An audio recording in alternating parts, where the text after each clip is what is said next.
Hello everyone, it's Barbara Ann. Welcome back to my channel, Straight Out of Context. Copyright disclaimer. Under the Copyright Act of 1976, I am within my full legal right to share these following clips via video and audio.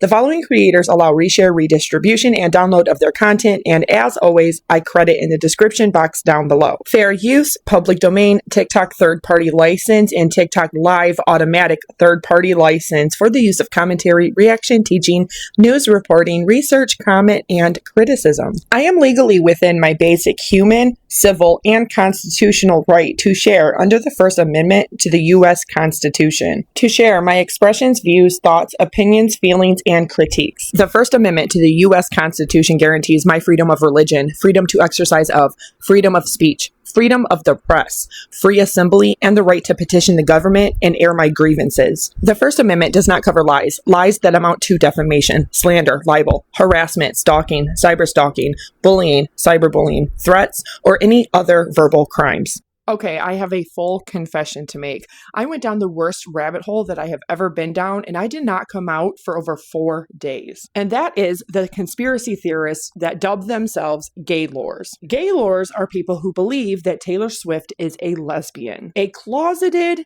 lesbian, and that she has tried to come out 2 different times during her career. Now, there is a subgenre of Gaylors that actually believe Taylor Swift is bisexual, but the majority of them do believe that this entire engagement is staged. They believe that the marriage between Travis and Taylor is going to be a lavender marriage, that they are bearding for each other. Many Gaylors believe that Taylor Swift was actually involved with Karlie Kloss, her once best friend. She and Karlie Kloss were very close for a couple of years, but they had a falling out in 2016. Although Karlie Kloss was seen in the high nosebleed section at the Eras tour, there is absolutely no definitive proof at all whatsoever that Taylor Swift truly is a closeted lesbian or bisexual. However, we do know that lavender marriages have been happening in Hollywood for over 100 years. Whether or not she is a closeted lesbian or she's in a PR relationship with Travis Kelce or anybody else, whether or not she is going to be in a lavender marriage or not, whether or not she and Travis end up having a prenup or a postnup, a lot of Gaylors have been crashing out since the engagement announcement. And while some of them have a really good point, there's a whole other section of them that are psychologically not doing very well at all. Because a happy Taylor Swift, engaged and married, means that their conspiracy is over. And we've seen proof that Taylor Swift is a mean girl. We've seen proof that she does witchcraft and demonic rituals on stage, that she mocks Christians. I have done endless hours-long deep dives showing you this fact, that she has used, manipulated, and gaslit her entire way to fame, wealth, power, and connections. She sold out. She conformed. She sold her soul to the literal devil. The demon king, Beleth, was seen riding on a pale horse, a white horse. Taylor Swift has a song called White Horse. Death rides a pale horse. He is also one of the 4 horsemen of the apocalypse from the book of Revelation. Death has the power to kill with famine, pestilence, and wild beasts, with Hades following close behind. Beleth is a king in hell. In demonology, he commands 85 legions of demons. He often appears riding a pale horse with various kinds of music preceding him, and he looks fierce to frighten others. He also can appear as a beautiful young female. And thus I give you the demon that possesses Taylor Swift, the demon that she allegedly sold her soul to. As you know, Lucifer, before he fell and became Satan, being excommunicated by God, was in charge of the angelic choir. He also was in charge of God's throne room, where all of the instruments unknown to human exist. It is speculated that when she was a very young child, Taylor Swift, who had no power, no connections of her own, sold her soul to the devil, and that ever since she has been utilizing and weaponizing her music to further perpetrate her own selfish, greedy need for money and more fame, always employing the best music producers on planet Earth to ensure that her music is well produced. But I digress. Let's move to this for a moment. This woman shows a screenshot on TikTok and says that Taylor Swift has reached out to her, that she said she got engaged recently and that she and her fiance were looking for a mountain retreat. I can't confirm whether or not this is real or not, but you can pause to read. Now, moving on to the whole entire conspiracy that she is wearing a blood diamond. This is Kindred Lubeck. She is the maker of Taylor Swift's engagement ring. She has not answered any questions or shown if she works with old diamonds that have been recycled, if this is a blood diamond, or if this is a lab-grown diamond, which still is not very good for planet Earth because of the CO2 emissions. But destroying planet Earth with CO2 emissions is one of Taylor Swift's favorite pastimes. She's only dumped over 400,000 cubic metric tons of CO2 in the atmosphere with her jets, her private jets, with her overall career and the travel for that said career. And even though she sold one of her 2 jets because she was outed, she tries to claim that she offsets her carbon emission and her carbon footprint by purchasing carbon credits. But it doesn't work that way, Taylor. If you're not doing the traveling, you don't have to worry about it. Adjust your travel and your lifestyle to something less damaging. But she won't, because she relies on that travel for her career. And we know she utilizes a private jet almost every single day for private use. And she's always been like that. And even though Taylor Swift loves jewelry, she was gifted for her birthday this very rare giant opal. But as you can see here, she loves Cartier. She has the Cartier Panthère necklace in gold, which runs about $17,000 used. See that watch? That's the Cartier Panthère yellow gold encrusted watch. And that's about $35,000 brand new. And Taylor lost a giant precious stone during an award ceremony and had the nerve to tell everybody, see, this is why I don't like expensive jewelry.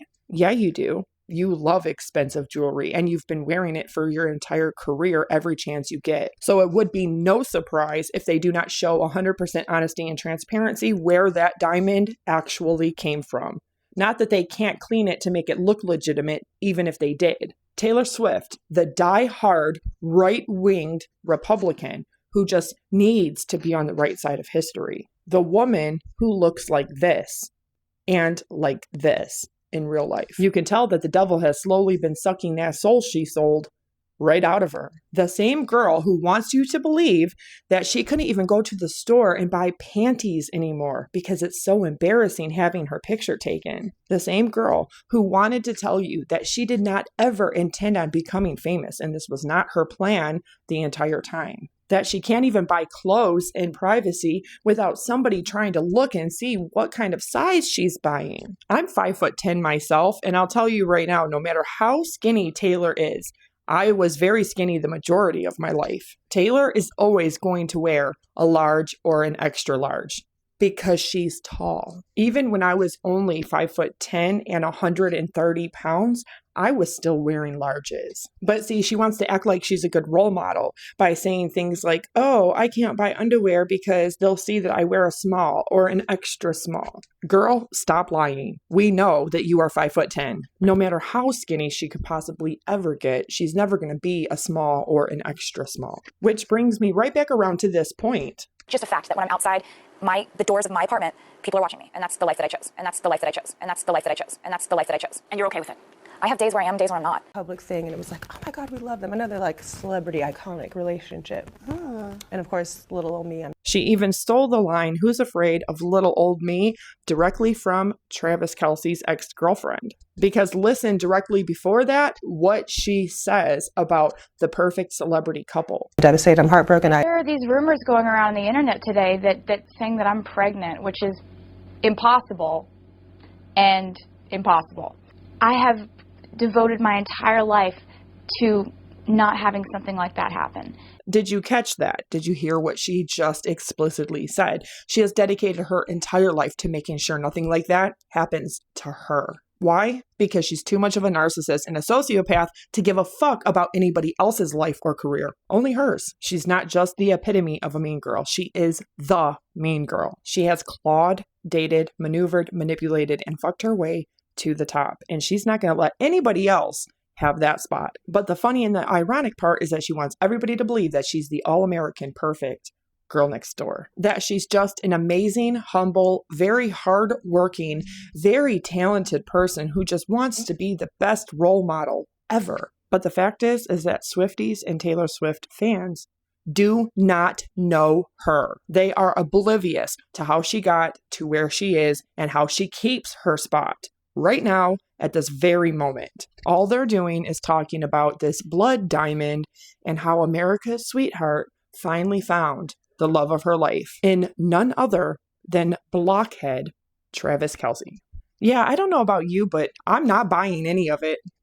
Call It What You Want is not about Karlie Kloss, despite the fact that Call It can kind of sound like Carly, if you really wanted to. Let's discuss. First, let's look at references to the muse in the lyrics. As you guys all know, Taylor Swift does leave references to the muses of her songs. She doesn't outright say who they're about, but she'll leave little clues in the song. For example, we know So High School is about Travis because of the mention of crinkling eyes, how this person knows how to ball, that she feels like laughing in the middle of practice, Travis goes to practice, etc., etc. She's never said So High School is about Travis, but we know it is because of the references in the lyrics. And it's the same with Call It What You Want. My baby's fit like a daydream. This is significant because fit is British slang and could suggest that the muse is British. Carly is of course not British. And yes, Carly's very athletic. She's fit too. So this isn't a slam dunk, but I'm just laying the groundwork here. My babies fly like a jet stream high above the whole scene. Karlie Kloss has never been above the scene once in her life. From the Bezos wedding to all the mini galas, the Met Gala, the parties, Karlie Kloss is always in the scene. She lives there. She could not be above the scene if she tried. By the way, make sure to give me a follow if you like Taylor Swift lyric analysis and Gaylor debunks. I do this all the time. Taylor says, I want to wear his initial on a chain around my neck. Whose initial was she wearing on a chain around her neck? It wasn't a K. She wore a J necklace that year. And now we get to some timeline details. I recall late November holding my breath. Slowly I said, you don't need to save me, but would you run away with me? So back up. We know this song was written about fall of 2016. How do we know that? Well, Taylor sets the scene for us in the verses of this song. When she says, my castle crumbled overnight. I brought a knife to a gunfight. They took the crown, but it's all right. All the liars are calling me one. Nobody's heard from me for months. And also when she says, all the drama queens taking swings, all the jokers dressing up as kings. This is obviously referring to the Snakegate cancellation when Kim Ye attacked Taylor on Twitter over Kanye's song Famous. The Taylor Swift is over party ensued. All the liars were calling her one. Drama queens were taking swings and jesters were dressing up as kings, right? This is very explicitly a reference to the drama of late summer in 2016. So where did Taylor actually run away to in November of 2016? She went to London. Sound off in the comments if you knew this lore. I'm curious if you guys know these details, but we know Taylor was in London for many reasons. Her birthday cake that year was from a London bakery. She was pictured in a rental house that Swifties figured out is in London, and she talked about throwing a New Year's party in London that year. And where was Karlie Kloss that year for New Year's? Not London. She was vacationing in the Caribbean. So that's how we know New Year's Day isn't about Karlie either. Call It What You Want is very clearly about someone new in Taylor's life that she got close to in the fall of 2016 and then ran away with them to London at the end of it. That's obviously not Karlie Kloss. They met in 2013 and Taylor didn't run away with her in November of 2016. In fact, basically the last time they ever hung out socially was on November 7th of 2016 at Lord's birthday party. Since then, the only other time they've been spotted socializing in almost a decade was at Rep Tour in 2018 when Karlie went to celebrate her bachelorette party because,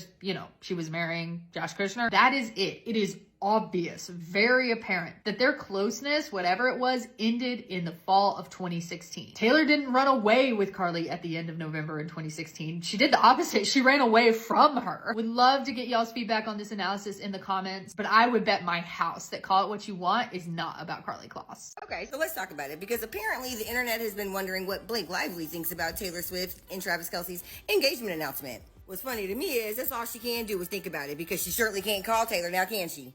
Nope, because Taylor blocked her ass. So, since the other day when Taylor and Travis broke the internet with their engagement announcement, congrats you two, the media has been trolling the shit out of Blake. Has Blake liked the post? Where's Blake? Are Blake and Taylor really done? Girl, yes, where have y'all been? So for the last couple of days, it looked as though Blake never showed up to like the post. Or did she? I went digging around, baby, and I found that she actually did like the post, except not from her main account. She had to go out of her way, log into her Betty Brown, Betty Boo's account, and then go like the post. Because Taylor blocked her. I'm still never gonna get over that. So yesterday, I saw an article given to some reality, this one right here, talking about she's vindicated and just wants Taylor to know it really wasn't her fault. Asia's version. I read it so you don't have to. But the whole time I was like, but you did like the post, so when are the articles gonna start getting planted from your team? All I had to do was wait. Because lo and behold, here we are today, articles from her team talking about what? Blake finally removes Taylor Swift from the guest list. Girl. Apparently Blake is having her little birthday party and Taylor is not on the invite list. Oh. It was this part right here that got me. They used to be inseparable and there's no way she would take Taylor back now. Oh, excuse me? The delusion this woman lives in has got to be expensive, just like Taylor's energy. The It Ends With a Star always thought Taylor would be in her corner. Yeah, we know. However, Swift kept her head down and Lively saw that as self-protection, but also as betrayal. Girl, what? Betrayal? That would piss me off. Taylor, just say the word. Say the word. She's not wasting time chasing people who weren't there for her when it mattered. Baby girl, if you asking your best friend to perjure themselves is your definition of friendship and being in your corner, honey, I wouldn't want to be your friend no day, no way, no how, for any reason. Bye. Girl, y'all been done since October. You didn't even wish her a happy birthday. December 13th of 2024, where was your birthday post, Blakey Boo? Yeah, Taylor ended that shit way before then. So for the folks who are out here who truly are like, I can't believe people are falling for the fact they think that they're really not friends. Baby, they are not friends. And listen to me, Taylor, I love you. Planning a wedding is a very sentimental and emotional time. Don't let that girl get in your head. Don't you think twice about her. You keep going on with your golden year, honey. You sealed that honeymoon with that engagement. Don't open it up and let that demon back in, please. And dear Blakey Boo, y'all are never, ever getting back together. Ever. Not in this era, the next era, or even a re-record. It ain't happening. It ain't happening, Captain. Because, child, you ain't just lose a friend. You lost access to the girl, the group chat, and the guest list. Have yourself the day you deserve. Okay, bye! News for Taylor Swift fans applauding the engagement and the ring, because this, it turns out, is what you might be applauding. That's right, the scoop is essentially out on the rock that people are crying and throwing themselves in the street over, even though the person wearing it doesn't know they exist. I digress. But essentially what's come out is that this is an old mine diamond. An old mine diamond. What does that mean? Well, according to the experts, that means that it was mined 100 or so years ago. And this is what those diamonds being mined looked like 100 or so years ago. Slave camps, where black people were tortured, murdered, anything you can imagine in order to provide these diamonds for ultra wealthy people. Not very progressive, is it? What's even less progressive about it is that she apparently endorsed lab-grown diamonds relatively recently, but they're not good enough for her. She needs the diamonds that come covered in the blood of untold thousands of people, because there's really no ethically mined diamonds, right? For hundreds of years, it's been a cesspool of exploitation and abuse, especially in Africa. And just like her private jet usage and the Temu cardigan sweaters that she sends out and relaunches every 3 days, it promotes overconsumption in the worst possible way. Overconsumption, by the way, was one of the causes of the Great Depression. So when that happens again, I hope you thank Miss Taylor Swift. It's just absolutely disgusting that we are talking about Taylor Swift's engagement ring in terms of its heritage when this is its heritage. This is it. I know the pieces fit. Look out. Blood diamonds are typically mined in countries experiencing conflict or civil war, such as Sierra Leone, Angola, the Democratic Republic of Congo, DRC, and Liberia. These diamonds are often extracted under brutal conditions by rebel groups or oppressive regimes. Blood diamonds enter the global diamond market through illegal channels. They are smuggled out of conflict zones and mixed with legitimately mined diamonds, making it difficult to trace their origin. The proceeds from the sale of blood diamonds are used to finance rebel movements and insurgencies, perpetuating violence and instability in affected regions. This illegal trade contributes to the continuation of armed conflicts, leading to widespread human rights abuses and displacement of populations. The mining and trading of blood diamonds are often associated with severe human rights abuses, including forced labor, child labor, torture, and murder. Minors working in these conflict zones are subjected to dangerous working conditions with little to no protection. I am finally ready to talk about the Taylor Swift and Travis Kelce engagement. I've been hesitant, to say the least, and there's a reason why I'm posting this Sunday. But I want to start this off by saying there's nothing I want more than for this to be real. I actually adore Travis Kelce. I think he's an angel on earth. I think he's kind, compassionate. I think he's willing to be in her shadow. He's not intimidated by her. He's willing to learn her work. He treats her well. He's obviously handsome. Like, there's so many things I adore about this man. But I am more concerned about the people who do not think it's PR. It is laid out right in front of us. No offense or buts. It is right there. Like, this is PR. And even when they originally got together, my thing was that same as I do now, I love them right off the bat. But if you go back to my repost in 2023, it is all about people being like, I'm so sad that this is PR because they're so cute. So I've been in this mindset for a while, but this solidified it for me. There is no ifs, ands, or buts. There's no way it's not. And I know right now there's a major war between the Gaylors and the Hitlers and the regular Swiftie consumer. I want to make one thing clear before I move forward. Taylor Swift is not a straight woman. She hasn't been, and it's not a conspiracy. It's not just random ideology. It's not cherry picking certain things to create your narrative. She has written it out in plain sight. Like, she's not a straight woman. It's in her entire discography. If you even go, just the TTPT alone is all about forbidden love and being crucified by the church and people constantly trying to pray over her because they're bad and they're worried about her safety and her calling them vultures. And it's about, how could this be a sin? When it's the realest thing I've ever known. It's about hiding in her mind in a garden because she can't deal with the real world standards of what they want of her. Okay? It's about daddy issues. And for anyone that actually knows, OG Taylor Swift, this rumor started all the way back in the early 2000s when her bandmate mysteriously disappeared after gay rumors came out and rumors that her dad got rid of her. Okay? She continuously changes pronouns during her shows from he to she. Karlie Kloss was one of her greatest. Like, it's right there. It's right there. It is heavy in 1989.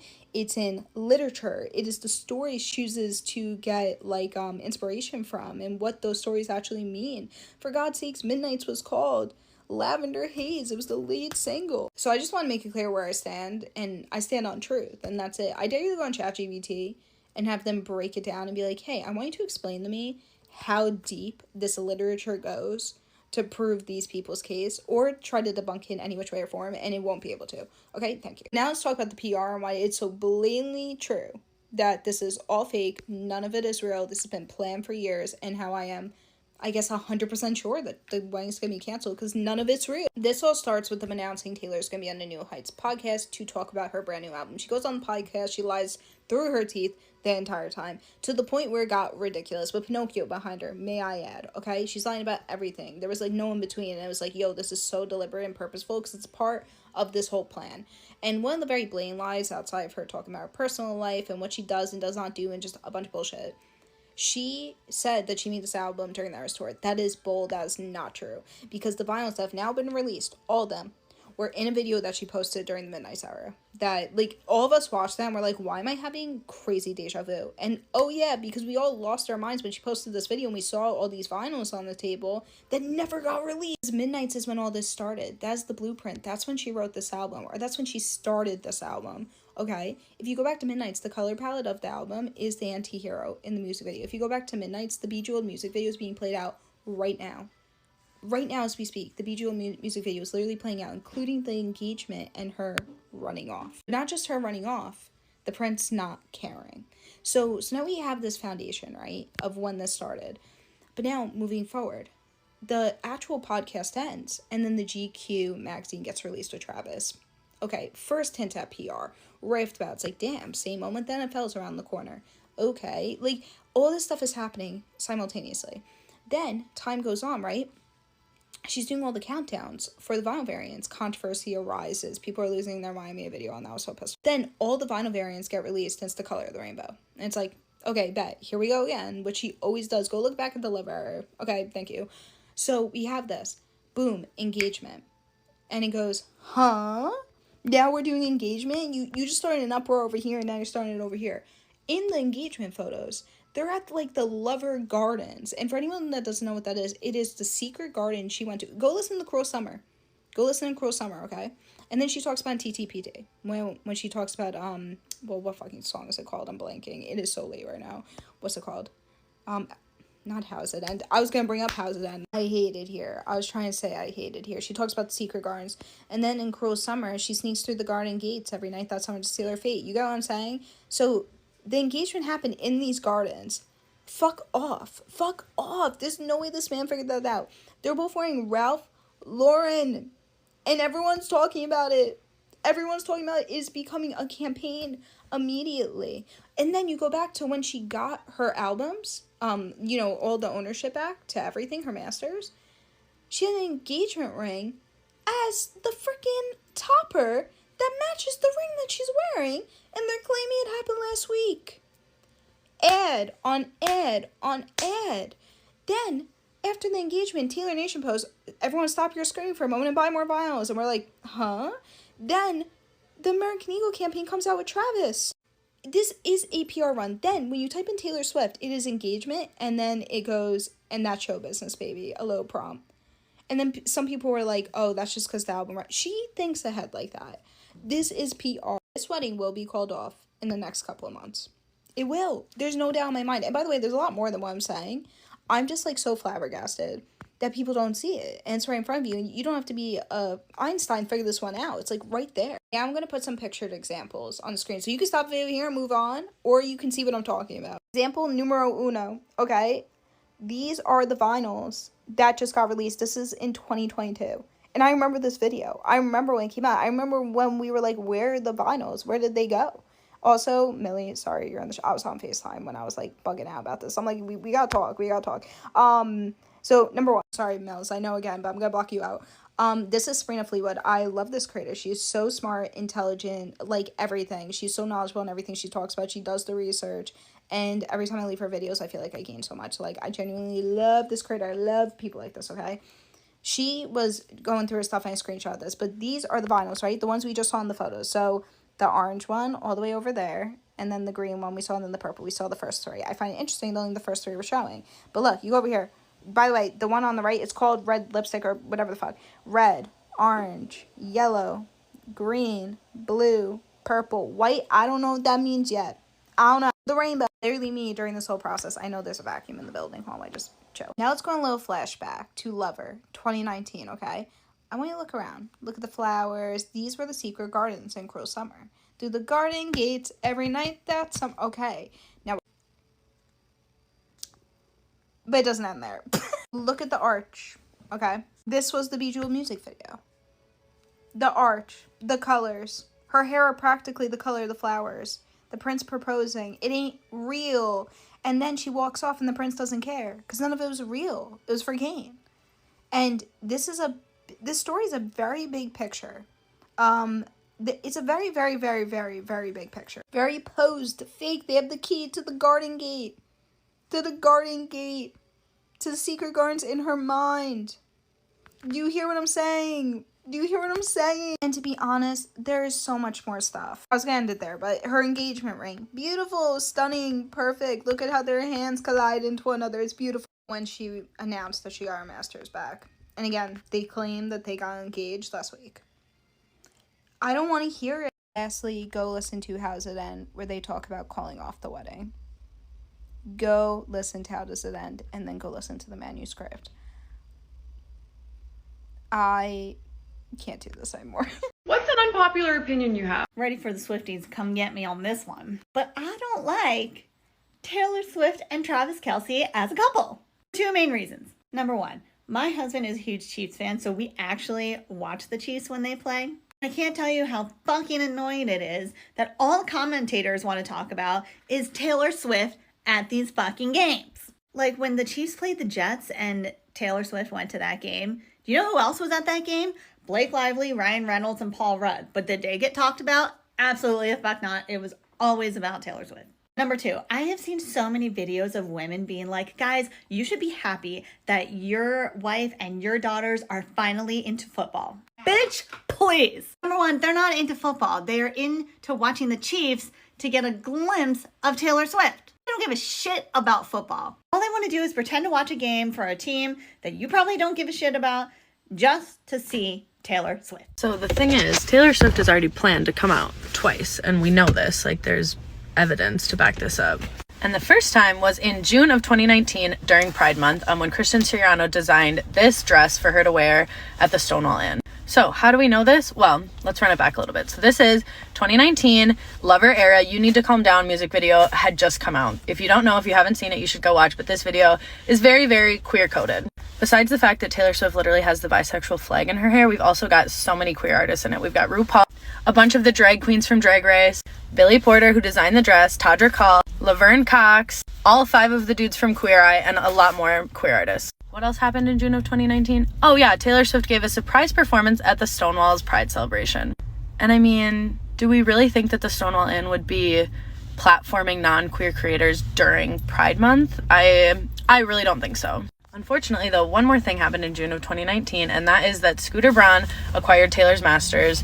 So the theory behind all this is that Taylor Swift didn't want to end up doing this big public coming out, which was going to draw a lot of attention to her and therefore probably drive a lot of revenue back to her music when she didn't yet own her masters and when this fucking asshole was going to be making money off it. So instead of Taylor Swift, Billy Porter ended up wearing this dress. And as you can see, there's a little mesh panel up here under the armpit that is white. So obviously it was not created for him, but he ended up wearing it to the Pride celebration. But the really telling evidence that this was actually created for Taylor Swift was when Kristen Siriano duetted this creator who was talking about in this video, this theory that the dress was created for Taylor and that she was supposed to come out in it. The designer duetted this video standing in front of the dress, just sipping tea. Obviously, the original was taken down pretty quickly thereafter, probably because Taylor's team was like, bruh, no, not okay. But it was screen recorded, and it's still up if you want to watch it on this TikTok account. So instead of Taylor coming out in that beautiful rainbow dress, we just got this gay ass You Need to Calm Down music video instead, and then no real explanation. The second time Taylor was supposed to come out was right alongside with this whole era of Lover and the Miss Americana documentary being made. So I'm not going to link the video, but if you want to look it up, just look up Miss Americana Creation of Me. There's a video of her and Brendan Urie talking about the music video. And Taylor literally says, okay, and then when it's talking about me, we're going to have dancers, we're going to have cats, we're going to have gay pride, all the things that make me, me. And I'm sorry, but straight people just don't get to claim gay pride like that as something that makes them them. Even if you are like the world's biggest ally. And Taylor Swift would know that, and like her team wouldn't let her say that if she wasn't actually queer and part of the gay community. But again, she couldn't actually come out in the documentary because of Scooter Braun, and all the money would go back to him. So I don't know, maybe she will never come out, but maybe she's just waiting until she owns all her masters to do some sort of big reveal. We'll see. Okay, so as a trauma therapist, I want to explain to you why everyone is losing their absolute batshit minds over Taylor Swift and Travis Kelce getting engaged. When you have someone who's so public, this is healing. We are witnessing relationship healing through the lens that we get to see as the public of Travis and Taylor. Taylor has laid out so many experiences where she has felt belittled, abused, less than, not good enough, like men have just treated her poorly, right? She's written songs about it. Many women and young girls at those times can relate to it. And now we're seeing someone who's truly loving her out loud, and we're just getting to witness it. It's the same reason why women keep the romance bookstores alive. It's the same reason that romance, the genre, is typically the #1 selling genre nowadays. Because what women want more than anything right now, especially given the political climate, is just to be seen, loved, treated well, and loved out loud. That's it. No, because I agree. When you really look at it, Taylor Swift getting engaged to a straight man is obviously proof that she's gay. Rest in peace to Gaylor, gay Taylor Swift, who was alive via speculation and conspiracy theory from 2010s-ish to today, 2025, when she got engaged to not just a man, but the straightest man in existence in sort of the epitome of straight culture. And rest in peace to the Gaylors. You guys really wanted her to be gay. You guys fought hard and for a long time to stay alive, but it's time to unplug, right? It's time to kind of unplug that ventilator system. You guys, you were making compelling cases. I mean, I was with you guys for a bit. I wanted it to be true. We wanted Gaylor to be alive. We really did. Or at least Byler, but she's gone now. And that's beautiful in its own way. Let Gaylor die peacefully. Peacefully go into that good night. Time of official death. Whatever day it is today, 2025. Congratulations to Straightler, who is very much thriving. Congratulations to Taylor Swift and Travis Kelce. They done got engaged, honey. About to get married, honey. Congratulations to them. But I need y'all to go over there and check on Shea Butter Twitter. Check on the Shade Room. Them comments in shambles, honey. Child, they thought a little twerking, a little booty was gonna keep a white man. Shit. Once he went black, he went right back and went flat, okay? Nah, y'all gotta go check on Kayla Nicole, because the last time those two made news, she wrote an essay. She wrote a dissertation for the internet. And we don't want to catch her sounding like this the next time we see her. I don't know what went into that process. I met the criteria to be selected, but I wasn't. Because you know that podcast run about to go crazy. But shout out to these two. It's a true loaf story. Niggas secured the bread and the bag. Who cares if she don't have ass? For men, the optics of marriage means way more than marrying someone happily and being with the person that you actually want to be. If you haven't heard already, Travis Kelce and Taylor Swift are now engaged, and I cannot say that I am shocked. Although it can be very easy to want to take Hollywood relationships and marriages with a grain of salt, I really do feel as though Hollywood relationships and marriages really do set the precedence for just average people relationships, predominantly heterosexual relationships, because I am a firm believer that men, based off of where they are in their life, that's what's going to determine who they marry and how they marry. Most men are not going to marry someone that they're going to be happy with. They're going to marry the person that makes the most sense. Taylor Swift makes the most sense for Travis Kelce to marry. Because we all know, based off Travis Kelce's history, if he were to marry the woman that he would be happy with, he would have married a black woman. Hence, why when he had the most freedom and why when he had the least amount of his optics being put in the equation, that's why he was with black women, because it really didn't matter then. The optics weren't going to make much of a difference because he hadn't won a Super Bowl.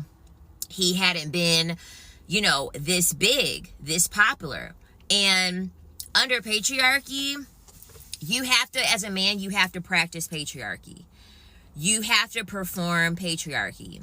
And Travis Kelce, being a white man, would be practicing patriarchy incorrectly if he were to get married with a black woman, aka the woman that he would actually prefer, the woman that he would actually be happy with, because he has to keep up the optics that fall in line with his brand. Because, I mean, let's just keep it real, okay? Taylor Swift, average looking body, very mediocre when it comes into talent. And it's not even the race aspect of it, but it is the level of Taylor Swift being so big in her own lane of music that it wouldn't be able to overshadow Travis Kelce's career. Because a lot of the time, whenever there are couples, they're usually couples within like the same sector. So it'll be like two musicians, it'll be two actors, and that causes more competition between the couples. So when it comes to optics, this is great. When it comes to PR, this is absolutely beautiful, because Taylor's not really going to have to worry about Travis getting jealous over her success with music, because he's over here throwing and catching a football and making tackles. Like, the amount of success that she gets from music is really never going to segue into his professional career. And this is actually going to harm, in my opinion, I feel as though this is going to kind of harm Taylor Swift's career, in my opinion. And it's going to make Travis Kelce's career better. Because the thing about it is that usually Taylor Swift's music is kind of always coming from, what's the word that I'm looking for? An antagonist type of way. Like, it's usually in response to another person. And the thing about it is that once she puts that ring on her finger, things are going to have to change a little bit. Like, I feel as though her career is going to go, it's going to be like more ballady, more love songy. Not that she wasn't doing that before, but when it comes to optics with how men have to marry, they're never going to marry the woman that they actually want to be with. They're always going to marry the woman that makes sense to other people. And like Taylor Swift and Travis Kelce, like, they just make sense. Like, it only makes sense for Travis Kelce to just be with the basic white girl. I mean, I'm just keeping it real. And then not only that, like, Travis Kelce, his whole aesthetic is completely different. Like, ever since he got with Taylor Swift, we've seen how he was dressing when he was with black women, okay? He would have on chains. He would put that shit on. Like, he would be very well dressed whenever he was dealing with the melanated ladies. And now you could tell, like, he's giving more lumberjack, you know what I mean? And there's nothing wrong with that. There's absolutely nothing wrong with that. But I feel as though the engagement between Taylor and Travis really does highlight the fact that optics are so important when it comes to the patriarchy. Optics is the number one thing, in that when it comes to a man choosing you, a lot of the times he's not choosing you because he really likes you. He's choosing you because you're going to look the best for like his brand. You're gonna look the best for like what he's promoting. You're gonna look the most respectable to his colleagues, to his, like, you know, family, etc. and etc.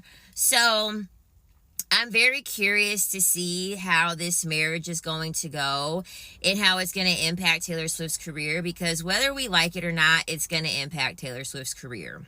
And in most cases, it's going to impact it negatively unless they come from an angle of her becoming a mother. If Taylor, in my opinion, the best way that Taylor Swift would be able to play this PR-wise for her career to not suffer is for her to get pregnant. So kind of like Ciara in a way, because like Ciara, her music career like pretty much ended up, I mean, her career kind of plummeted on its own. But Ciara's brand is like in regards to her family at this point, right? Because her music career has plummeted.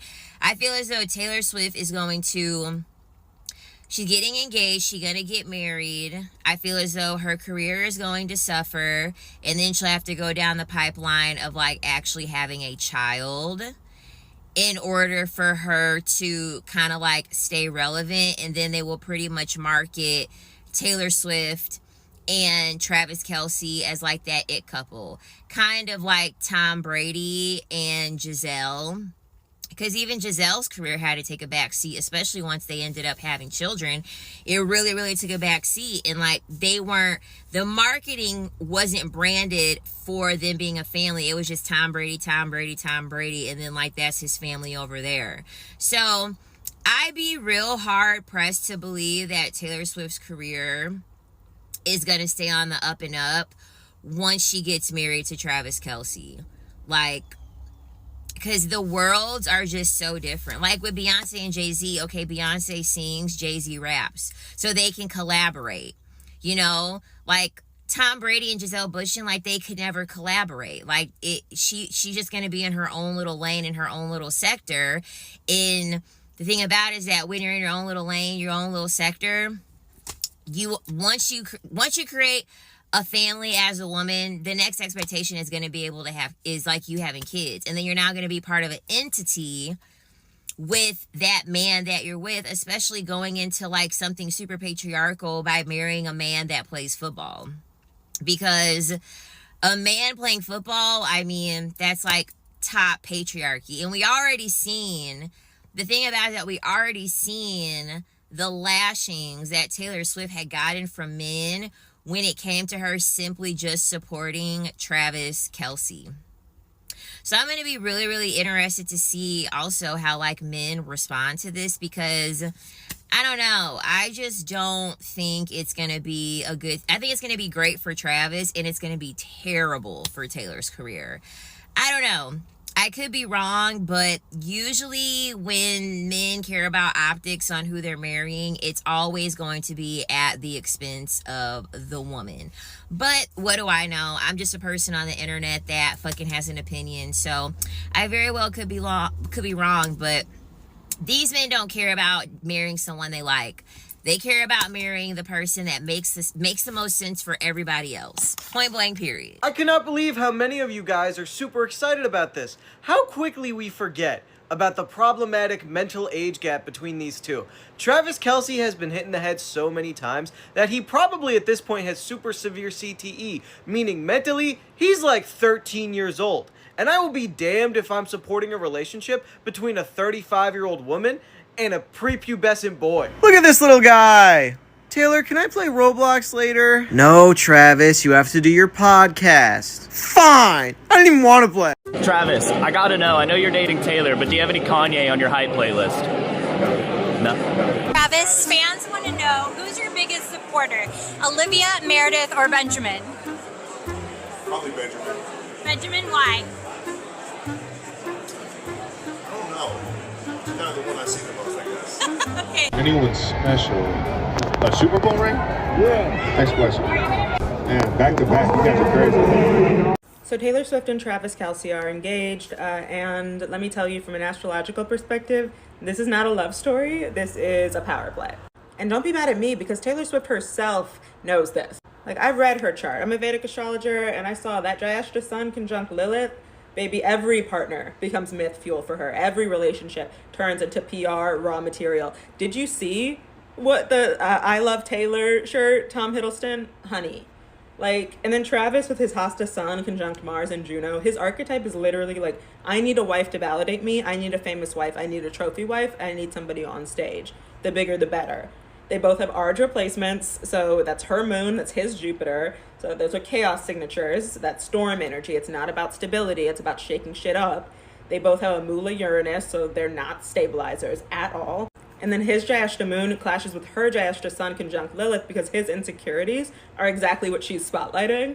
And then she has this big cluster on her ascendant in Purva Ashada versus his Purva Ashada Saturn conjunct Neptune. So like, she is endurance coded, but like as like a brand, not like as romance. And then he has a Vishaka Venus conjunct Pluto versus her Tara Ashada Venus. So she wants authority, she wants longevity. He bonds through obsession and drama. Mismatch, babe. Like, her Venus is in Atara Ashada, which is very much like, okay, I'm gonna outlast you. It doesn't matter what ends up going on. Like, can you survive the Empire? Can you survive Taylor Swift? And the answer is no.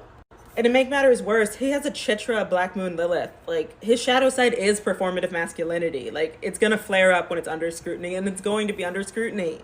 So yeah, I mean, you know, support, watch the games, buy the merch, don't kid yourself. Like, the astrology is there, it's waiting, but this is spectacle. This is not a soulmate. Follow for more. Someone posted on Reddit, Taylor, if you're here, please touch the end of your nose with one finger during the applause section after Champagne Problems on night 1 or night 2 in Zurich. Your queer fans could use a little lift. Gay flag and a pink heart. You would think that this would like be spoken into the void and nobody would respond. So why she do that? How she see that somebody requested that? That's weird. Taylor, if you are reading this thread, cover your mouth during the Champagne Problems applause on Friday as a sign to us. Now, I know what you're thinking. That queer bag is on that Reddit reading through all those comments and doing little secret messages with the other queer bags on the Reddit. No, the Reddit people are actually just watching things that she typically does and are requesting that. I'll believe it when they say, hey, Taylor, like lift up your armpit and then sniff it and then tickle your butt crack and then smell it, you know, like something crazy, then I'll believe it. But I don't know how I feel about this. Do y'all believe it? Does this dress pattern look familiar to you? The pattern of prison bars? She's crying for help and you're deaf. Lavender marriage is a marriage between a gay man and a gay woman. And if you look at this picture here, while there may not be lavenders in any of these flowers, if you put a blue filter over this photo, these pink ones, they would look lavender, wouldn't they? And you know what Taylor Swift has used before? A filter that makes pictures look kind of blue. I watched the podcast. They have zero chemistry. And trust me, I'm an expert. I mean, I haven't personally been in a relationship before. Resharing any of these images to your Instagram story is clear-cut homophobia. Friend of Dorothea, friend of Dorothy, friend of Dorothea, friend of Dorothy, friend of Karlie Kloss liked it because she's in on the joke. She's in on the performance. She doesn't even follow him. Tiny bubbles, champagne problems, marriage problems, lavender marriage. Show, girl, it's a show, it's a show. Performance art? That you all think that's a coincidence. If you feel like she betrayed you, that's valid. That's so valid.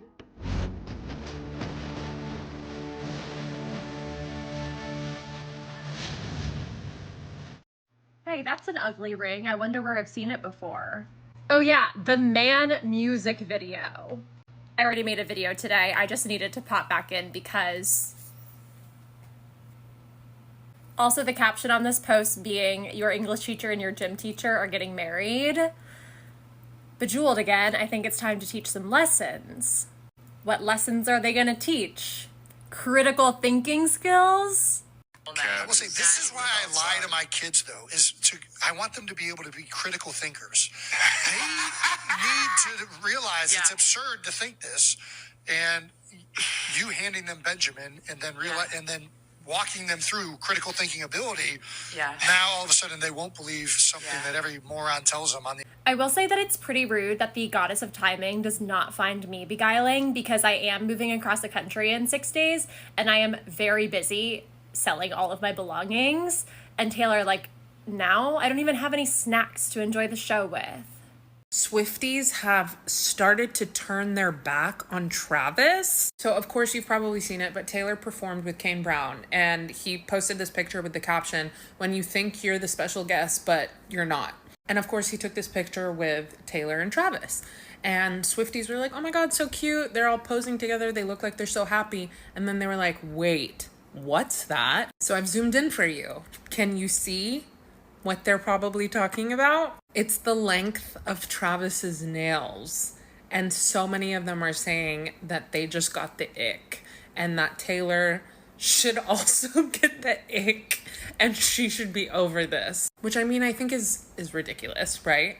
But a lot of people, like the picture, the whole comment section is just people talking about how long Travis's nails are and that Taylor should help him groom a little bit better. But of course the other Swifties are like, oh, it's just, you know, whatever. He just needs a manicure. They're fine. They love Taylor. She looks like she's happy and she looks like she's healthy in this relationship and they want them to be endgame. Part 2 of reacting to Gaylor crash outs as requested by you guys. Quick note, this isn't directed at all Gaylors. Some of them are having fine reactions to this, but here are the ones who aren't. This is crazy, but I'm not surprised. It seemed to be going in this direction. I still think they are bearding. I guess they have decided to go full-blown lavender marriage, but these photos are really nice. And honestly, if they can live their lives that they want with each other, I'm happy for them, although I'd prefer them just both come out. The cognitive dissonance here is stunning. They're bearding and they're closeted in a miserable lavender marriage, but also I'm so happy for them. They look great. At least this person's open to all angles. Anyone else think her outfit is giving behind bars, like the black and white stripes? I know the black and white prison uniforms aren't typically used these days and that they were horizontal stripes, but the vertical stripes are kind of giving jail prison bars.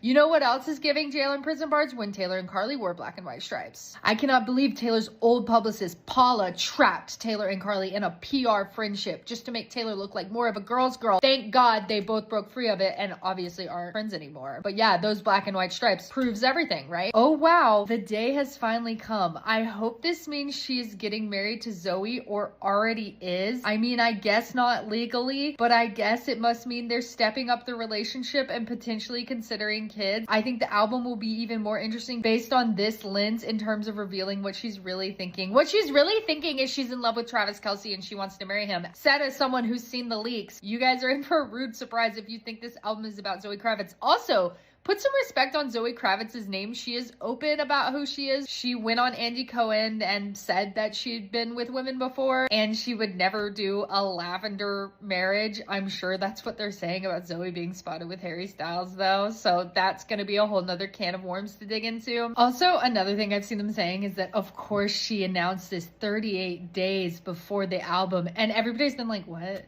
38? It's because Karlie Kloss's birthday is 8/3 and they all think that she's still in love with her, I guess, except for the one who thinks she's getting married to Zoe. So yeah, 38 days before, August 3rd, 8/3/38. It doesn't make any sense, but pretty much none of their theories do, so there you go. Okay, as promised, let's react to some of the Gaylor crash outs, the more extreme ones. I have seen some Gaylors saying, oh, I guess she's bi. Credit to you guys, this is not directed at all Gaylors, just the more extreme ones who cannot accept that, yeah, Taylor and Travis are engaged. Somebody said, literally faker than Katniss and Peeta on their victory tour. Here's the thing, Katniss and Peeta end up together, like, spoiler, but they are in love, and Katniss just can't realize it because she has trauma or whatever, and she was kind of hung up on Gale, but Katniss and Peeta end up together. Okay, but if she does bejewel this and ghost him, the next album will be fire. I need Gaylors to have never seen the Bejeweled music video. I'm sorry. Why don't Gaylors understand that, like, just because somebody makes a piece of art, it doesn't mean that that is their real life? Like, Jordan Peele made Nope. He hasn't actually been attacked by aliens. You know, like, it's a piece of art, it's metaphorical, it's expressing themes and a story that's not 100% real. It's like rooted in like real ideas, but it's not real. I need Gaylors to know that the Bejeweled music video was a music video for like a fun, goofy song. And it's literally about how Joe is keeping her in the basement. Her boyfriend is keeping her in the basement. And so they're not going to get married. And she's actually going to go flirt with the guys, the male guys in the band, Maddie Healy, the 1975. It is also just a music video. It's just her expressing herself, and it's not a documentary. This is frankly hilarious. Totally innocuous to announce this between a bajillion different posts promoting her vinyl variants. Nothing to see here. This is obviously isn't PR. I wish Gaylors had never learned the word PR. First of all, you can leverage a real relationship for good public relations. I recall Taylor Swift and Karlie Kloss calling the paps on themselves quite a lot. Or was that just a PR friendship or relationship? That always stumps the Gaylor PR experts at Big Gaylor PR LLC. This is actually one of my favorites because they are just being honest. Gaylors are going to be looking extra crazy. I'm locked in and doubled down. That man is a gay bear who loves Ross. I kind of love this. Just, it's kind of refreshing at how straightforward this person is being. If anybody cares, I have done a podcast episode, I think it's on my Patreon, debunking the whole Travis and Ross relationship. They're friends from a long time ago. Ross might do security for Travis, and that's why he follows him around sometimes. And Travis has a whole posse of guys that has been rocking with him like since high school. He's had a big group of friends. They wear his face on t-shirts. It's all very bromance and cute, but it doesn't make them gay. Sorry, this screams performance art lore to me. The obvious stage lighting, the archway surrounded by flowers. Yes, who would ever stage a proposal? No real couples ever try and make their proposal look nice. Lover promo and Bejeweled, anyone? The ring itself, it's giving. And they have this picture of Laura Dern from the Bejeweled music video. The Bejeweled music video has set Gaylor's back a lot, as did her saying, I'm a mastermind, as did that time that they went to dinner and they wrote, it's all part of the fucking story on a tablecloth, and then they saved the tablecloth. These thought-terminating cliches where you can just say, she's a mastermind, I can show you lies, there, it's over. Like, you know, credit where credit is due to the people who are like, oh, I guess she's bi and I'm really happy for her. You people are cool.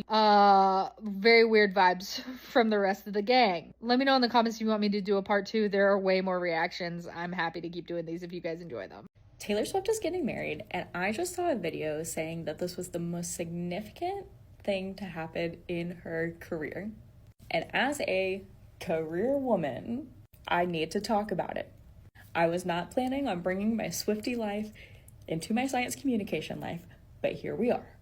A woman getting married has nothing to do with her career. And the fact that people think this about Taylor Swift is rooted in misogyny. And before someone says, oh my God, you didn't watch the whole video, I did.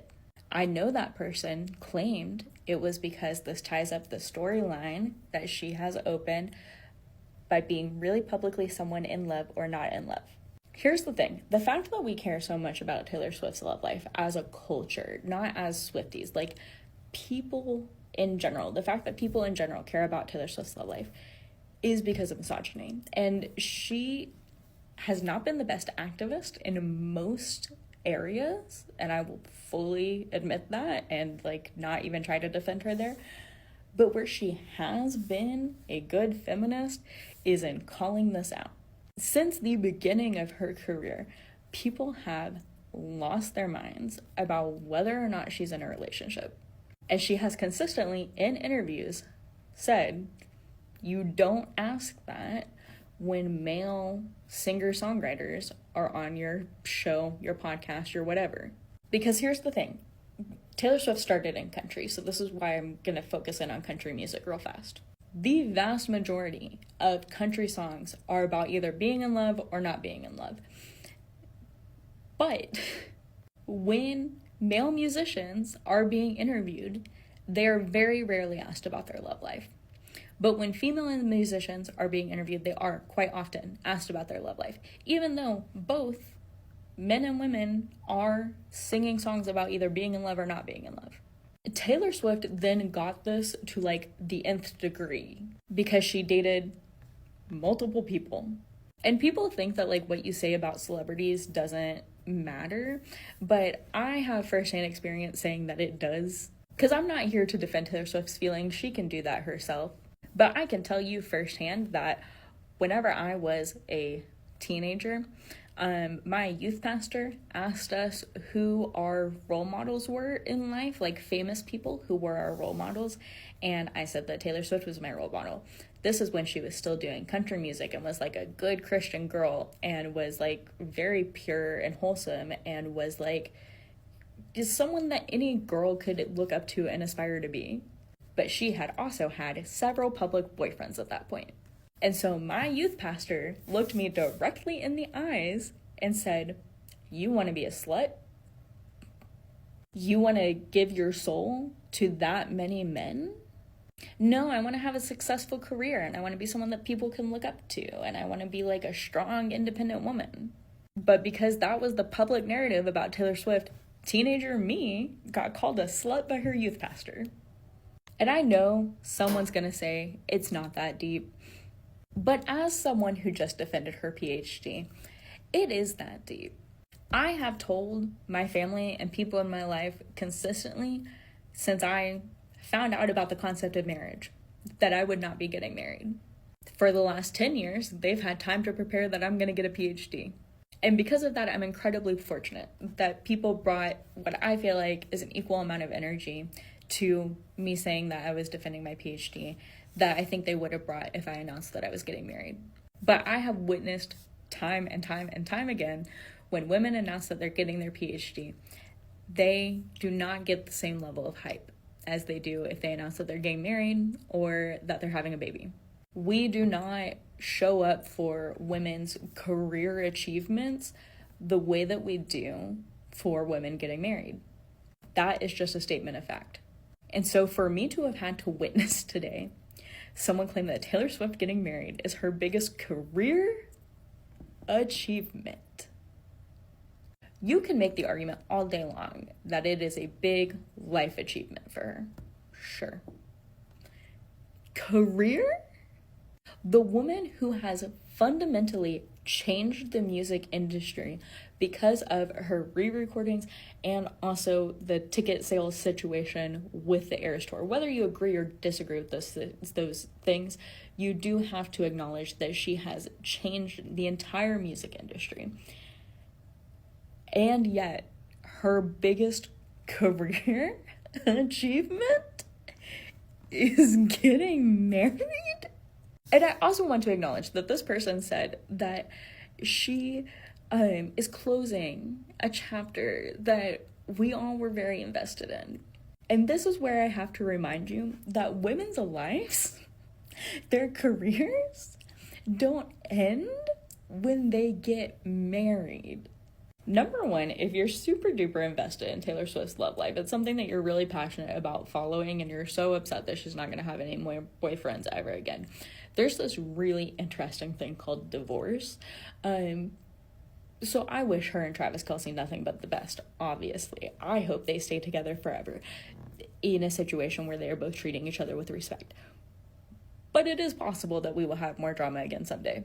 But secondly, and more importantly, she will continue putting out albums, and her albums will contain both joy of being in love and heartbreak, because that is what she has always written about.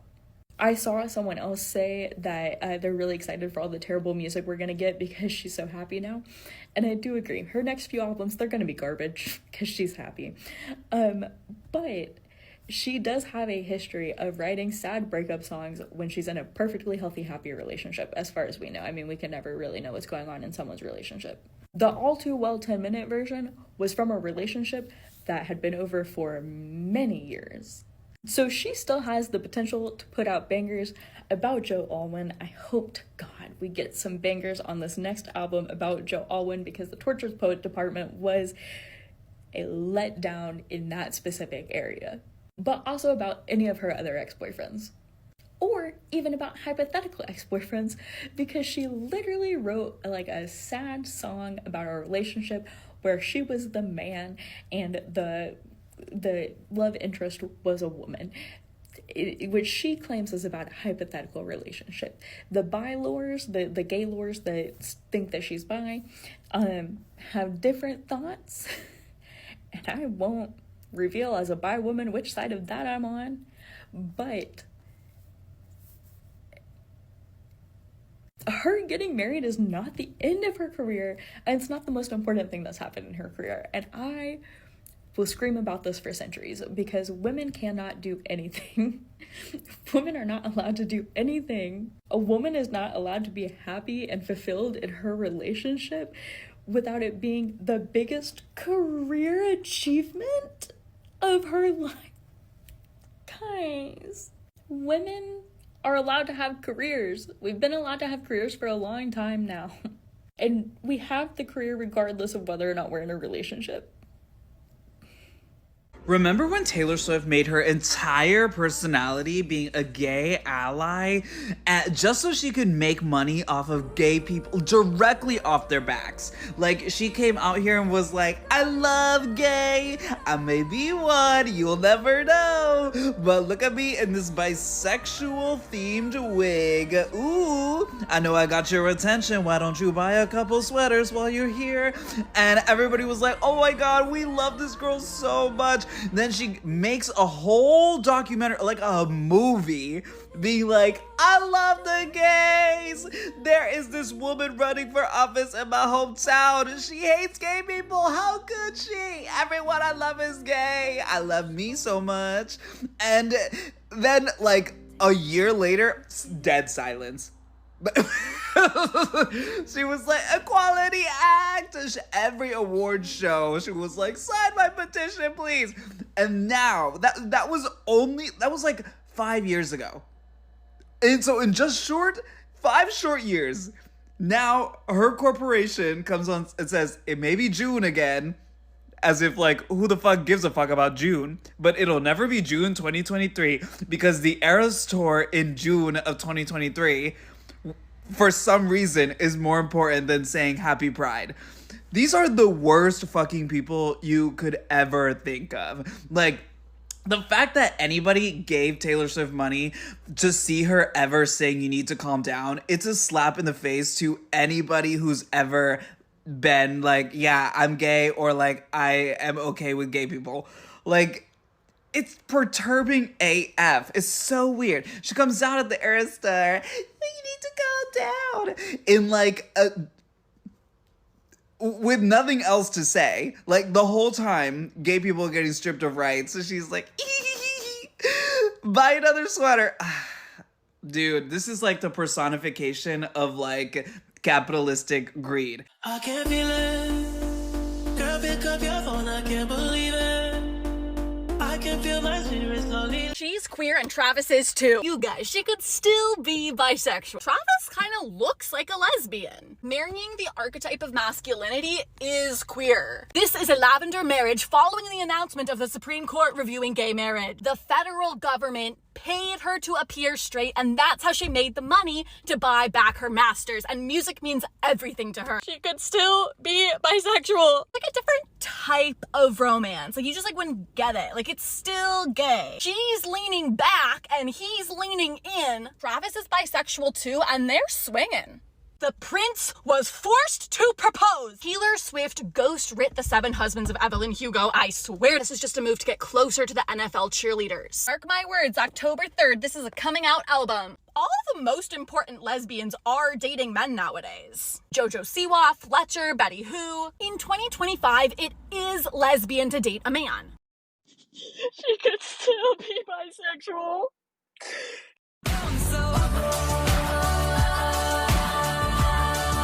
I've fallen down the Gaylor rabbit hole, and boy is it deep. With Taylor Swift and Travis Kelce getting engaged, Gaylor, which is, in case you didn't know, because I didn't know either, Gaylor stands for Gay Taylor Swift, as in all of the Swifties that think she's gay. With her getting engaged, they are crashing out. It's like they're having a spiritual emergency. And I mean, listen, I give them some grace because I see it, you know, I might have to squint really hard, but I see it. But the further I went down that rabbit hole, the further I realized that for years, these fans have been decoding her lyrics like it's the Da Vinci Code. Like, they didn't just hope she was queer. They had evidence, Google Docs, slideshow presentations, probably even a TED Talk. I would call it the lavender haze of compulsory heterosexuality. And now she's engaged to a straight man, and not just any straight man, the straightest man. He's got muscles and plays football and is like 8 feet tall. They were rooting for folklore, cottagecore, sapphic poetry, and she picked a football emoji. So, you know, I get it. I get it. The crash out is pretty funny to watch, though. There's a better chance that if I'm in the room working with a woman that we're going to get along. And she's not going to say, like, this dude fucking gave it to me last night. Or like, I just piled through, you know, these 4 guys over the weekend. You're not going to have that conversation with Taylor Swift? No. Okay. I like women, and particularly gay women. Yeah. So Yeah. Is she gay? No, but I work a lot with T and Sarah. Oh, and okay. so I was like, well, but, so, do we have a breaking story here? Did you just tip it? No, well, that's nice. In light of Taylor Swift announcing her engagement, I did something I never thought in a million years I'd ever do. Took a little study break and decided to, you know, harmlessly look at the Gaylor subreddit. You know, I'm just unemployed like that, okay? Unemployed final boss. And if this has taught me one thing, just, you know, reading through the comments on the engagement post, is that some people are so shrouded within their own delusion that they almost try to overcompensate for what is already there. And the only reason this is of such interest to me is because I used to be a part of Larry. Anyways, literally traumatizing time of my life, okay? Like key phrases saying things like it's so obvious, or they made it so obvious, or how can people not see what's right in front of their eyes, things like that. People are so clouded within their own delusions is that they cannot see what's right in front of their eyes because they almost think that they're right and everyone else is just stupid. Like we're all just like dizzy. I don't know. And it's that these people make up absolutely any excuse to disprove what is right in front of their eyes. Like, and it's like, as a fan, can't you just let Taylor be happy? Like, you know what I mean? And even coming from someone who doesn't necessarily care about Tavis, like I don't, like, it's not something that consumes my waking moment. Whenever I think of Taylor Swift, I don't ever think of Travis Kelce. Like, I don't think about that man.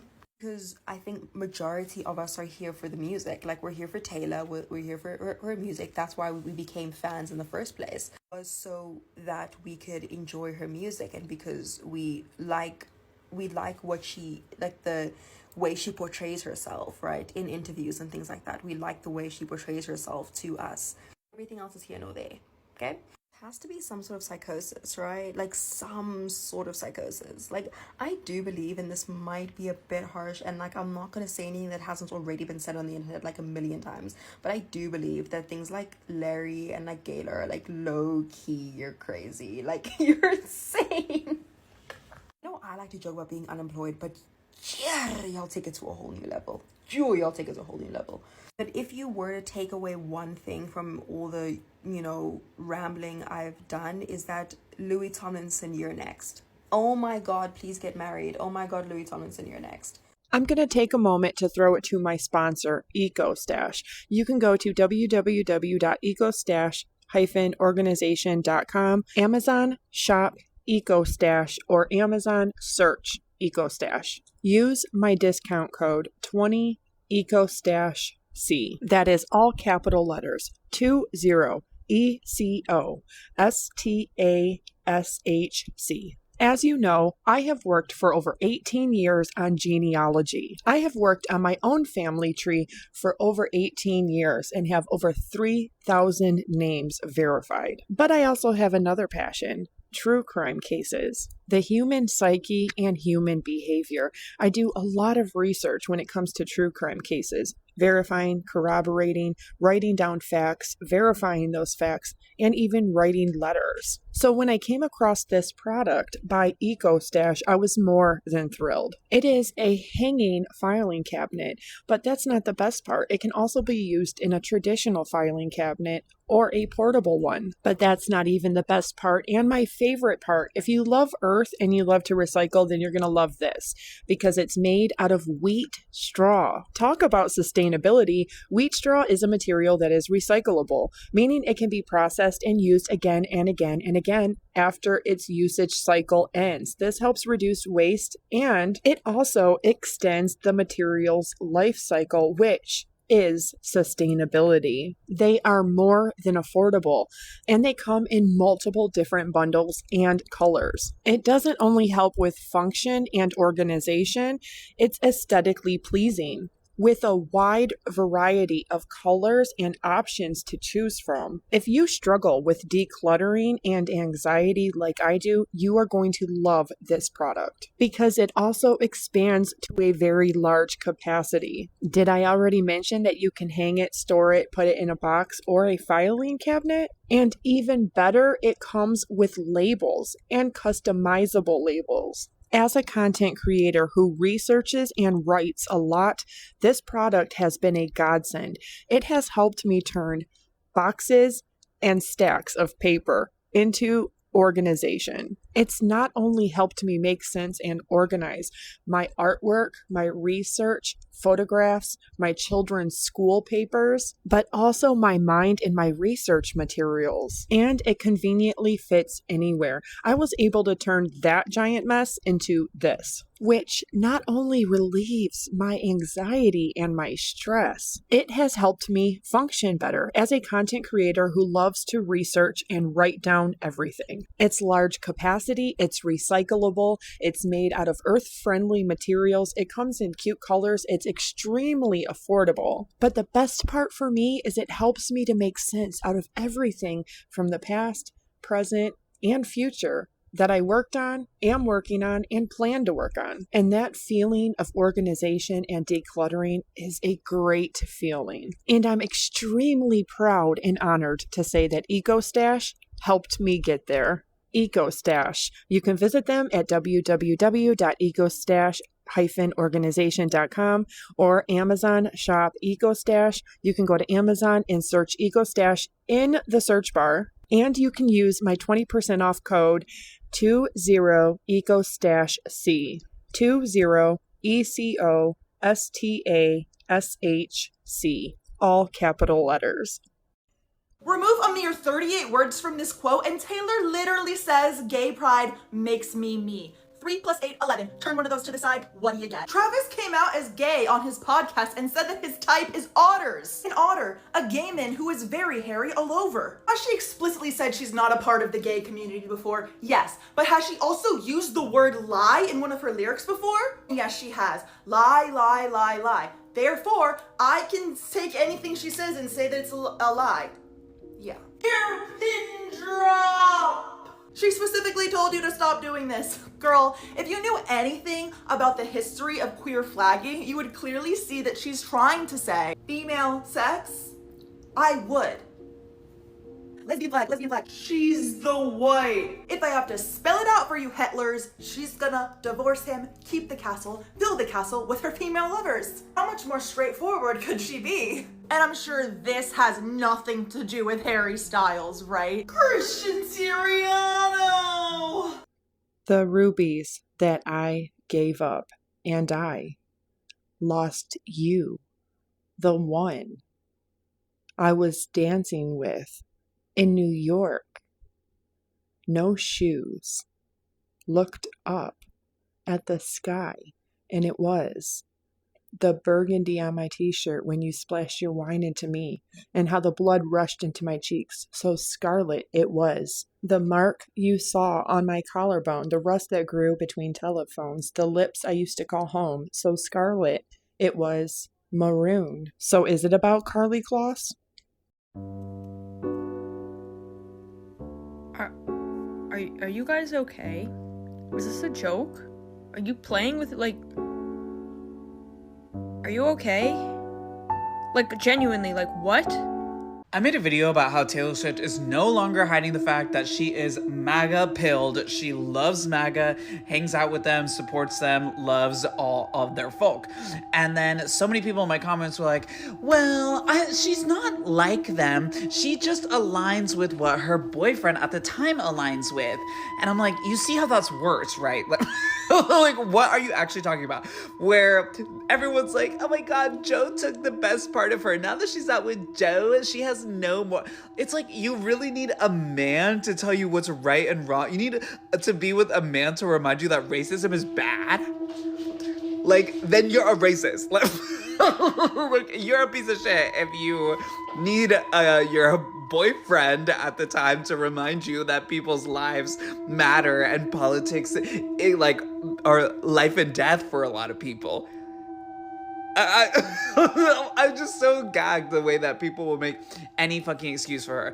And it's like, I get it because she's running a cult. Like, she's the cult leader and that's fine. But I want to laugh every single time because she is just like brainwashed basically all of America's youth into thinking it's okay to change, flip-flop your life. Like, you could one day be a bisexual flag wig, women loving women. Next day, fuck people of color. And I hate that that's even like an argument where people will be like, yeah, but it's just because she changed men.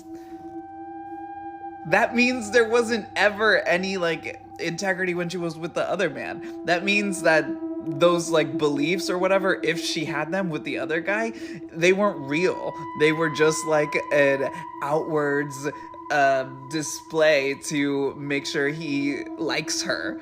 Like, that's so like, if that's true, this is a shell of a person who has no real authenticity and I don't know, human thoughts. Like, what? It's just crazy to me. And then you're like, this is supposed to be the most like authentic trauma dumping, we listen to her music like it's a diary, but you have no real like actual values of your life. Like, you have no core truth to who you are. You're a shell. That's it. I guess it makes sense because the type of things that she writes about are always like situational, where it's like, these things happen to me, and it's never like, who am I in the sense of the world? And I think that when she tried to do that, people can always tell that it's superficial. Like, you need to calm down. It was not heartfelt, or it didn't feel real. And it felt like a performance, and everybody could pick up on that except for her fans. Anyways, I just want to say, I'm sad that she's MAGA pilled, but that's the only explanation for the filler. And actually, the reason why I was even making this video is that your style also, like, to me, shines through like who you are, right? It's like, what you want to represent to the world. And people always are like, I miss this like look from Taylor when she was with Maddie or something, or leaving Joe, I don't know. And it's like, it's never real. It's never authentic because I mean, I know style grows and changes, but it switched up so fast that it's like, I don't know. She's either running from something and like wanted to switch it up, but this was so good, this style. I can't believe that I really thought he ate with this at the time when he got asked about their engagement, when he was like, I mean, the truth is, if the answer was yes, I wouldn't say, and if the answer was no, I wouldn't say. But just knowing that she wrote and recorded, I wouldn't marry me either, a pathological people pleaser who only wanted you to see her, like 5 months before, I'm sick. Okay, I've been freaking out for the last like hour, okay? I have proof that this isn't real, okay? I have proof that this is all a setup. I have proof that this is just another fucking stunt that's just trying to like shut down the queer community. And I don't know. Let me just show the proof because I'm freaking out and this, like, the internet's gone mad. Okay, this is from the Bejeweled music video. On the other side, it says that Prince Jack was forced to propose to Housewife Taylor, and like, I feel like this alone says that it's all a stunt. He was forced to do it. He was forced to make her seem straight, and I don't know. This is really horrifying. Like with everything going on in the world right now, and this going on now, it's like really stressful. And I found this tweet saying, that's show business for you.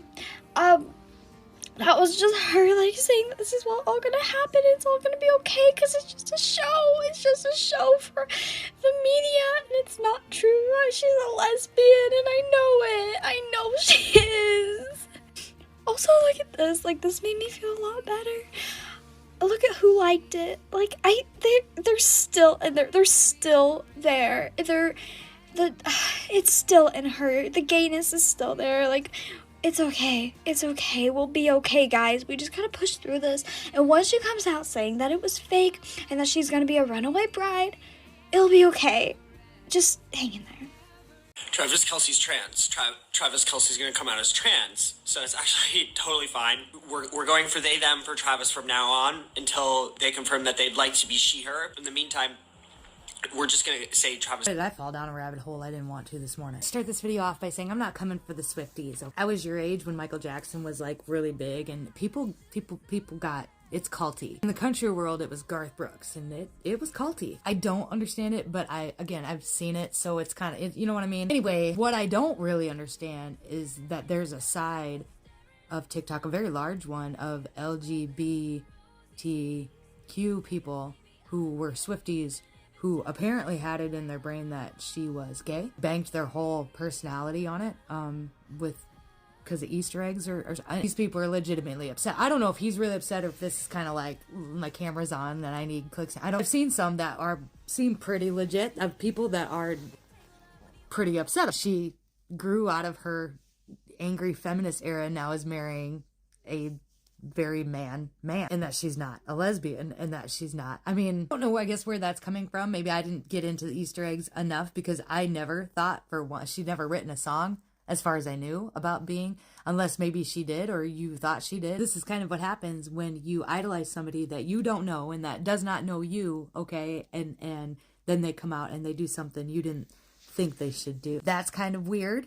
It's the expectations of somebody like that is kind of weird. Anyway, I hope that they're happy. I don't know. I guess there's bets for how long. I hope they're happy. I hope they have lots of babies. Everybody else is saying too that the conservatives are in a big outrage about this, and I don't think they are. Even Donald Trump was like wishing him well, and she bashed him pretty good. Probably vote for JD Vance.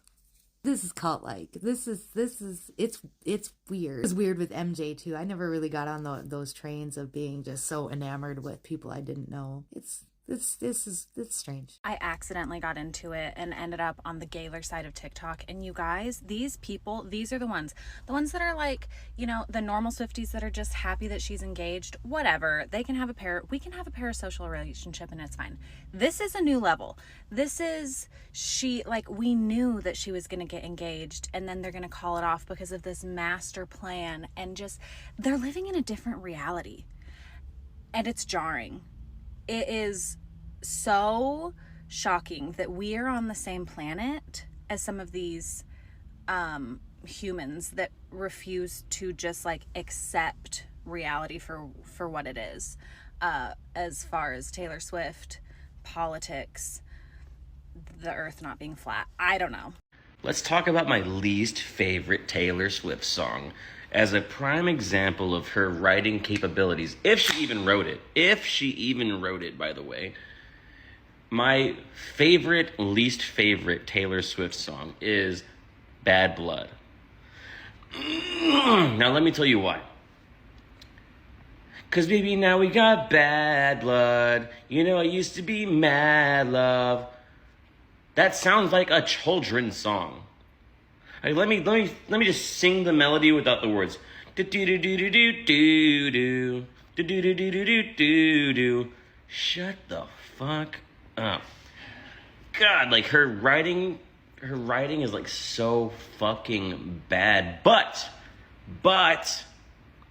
it's super well produced. That's the reason people. Also, she's like a blonde white girl. Of course, people are gonna be like, "Oh my god, yeah, I fucking love this." Stop supporting that.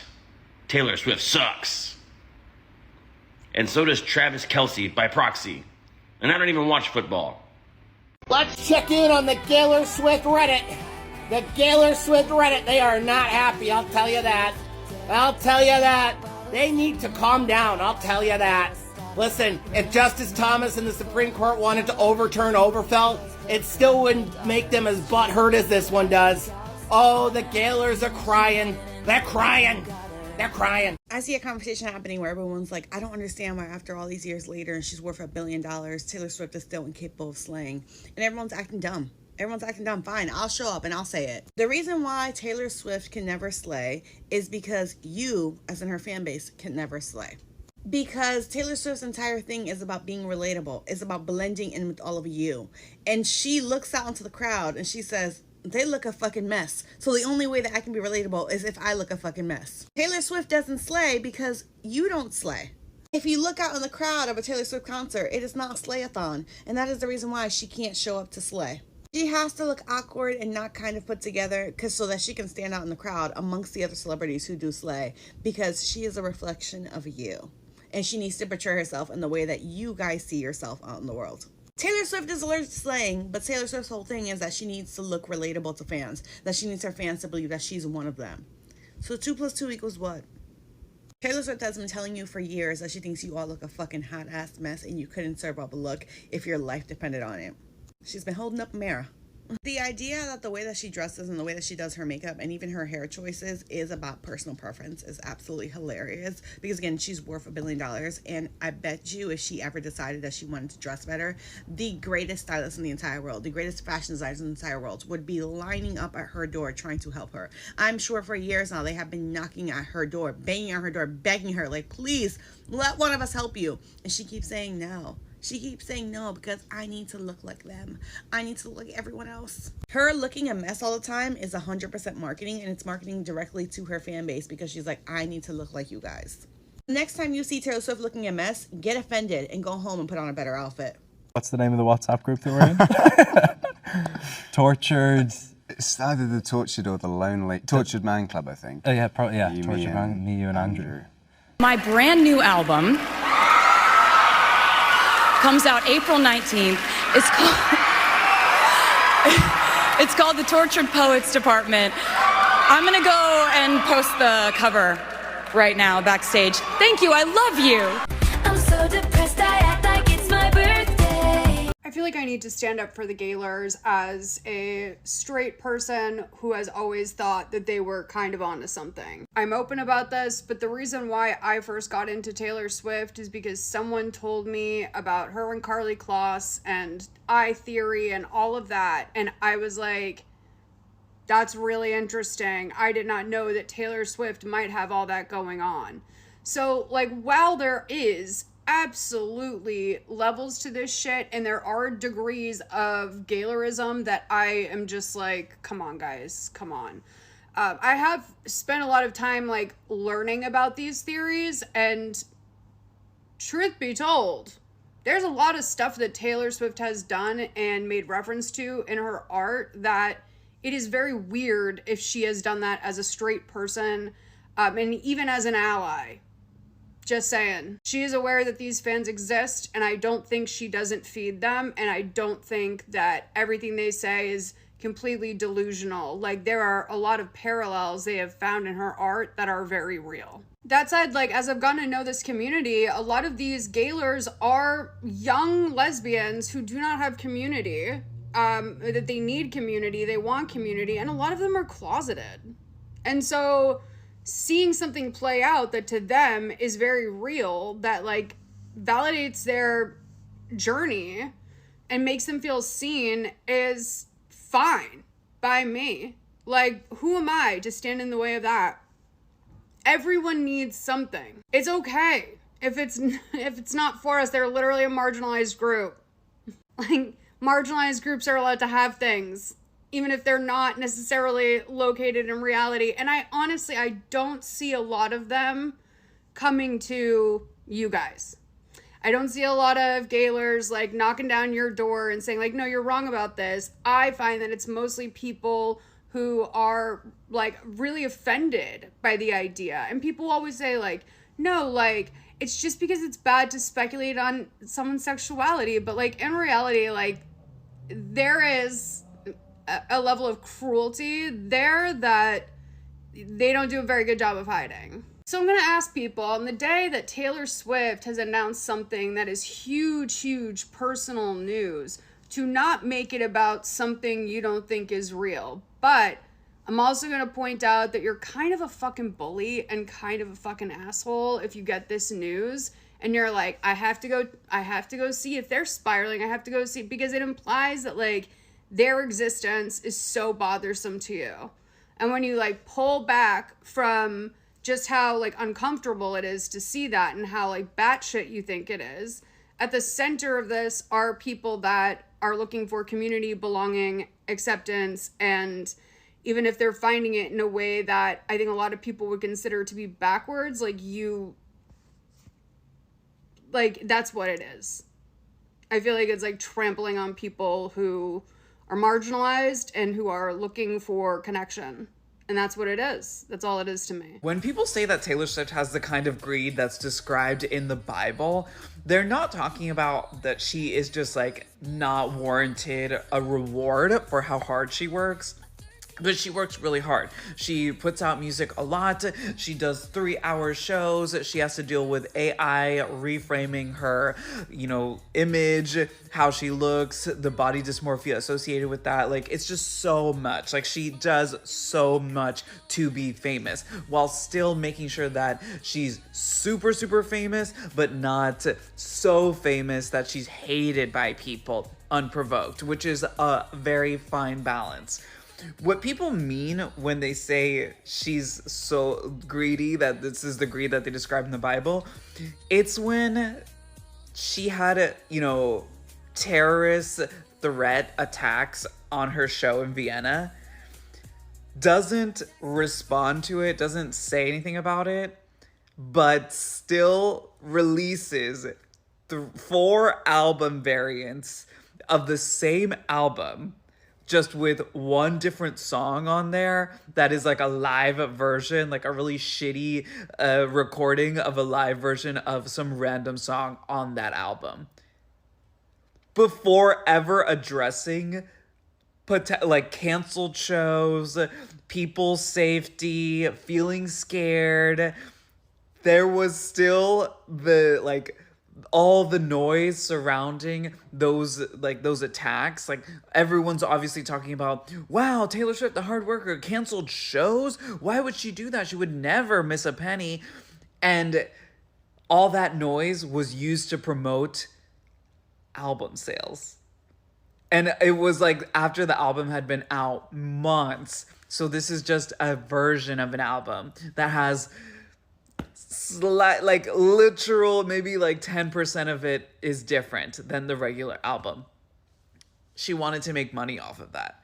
That's crazy greedy. And then afterwards, she finally says something, and because she's made herself such a strong victim, her victim complex is just the ultimate white woman final boss, that she said, I need to address this on my time. I cannot say anything prematurely, and I'm not on anybody else's timeline.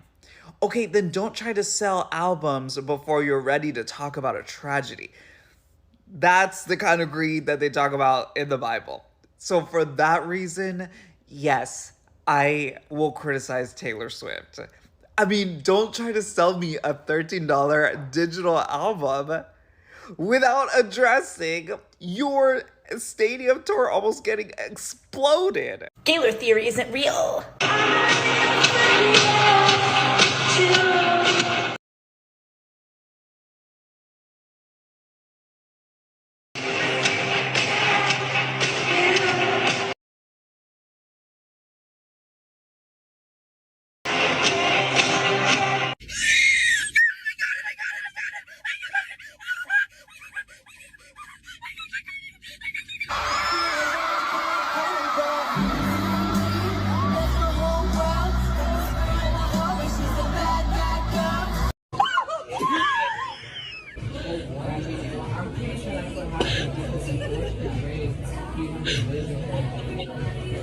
Taylor, you'll be fine. She has chosen not to speak about Palestine. But she could also be like supporting like quietly. Like maybe she shouldn't do that. I felt a little rage inside.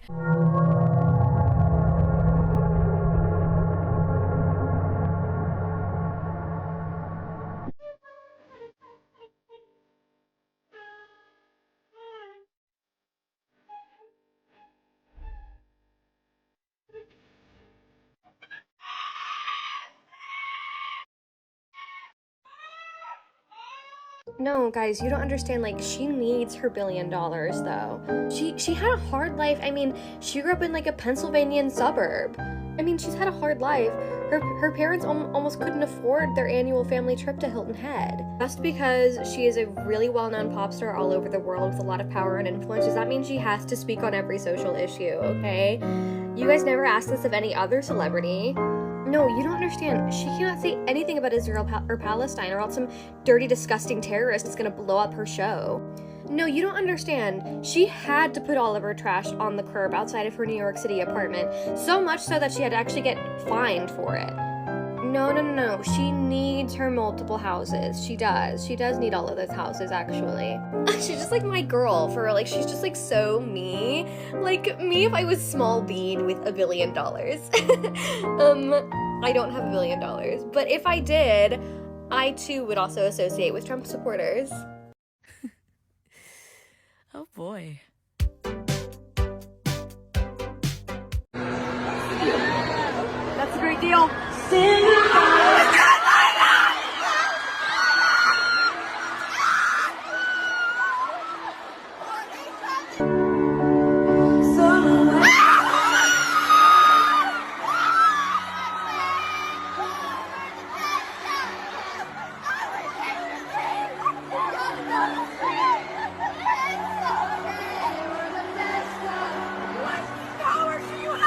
You hate Taylor Swift.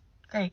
Honestly, that's even less interesting than liking Taylor Swift. I saw a post that said Taylor Swift makes music for girls who give teethy head, and I can't stop thinking about it. It is crazy how much backlash you will get if you say you don't like Taylor Swift or her music or the actions that she's taken part in. Whenever I meet a new person, specifically a new girl, I always kind of tiptoe around the fact that I do not like Taylor Swift.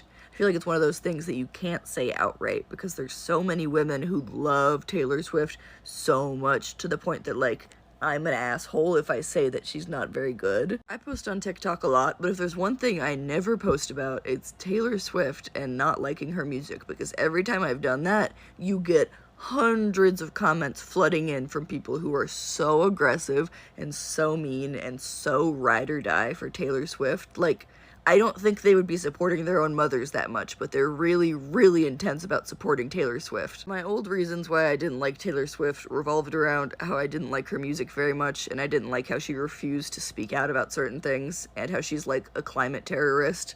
Now, I still think all of those things, but the main reason I don't like Taylor Swift is because you guys are annoying. I'm sick of the Swifties. I am fully convinced that Taylor Swift's fan base could topple the government of a third world country if she deemed it necessary. Because what I experienced this morning is nuts. And it all started yesterday when I saw this post. A fan of Taylor Swift and Travis Kelce named their kid Kelsey Taylor. And I saw this and I'm like, yo, that is some crazy glaze. Naming your child after two celebrities who aren't even married is unheard of glaze, right? And me, not thinking in the moment, I fired off a tweet. I said this level of parasocial is absolutely scary. And I don't really have motion on Twitter, right? So I'm thinking, at the max, 50 likes. Yeah, it got 3 million views in under 24 hours. 101,000 likes. I woke up to almost maxed out Twitter DMs, right? And the first DM I open is a picture of my house. Hey, any Taylor Swift fans out there, Taylor Swift herself, Kelsey Taylor is a beautiful, beautiful name. Matter of fact, that's what I'm gonna name my daughter. In fact, I'm gonna name my son Travis Swift. So if you guys see this, I want zero smoke, absolutely zero. Because people are genuinely going to slide for Tay-Tay, man. But it seems that she didn't speak out, right? She didn't speak out. What is it?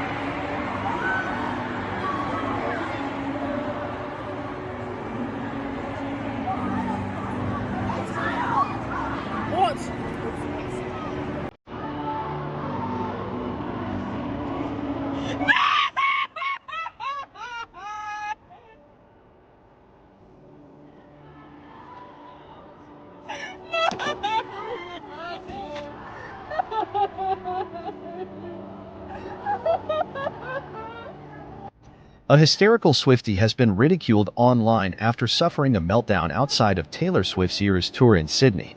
Madison Black Band was seated outside of Accor Stadium with two of her friends on Sunday night when she heard the singer perform the folklore hit Exile as a surprise song on the setlist. Immediately upon hearing the first few chords of the ballad, the Brisbane-based model exploded into tears and wailed at the top of her lungs before collapsing into her friend's arms. Her two pals appeared to be awkwardly stifling laughter for a few moments as they comforted the inconsolable blonde.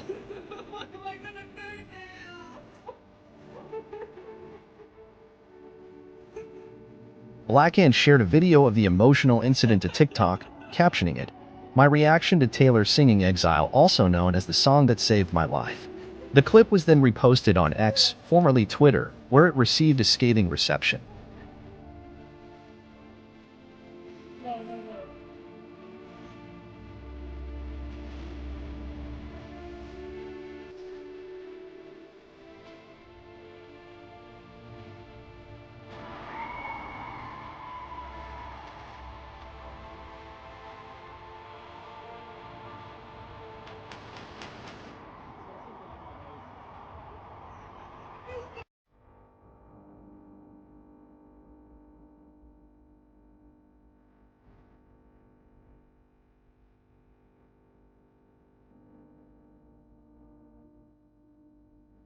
Major ick.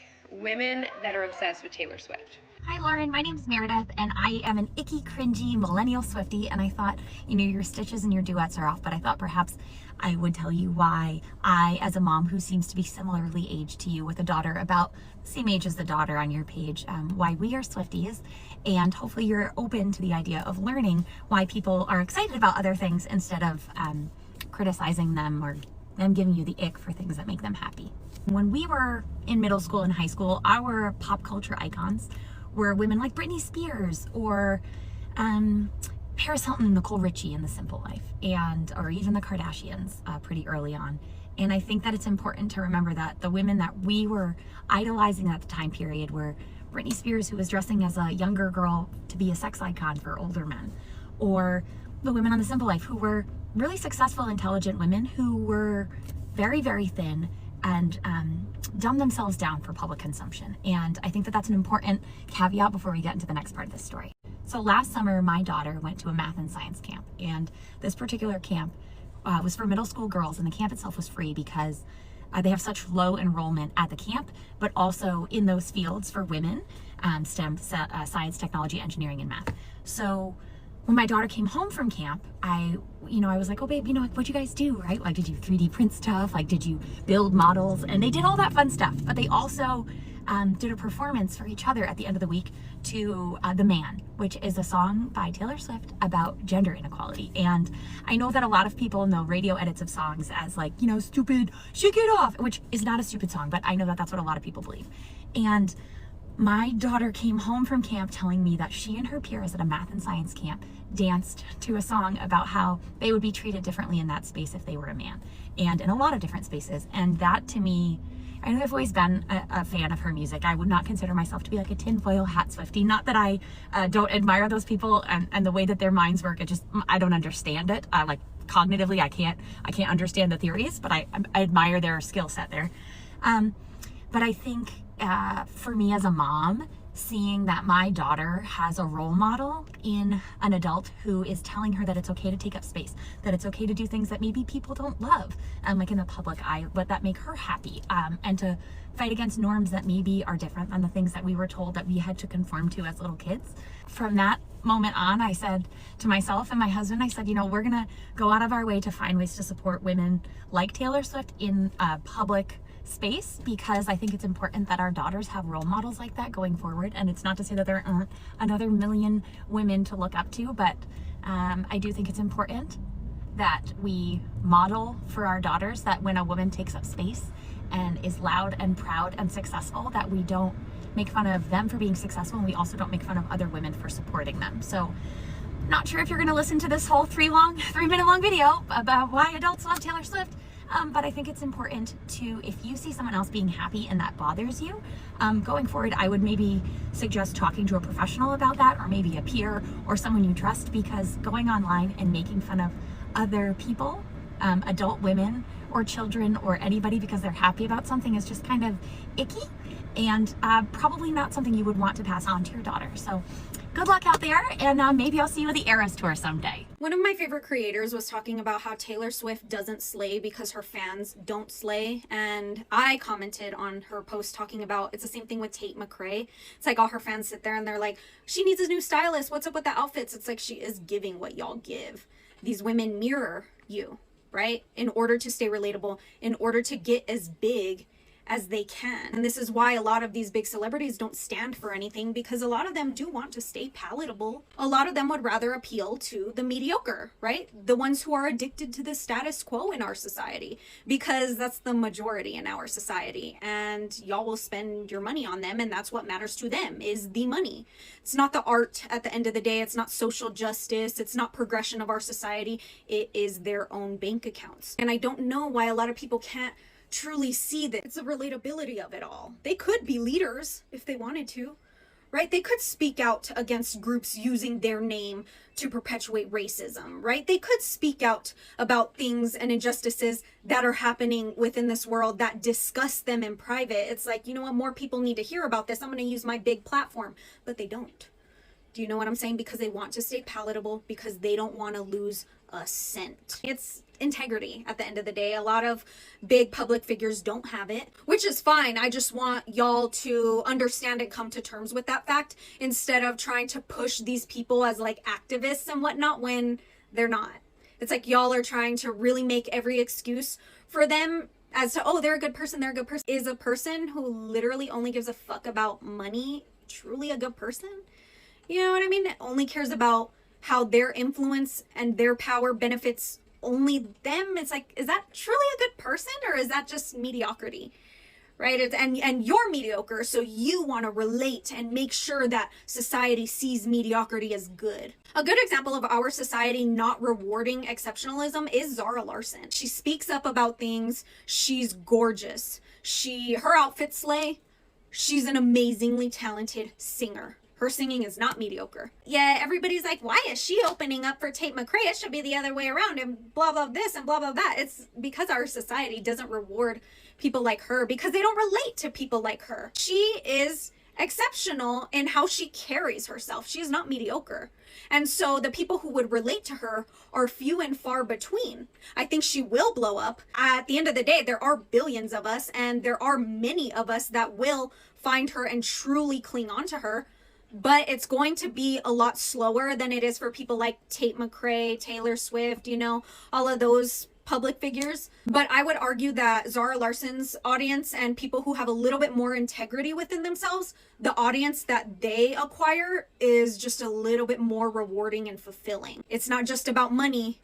It's about community with them. It's about connection within community, within the art, right? It's a lot bigger than money for a lot of other people.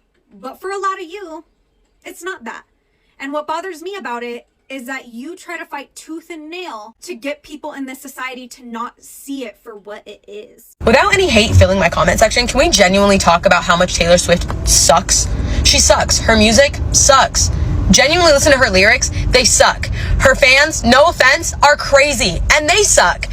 She has no value to our society. She kills our earth. She does not give a damn about minorities or people of color or anything of the sort in that general term, like topic. She doesn't care about anybody but herself and her relationship. She sucks. She genuinely, from the deepest part of my heart and on this earth, sucks. She's not a great role model. And what the hell do you mean? She's been through a lot of dick. Like, shut up. And not shaming. I'm not shaming. I'm just quoting the movie. But really, she sucks. And I'm not sorry. I'd also like to add, she only cares about defending and making a difference for people that look like her. End of story. Her feminism is only for people that look like her. Goodbye. About you guys, but I've never liked Taylor Swift, and I don't like her more now than I did back then. Why? I'll tell you, because she is one of the most powerful and influential women across this fucking globe, and she hasn't said shit about the Gaza genocide, although she's a proclaimed feminist and she cares so much about the abuse of children and what is right and what is wrong. The woman that uses feminism to tell people that they can't be mean to her, but she doesn't care about the women in Gaza that don't even have sanitary pads for their fucking periods while they're being bombed at. The same woman that could have chosen to keep her screening of the Eras Tour unavailable in Israel, but kept it going anyways. The same woman that was applauded and loved simply for showing up to a Palestinian comedy show when she's actually said nothing in support of Palestine. Point is, anytime I hear a Taylor Swift song now, I roll my eyes in absolute disgust. One of my friends posted something to a Taylor Swift song, and that was enough for me to just be like, oh, You still support her? Damn. Yeah, I just hope that he loves that girl as much as he loves MGMT's Electric Feel.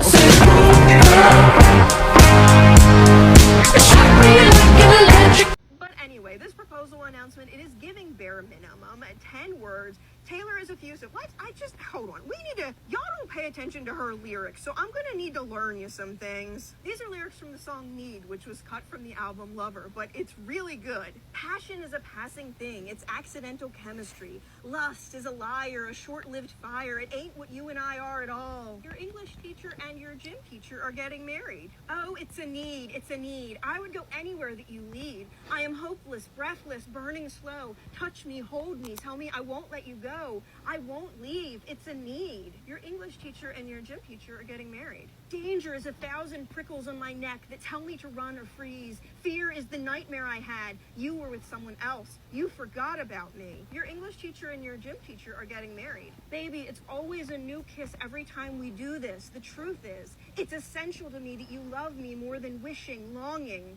Oh, it's a need. It's a need. Your English teacher and your gym teacher are getting married, which is a reference to a tweet somebody made, Miss I'm offline, another lie that she told. The fact that she has so many romantic songs and she used So High School, which I know people are going to say, well, So High School is about him. So High School is an entirely one-sided song about his friends, his dad, his jokes, his games, whereas most of her songs are about like you and then I and then you and then I. There's some amount of back and forth. This song is just like so much him. What 35-year-old woman likes playing a little bit of undershirt feel up when his friends are in the room and y'all are playing Grand Theft Auto? DeuxMoi has doubled down on her Taylor Swift reporting despite getting called out last night by Taylor's publicist. DeuxMoi has claimed that Taylor and her ex, Joe, had a wedding ceremony of sorts, and last night Taylor's publicist tweeted, "Enough is enough with these fabricated lies about Taylor from DeuxMoi. There was never a marriage or ceremony of any kind. This is an insane thing to post. It's time for you to be held accountable for the pain and trauma you cause with posts like these." DeuxMoi then started posting on Instagram fan theories as to why Taylor's team spoke out against DeuxMoi. In one post even commenting, a lot of people are starting to figure out why, and it's all good. Why not celebrate the love and happiness? And ending with this post that said, well, I make $0 from lying. Can publicists say the same?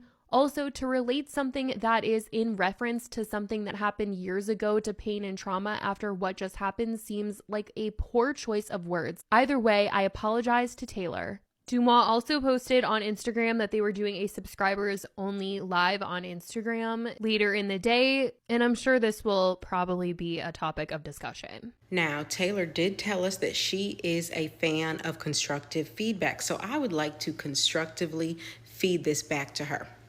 Enough with the countdowns. Enough with the countdowns, ma'am. They are countdowns to nothing. They are countdowns to nowhere.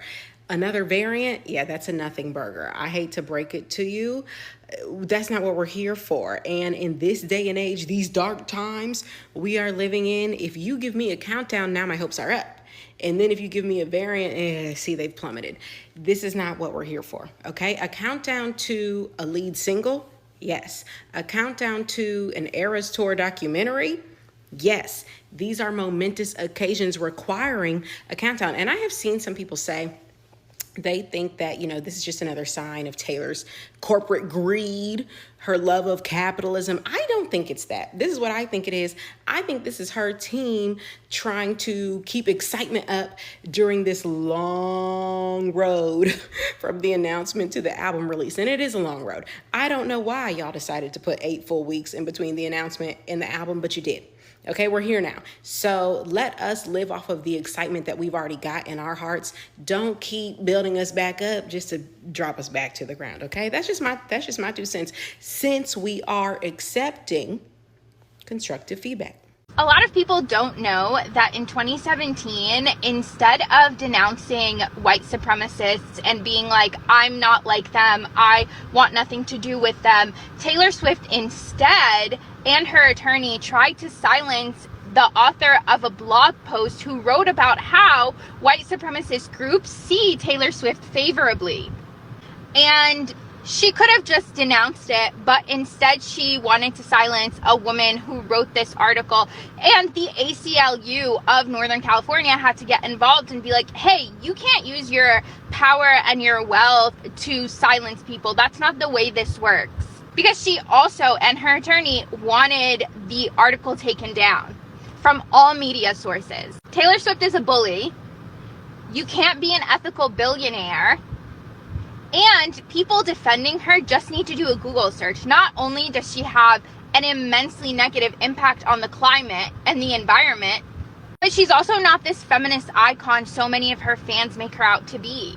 I think Taylor Swift, right, her whole career, don't butt in here, her whole career is built off of relationships with other famous people and breakups and heartbreak, etc. And in one of her songs, she says something along the lines of, it was all a plan, it was all a part of my master plan. I think Taylor Swift, from the very, very beginning of her career, has planned to date all of these high-up people. Right, she's arranged it in her head. I'm going to date all these people. I can't even talk about this. I literally can't. Create a massive media, create a massive hype on it, on the media. For example, Jake Gyllenhaal. She dates him. She breaks up with him. She comes out of a new album about their relationship. And then she dates Harry Styles, does the same thing. She dates another 6 or 7 guys and does the same thing. I think Taylor Swift has had it in her head from the beginning that she's going to date all these people just for content. And I think that is exactly what she's done. She's manipulating these men so she can just put it into her music. Okay, can you let me fucking talk now? Because you've actually pissed me off. I'm actually annoyed now, okay? No, this isn't funny. Number one, the song where she talks about she was a mastermind, is about her fans, not the... That's a lie. Okay. You're so naive. She's brainwashed you, mate. All right. I could say the same about so many rappers, so many male what rapper artists. do I listen to? What? What rapper do I... You don't listen to rappers, mate, because you listen to shit music. You listen to 3 fucking songs. Justin Timberlake in the fucking shower. Wait, this is what happened when you call out a Swiftie. No! This is what happens when you call out a Swiftie. You know Taylor Swift, a literal multi-millionaire. Billionaire. Clocked you. She lied about never being able to own her old music so she can have y'all buy her lazy remakes. Well, my goddess deserves it after what those greedy labels did to her. Yeah, I really don't think they're the only greedy ones in this conversation. Wait, maybe you're right. She doesn't care about us. What? Shutting down. System updating. Taylor Glaze V20 up and ready. Taylor loves her fans. Get ready to get doxxed by the Swiftie. The way so many Swifties still fight tooth and nail to try to say that she is an activist, that she is a feminist, that she, you know, has good political, moral values is crazy to me. That woman has no values. She doesn't really speak up about anything. You want me to care about that documentary from 10 years ago where she supported Biden? Nothing is revolutionary about supporting Biden. I'm sorry. Or nothing is revolutionary about being against Trump.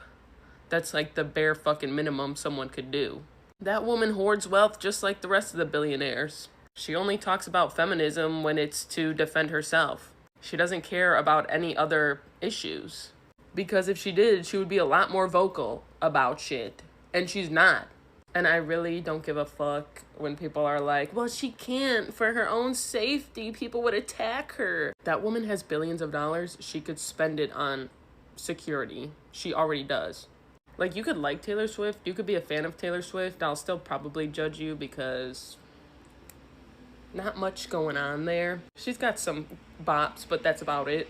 But to try and say that she's some great activist and she has good moral values and she's an awesome feminist or some shit like that, you're just like lying to yourself at that point, I gotta say. Like, nobody's buying it. Nobody's buying it. You're buying it. You're giving her more money for her mediocrity. I just can't. This woman has been on this, she's been famous forever. And she's really only spoken out once or twice. Like, yeah, against Donald Trump. Yeah, okay, thanks for doing the bare minimum, girl. Like, we all know. And supporting the Democratic Party? Like, okay. Like, if I had that type of fame and money, you know what I would be doing? I'd be fucking talking about literally every fucking issue. Maybe not every single issue, I don't know. There's a lot of issues out there. But I'd be using my platform like every fucking day to raise money and donate money. But she doesn't, because she doesn't give a fuck. She doesn't give a fuck. I gotta say. And she's not a showgirl, I'll say that too. I've been a Swiftie since I was a teen, and I'm not excited for this new album. And it's not because I don't like her music, but it's because I don't like her anymore. And it sucks, but the truth is she's a billionaire who hangs out with Trump supporters, therefore who you hang out with is who you are. I'm just pissed because this is one artist that I have always loved down, cried at the Eras Tour, tears down my face, and now I just feel nothing. I don't even follow her on Instagram, and obviously I've seen that she's posting a new album, and I go to her page and I'm like, cool. Good for fucking you. The rest of us are fighting for our fucking lives. It sucks. And it's like, really, I'm asking for the bare minimum. A reshare, something, because she has so much power. Anything would be a lot. So I have a question for the Swifties, yeah? And please do not just dismiss me as like some kind of like Taylor Swift hater or whatever. Like, because I have a Taylor Swift playlist. I have a lot of her songs in my playlist. I like the girl. Do I like Swifties? No, because I'm a part of Stan Twitter. So, you know what I mean? It's up and it's stuck. But I do like her as an individual. However, I do have a question.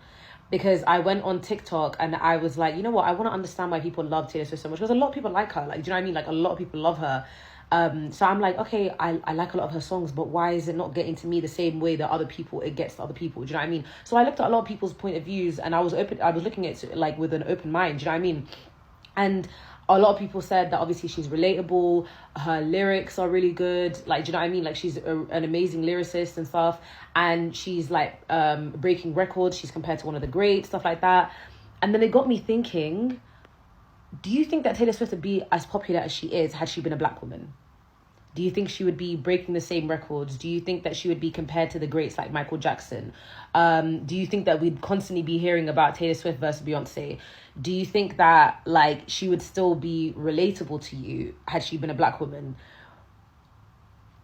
And I think that's just something to think about. You know what? I'll even make it easier for you. a light-skinned woman, a light-skinned black woman, do you think that she would, and she has the same talent that she has now, she's doing the same thing that she's doing now, she's performing the same, she's doing the same exact stuff, but only difference is that she's a light-skinned black woman. I want to know your thoughts. I genuinely want to know your thoughts.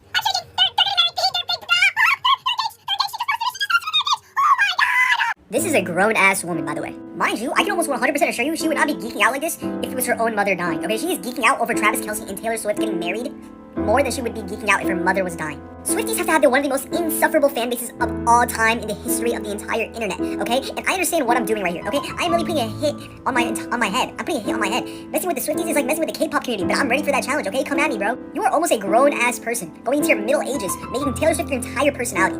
Taylor Swift, your entire personality. Dude, I don't want to be ageist, but if you're over 25 making any celebrity your entire personality, first of all, you have a low IQ. I'm being so dead as you have a low IQ. You are not a smart person. Second of all, she does not know you.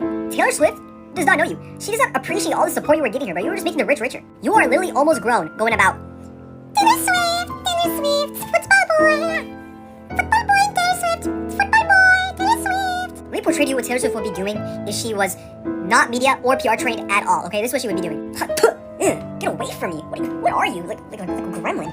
And this is why I hate parasocial relationships. I will never support a parasocial relationship ever in my entire career, okay? If I just hate all parasocial relationships because they don't know you. Anyways, guys, let me know what y'all think. I just wanted 1 year. Just 1 year. Without Taylor Swift completely taking over pop culture. Is that so much to ask? I'm tired, y'all. Like, I don't even dislike her. I'm just so tired. I've got Taylor Swift fatigue. Isn't she tired? Like, doesn't she want to take a break?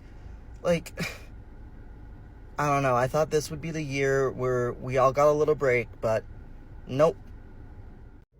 With all due respect, so that nobody comes after me, why are we crying over the fact that Taylor Swift and Travis Kelce got engaged 2 weeks ago? Why are we crying over that? Like this is our best friend or our sister or our mom or something? I'm not understanding. These two celebrities have no fucking idea who you are. You are way too emotionally attached to them. I love you guys. I love all you Swifties. You pop off, you do what you want to do, but I don't know, maybe go touch grass and come back down to reality. They're just celebrities. They don't know who the fuck you are. They're taking up way too much of your mental space. I'm dead serious. She just posted on Instagram. What the hell is happening?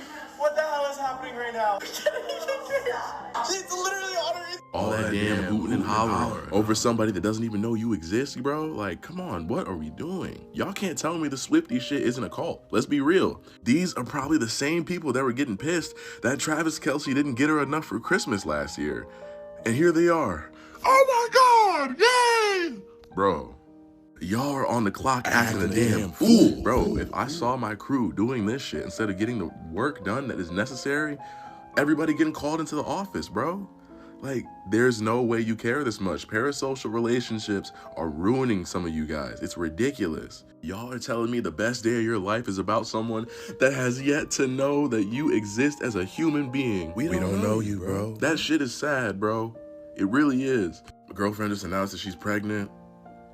Nah. Son just graduated from college, 4.0 GPA. Top of his class and everything. Valedictorian. Fuck all that. Taylor Swift just got engaged. Yeah! Let the brainwashing commence. That shit's already in full swing, actually, now that I think about it. It's a damn shame. She's fucking annoying. Her fans are annoying as shit. I'm her fan, though, and I'm not annoying. I feel like there's low-key Swifties like me who grew up with her, love her, and are obnoxious about it. I just love her music. But, like, yeah, I get it. There's some crazy people. But, like, she just has so many fans that, like, yeah, a percentage of them are going to be fucking crazy and make everybody hate you're gonna just be, oh my God, Swifties are so annoying, therefore I hate Taylor Swift. Just like people, when One Direction was a huge thing and the Directioners were so annoying. Yeah, you're kind of annoying me right now. I'm in my reputation era, Travis, so you better not lose the Swifties Super Bowl. Cassidy, stop doing this shit. Meet Cassidy. Her friends say her obsession with Taylor Swift ruined their Super Bowl party. Yeah, I was excited to watch the Super Bowl, Taylor's version, but I wasn't annoying about it. Oh my God, look, it's Taylor, it's Taylor, look, it's Taylor. Yeah, she was annoying as f. Don't you think they should put Taylor on the next Madden cover? No. Don't you wish Taylor was doing the halftime show? No. Most years people just watch the Super Bowl for the commercials, but this year everyone's watching for Taylor. Seriously, who the f invited her? Cassidy continued to talk about Taylor Swift the entire game, so her friends decided they had to put an end to it. Listen, I get it. You love Taylor Swift, but her music just isn't for me. Yeah, that's because Taylor makes music for the girls. I'm a girl and I don't like her music. Well, that's probably because she writes music for girls going through breakups, not whores going through hookups. Cassidy needs to watch her fucking mouth because I'm in my slap a bitch era. Okay, y'all, they truly could not have made it more clear that this thing between them is a performance art and a PR relationship than they did last night at the Eras Tour. Can someone explain this to me? Maybe someone with more Taylor Swift knowledge? Why people still think that Travis Kelce and Taylor Swift's relationship is a PR stunt? It makes absolutely no sense to me. Travis Kelce has traveled thousands and thousands of miles to attend a number of her concerts. Taylor Swift has traveled thousands and thousands of miles to attend his games. Travis Kelce is still going to be making millions and millions of dollars with the NFL and his podcast. Even if he wasn't in a relationship with Taylor Swift is still going to be a billionaire even without Travis Kelce. The NFL is still going to be raking in money left and right, even if Taylor Swift wasn't dating Travis Kelce. Has she helped? Absolutely. Has she brought in a whole new audience? Absolutely, and it's been great. I've been a fan of Travis's for years. I love the way he plays the game. Never really listened to Taylor Swift before they started dating, but with them dating, the Eras Tour, and now my daughter enjoying her music, I've become a big fan of hers. I just don't understand the conspiracy theories out here and why people think that. Why people are jealous. Why people are hating on them. It makes no sense. Taylor Swift this week posted on her Instagram. She did a collab post with Killa Trav, which is actually hilarious. The most viewed Instagram post ever, and it's a collab post with Killa Trav. The number one thing is this has taken over the internet. I don't like the take when people are like, why is this news? Like, why are we talking about this? It's the biggest pop star in the entire fucking world, and she's getting engaged to a famous football player on the Chiefs that have been the best team for the last 10 years. This is gonna be a story, all right? So if you're like, I don't know about Taylor Swift, like that's the same. If you're a guy that's doing that, that's like a girl that goes to the Super Bowl and is like, sports ball, like, oh, like what? Obviously it's a fucking story, okay? So shut the fuck up, all right? You're not bigger than Taylor Swift. No one is. Go all off, right? Jack. Yeah, like fuck you guys. Sorry. Watch or listen to the Daily Friday podcast every Friday wherever you watch or listen to your podcast. Find a breeder, and I'm gonna get kids so that mom can love me again.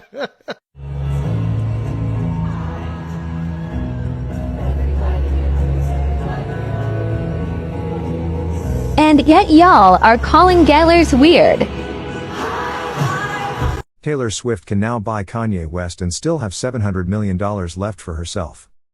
Taylor Swift cannot buy Kanye West, as this was abolished in 1865 in the United States. I legally changed my name to Caroline Melissa Taylor because of Taylor Swift. And if you don't like that, go touch grass. Also, if anyone can let Taylor know, because I still don't know whether or not she knows I did this. Travis Kelce's ex, Maya Benberry, warns Taylor Swift about him and calls him a cheater, telling Daily Mail, Taylor seems like such a fun girl with a beautiful spirit, so I wish her the best of luck, but I wouldn't be a girl's girl if I didn't advise her to be smart. Only time will tell, but like the saying always goes, once a cheater, always a cheater. Now, I don't know if you guys have seen my past TikTok where Maya Benberry actually liked a comment on her Instagram calling Taylor Swift a 5, like a 5 out of 10, right? Now, this is my opinion, you guys, okay? We can disagree, but if you're a girl's girl, you don't like a comment calling the girl who you're giving advice to a 5 out of 10. So you say Taylor's such a fun girl with a beautiful spirit, but then you liked a comment saying that she's not all that. I mean, it just doesn't add up to me. I don't know. What do you guys think about all of this? Let me know your thoughts in the comment section. When the Taylor Swift concert ends at the same time you're on your way home. I'll take the street. Wow! Oh, hell no! Hell no! We about to get off. Wait. Don't come on yet. They're like, Curtis, we're coming on. It's cold. Shit. That's stuff, y'all. Look at this girl. She's stepping up. She's like, I gotta see. One second. Careful. He's careful. Don't be stepping up.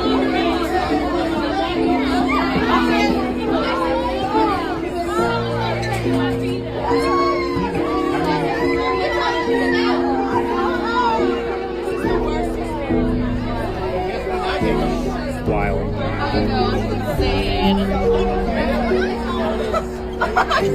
We start being really mean to people.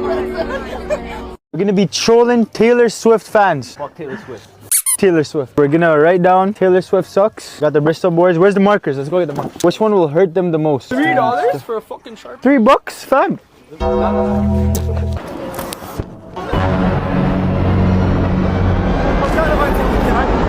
I have a gay friend for you. Baby, I'm just gonna shake. Yo, imagine. You want a friendship bracelet? Haters gonna hate. How do you care? Why are you so obsessed with her? I don't come here ruining people's night. I'm ruining your night? Yeah. Why? No, you're ruining my night. Why don't you walk away then? Why? Why is Taylor Swift trash? They just hate her because she's a woman. Okay, she's not trash. She's not. She's just so nice. She has more money than you will ever have. Oh. You will never be as successful. You will never have a fucking home. No. You won't be able to afford your own home. No. Taylor Swift engagement, super shocking at first, but now that I'm like actually processing that the artist that I've known for the longest in my life, I posted my reaction video and I just sat there for a moment and I was like, holy fucking shit, like she's engaged, like go girl, be happy, get it, like get that fucking shit. This is not normal. This is crazy. I don't think anyone can beat Taylor Swift fans, okay, with the whole parasocial battle. They got that. I'm not gonna lie. Isn't this a little scary too? Like, I'm scared to make jokes around Taylor Swift fans because this is how y'all are? Nigga, what the fuck? Y'all literally just start foaming at the fucking mouth over the one comment she made years ago talking about I wasn't sure or I didn't realize I could advocate for a community I'm not a part of. Did you know that before she said that, she said anyone who isn't a straight cis white man? That's a lot of communities, right? Majority of people are not straight cis white men. And the campaign, the issue she was focusing on at the time was LGBT rights. Why would that be so important to a straight cis woman? Why would she care so much to make a whole song about it and then make a whole era, her whole era, rainbow stuff and bi flag colors and putting on gay artists? Why would she care so much? Be for real. Did anyone else see this? I gotta let you in on something. I'm in a fantastic mood tonight. Assemble the clowns. During her last show, she said, I want to let you in on something. So she ended up telling the crowd, I'm in a really good mood tonight. But as she said that, she grabbed her ring finger, and it was her left ring finger. So now, people think she and Travis got engaged. It's the nod. I peeped a ring on her left finger a while back. OMG, if this is true, that's her real endgame. I love their love story. Clowns never have a day off. Very, very true.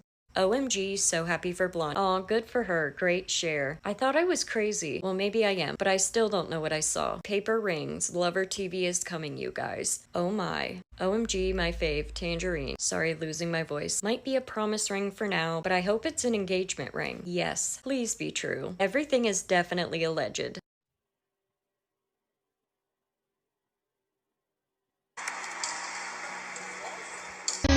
I was enchanted to meet you. Please don't be in love with someone else. Please don't have somebody waiting on you. Please don't be in love with someone else. I'm gonna say this because nobody else would say this. When are people gonna get a life?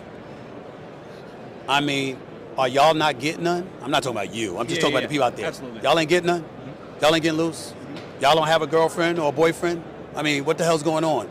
We are literally talking about, first, oh my God, he kissed her. Well, he flew to Germany to watch her perform. What do you think he did? Give her a kiss on the cheek? I mean, she comes to the game. She's in Buffalo. She's in Baltimore. She's at Arrowhead Stadium. You think she's flying there for her health? Because she loves the Kansas City weather? What the hell you think she's coming for? What do you think they're doing? So it's like, it's their business. I'm happy for Travis Kelce because he's a good brother. I'm happy for Taylor Swift because she's a phenomenal artist who's done a great job. But at some point in time, they both need to look at everybody and say, get a life.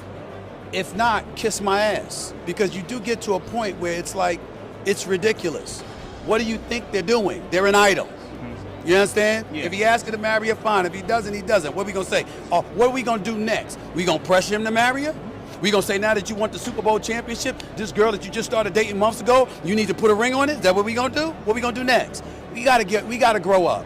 And we got to get a life and leave people alone to live their lives unless we're really, really willing to let people into our bedrooms. Because I'm telling you right now, Travis Kelce is much nicer than me. If it was me, I would tell everybody to kiss my ass. I mean, it's ridiculous how out of hand this has gotten. Hey there, I signed an NDA, so I probably shouldn't be talking about this, but I was the production designer's assistant on Taylor Swift and Travis Kelce's engagement photos, and I thought I would spill some of the tea. So first off, how I got this job. So I was already in Missouri where the proposal happened because I was working pre-production for the Labubu movie, which I don't think is announced, but there's a live-action Labubu movie happening starring Owen Wilson. And I was in Missouri working on pre-production. I'm just like a PA for pre there. And Ethan Tobman reached out to me. Ethan Tobman, who was the production designer on Fortnite. We had worked together on Madam Web, and then he brought me in for the Fate of Ophelia music video. And so we had this relationship, and he was like, hey, Taylor asked me really last minute. I actually don't even think it was Taylor. I think he's using Taylor as a shorthand for Taylor's social media manager, who I have never met. They asked me to do the backdrops for their engagement photos at Lee Summit's garden in Missouri. I see you're already in Missouri. I don't have the budget to fly anybody. Could you come? Are you close at all? And I had a car from production. So I was like, you know what? I can take the day. I can go over and help you on that set, on that shoot, on that set. I mean, the set was literally a garden. So anyway, I go and the engagement had already happened. They are in love. I actually haven't seen them yet. I'm assuming they're in love. I mean, spoiler alert, they cannot take their hands off of each other during this truly 15-minute shoot. Anyway, so the flowers that you see in the shoot, those were actually imported from, I think, Italy. Don't quote me on that.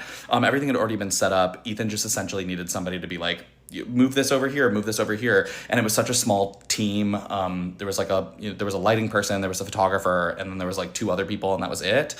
Their managers and things like that. But we did have a cheapo craft services table. Cheapo as in not like a craft services tent, it's a quick photo shoot, but just things to have. And there was a lot of Big League Chew. And I was like, what is all, a lot of Big League Chew? And I was like, what is all this Big League Chew? Turns out Travis Kelce's nervous gum thing that he chews is Big League Chew. So it's on every set that he's on. I had worked obviously with Taylor on that music video. So there's so much Big League Chew. Travis Kelce apparently loves Big League Chew. And they're just super in love. It's such a quick photo shoot. Taylor, it was so nice. She remembered me because we had only shot that music video 2 months ago. And so she came over and gave me a huge hug and was like, it means so much that you're here. And Ethan was like, Dylan came in for this. And I was like, that's so nice. Anyway, everything was just super, super nice.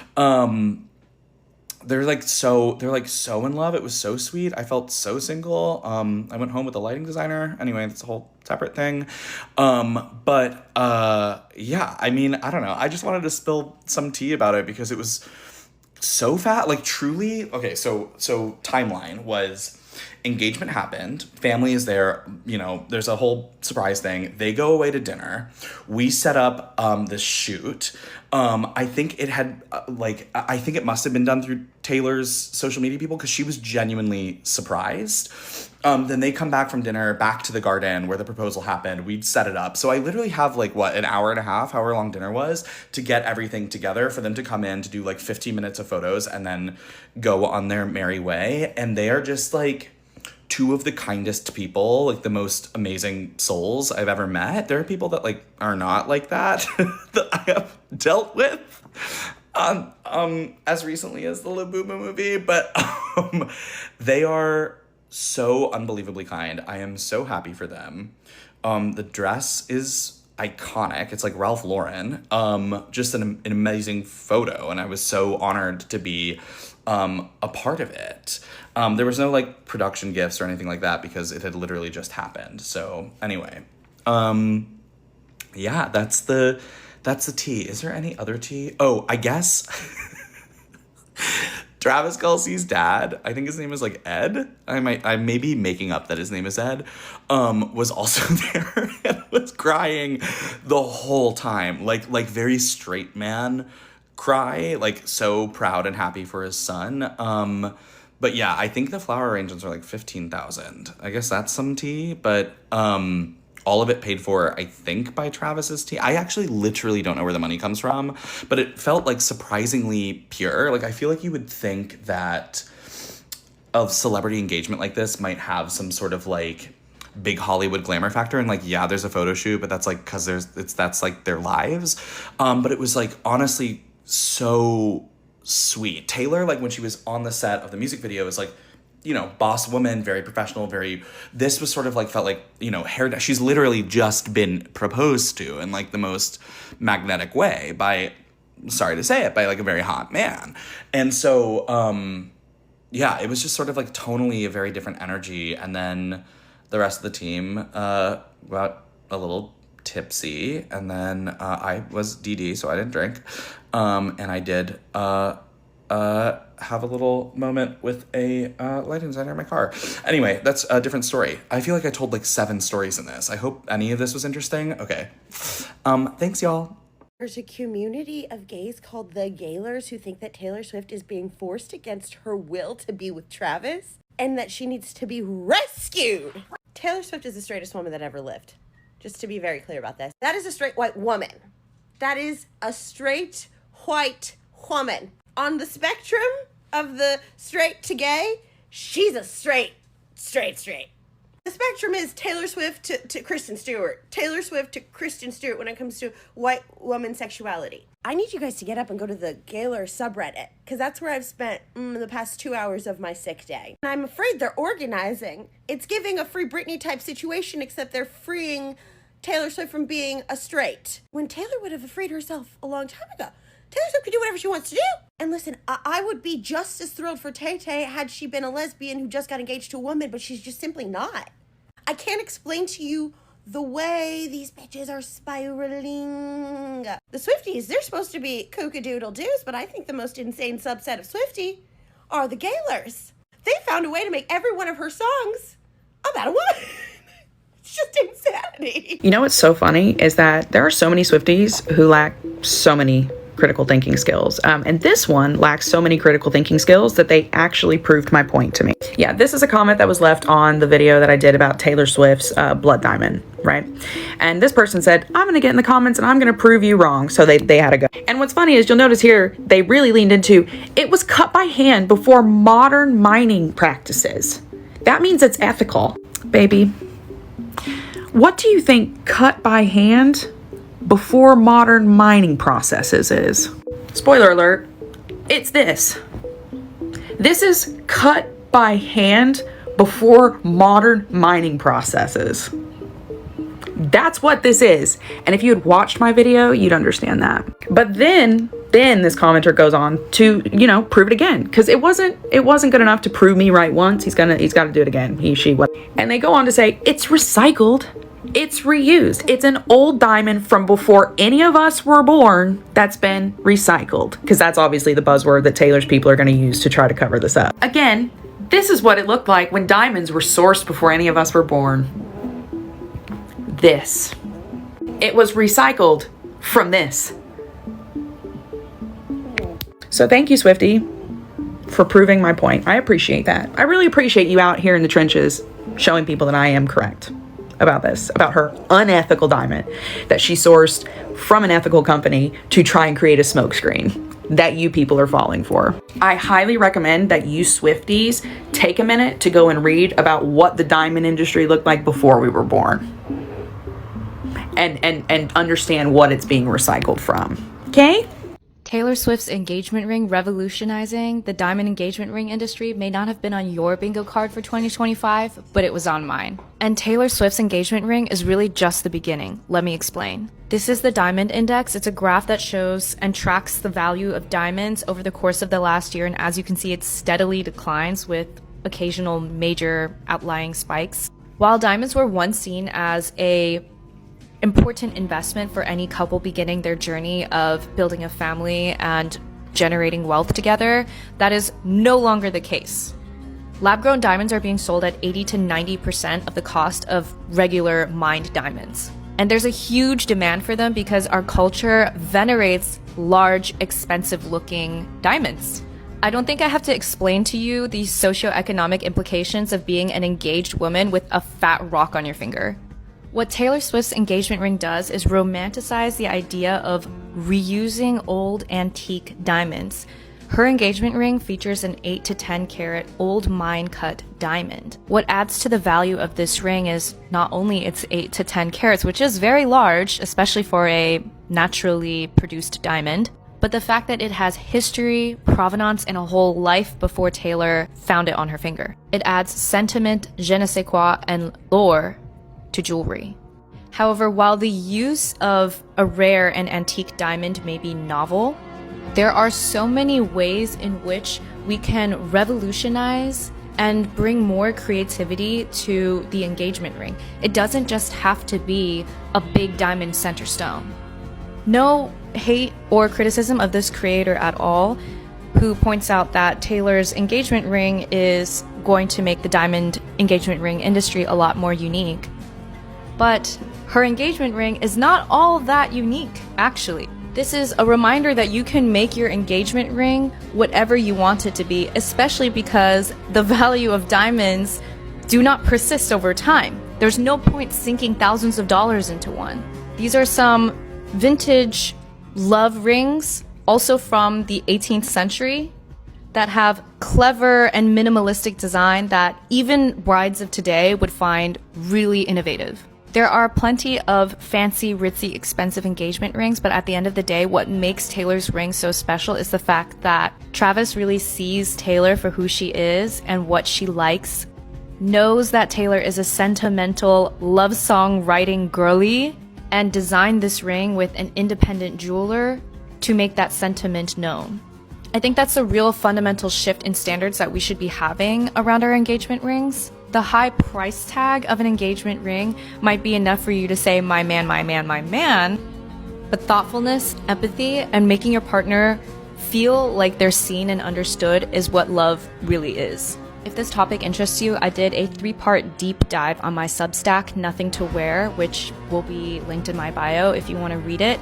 I went to the library and researched truly antique engagement rings and love rings to find more original inspiration, because I'm sick of trying to find engagement rings and all the content I consume or the shopping that I'm trying to do all just kind of looks the same when everyone's relationship looks really different, and your engagement ring should reflect that.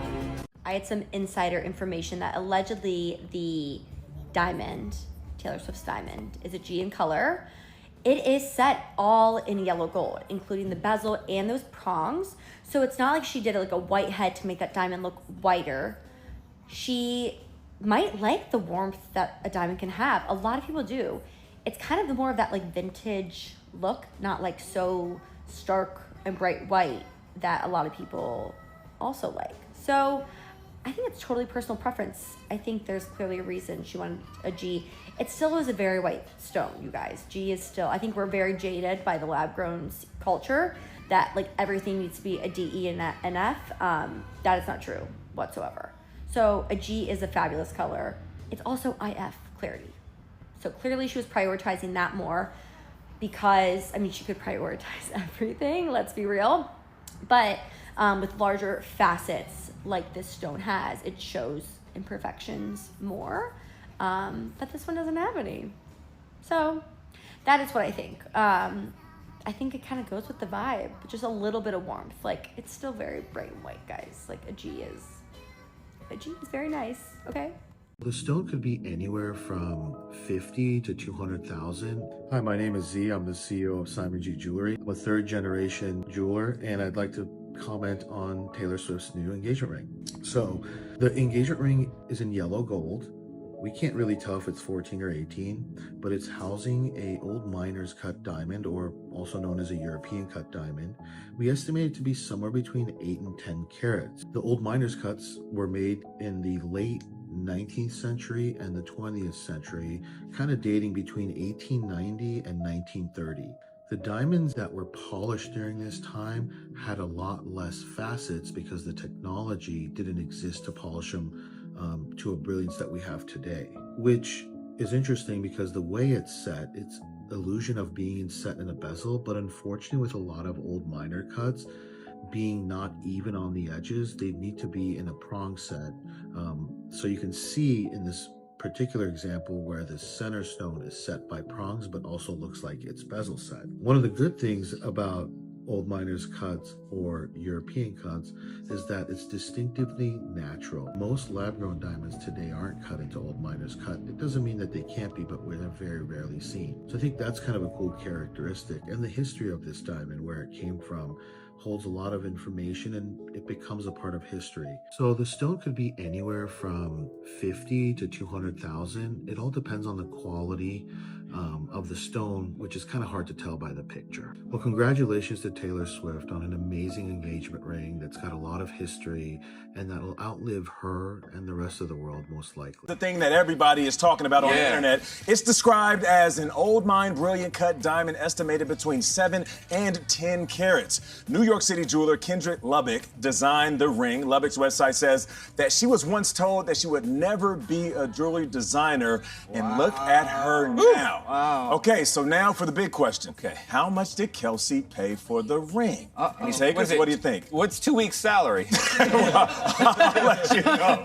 So no one has the exact numbers, but one expert told Brian Magazine that it probably cost $550,000, a little over $500,000. Now, that's half a game check for Kelsey, who gets $17 million this season from the Kansas City Chiefs. So what you're saying is Tony said, yeah, how much is 2 weeks? He went a little cheap on you. What you're saying. Nah, that's a lot of money. That's a lot of money. Yeah. But no, he did his thing. You love the ring, Gail? I love the ring. I think it's great. But I want so many details. How did they find this designer? How did they know her work?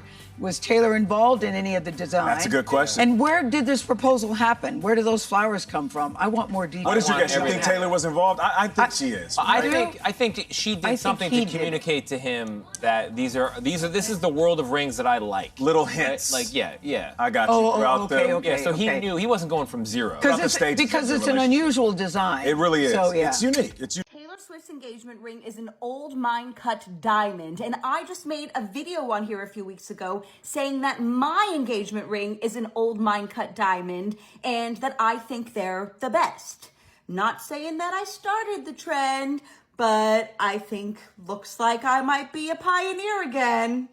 So for the average eye, people probably would not be able to tell the difference between diamonds and diamonds, lab, natural, whatever.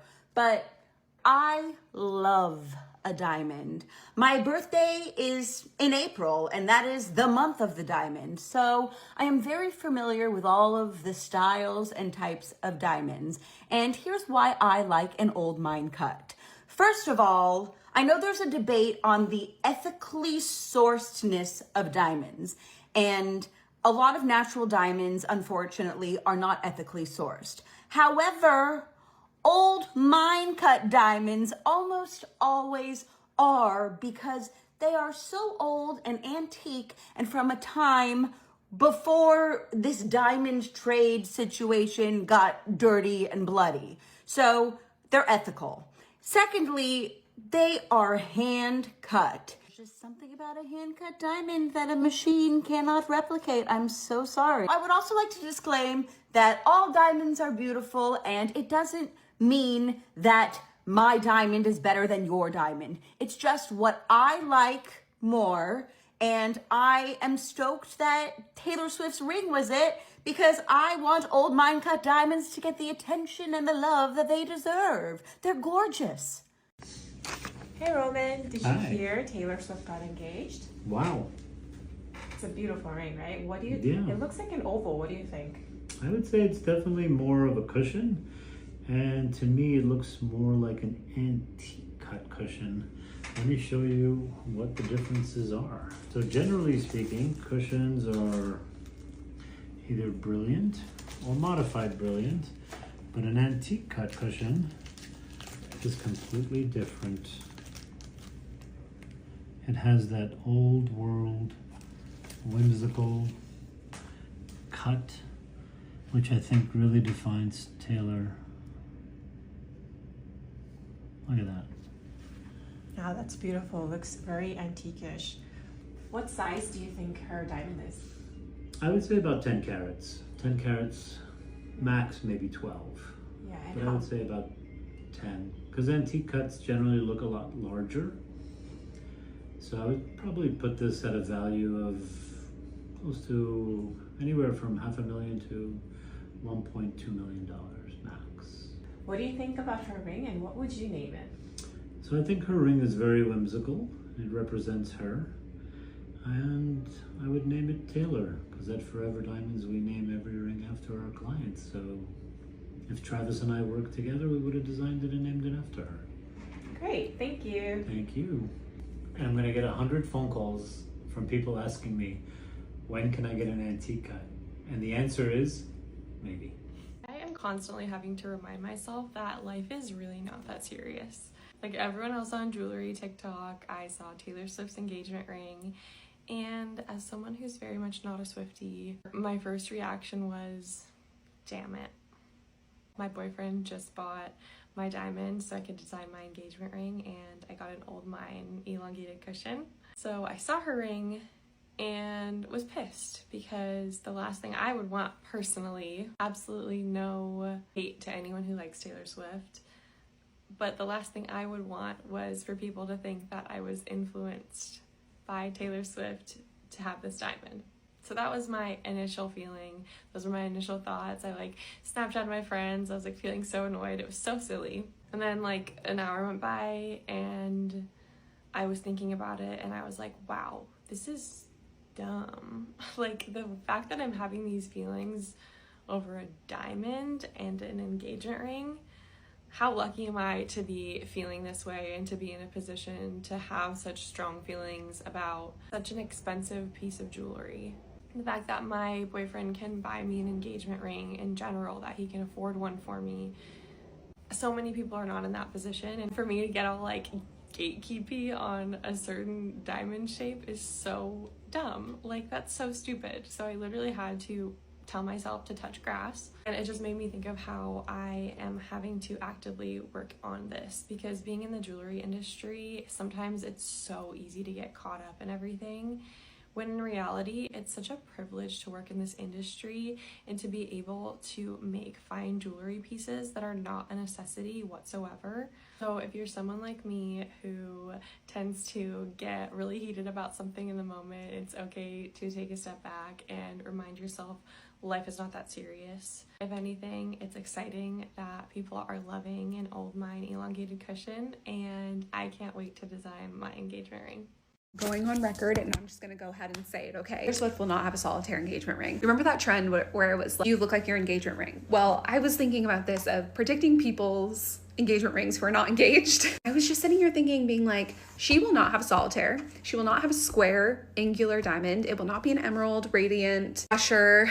I'm really thinking pear, probably not oval, probably not round, maybe cushion, but I really feel like it's going to be a 3-stone, or I feel like it's going to be some sort of like cluster detail for the accessory diamonds. I think an antique diamond is a really good possibility. Okay, wait, I need to sketch this out because I'm like seeing it come to life in my brain. There's going to be something like intricate and unique with the band specifically.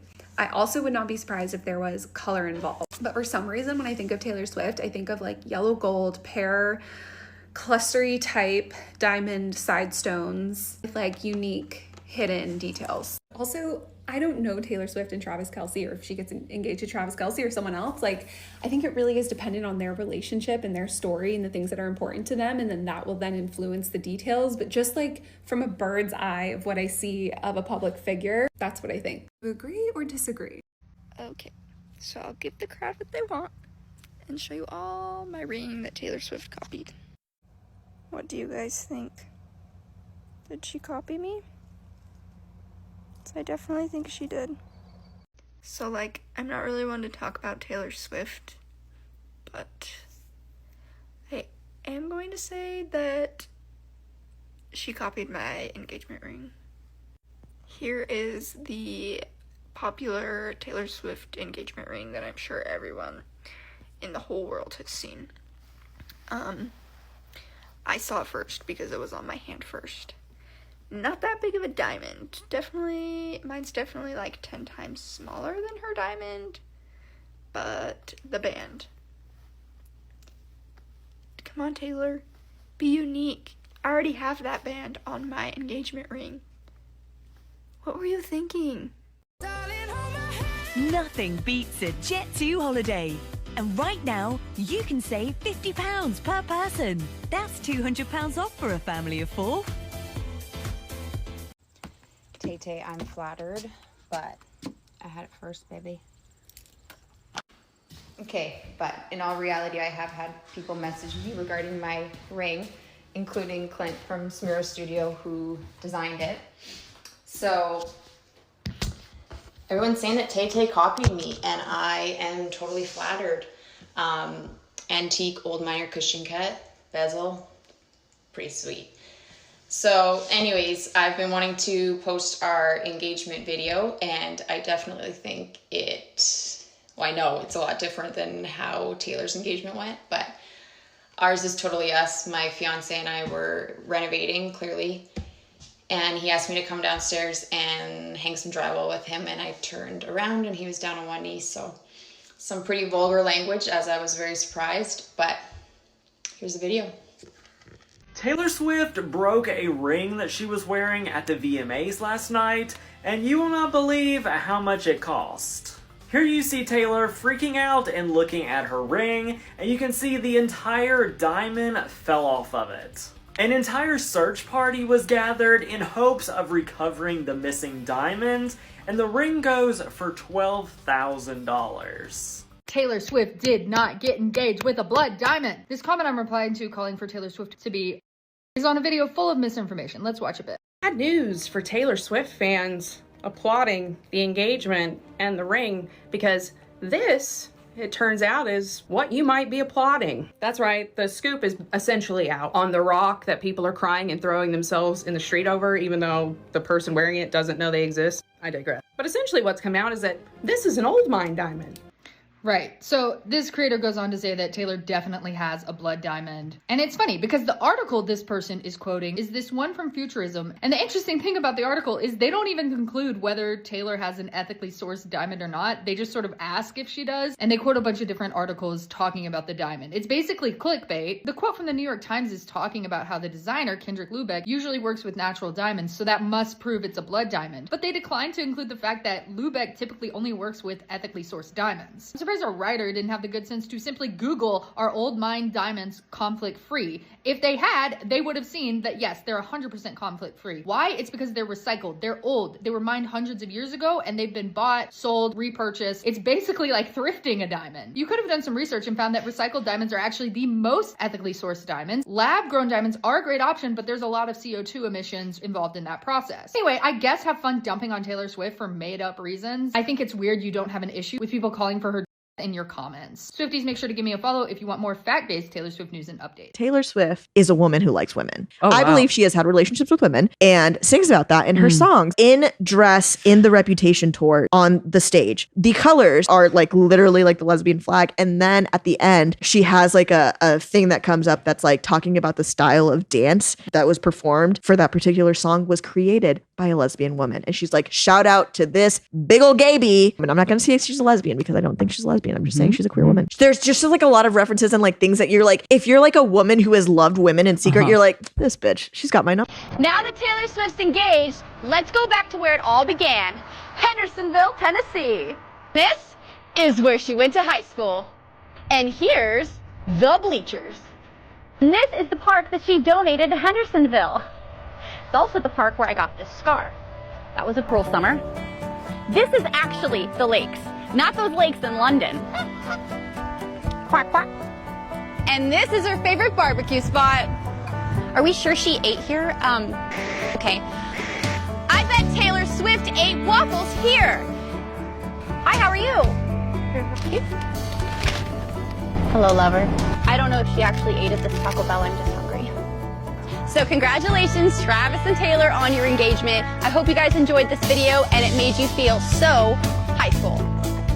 The truth about Taylor Swift's opal ring is finally out. And while everyone thinks Travis Kelce bought Taylor the ring, since opal is his birthstone and blue topaz is hers, Taylor actually made a video thanking her friend Kelly for the ring, who's Miles Teller's wife. And while tabloids are saying that the ring costs $175,000, I'm a gem dealer, and if I was being very generous on the pricing, it would probably be under $20,000. But someone on Demois actually found the ring on a wholesaler's website for under $1,000. Is that Taylor's exact ring? I have no idea, but it is definitely not $175,000. Which of Taylor's jewelry looks should I talk about next? Okay, I know the internet's exploding because Taylor Swift and Travis Kelce just got engaged. I'm sorry, I don't want to be a hater. I'm so happy for her and I'm fully single sitting here right now, but that is the ugliest ring I've ever seen. It's so, I fear it's ugly. And what do you mean $1 million? $1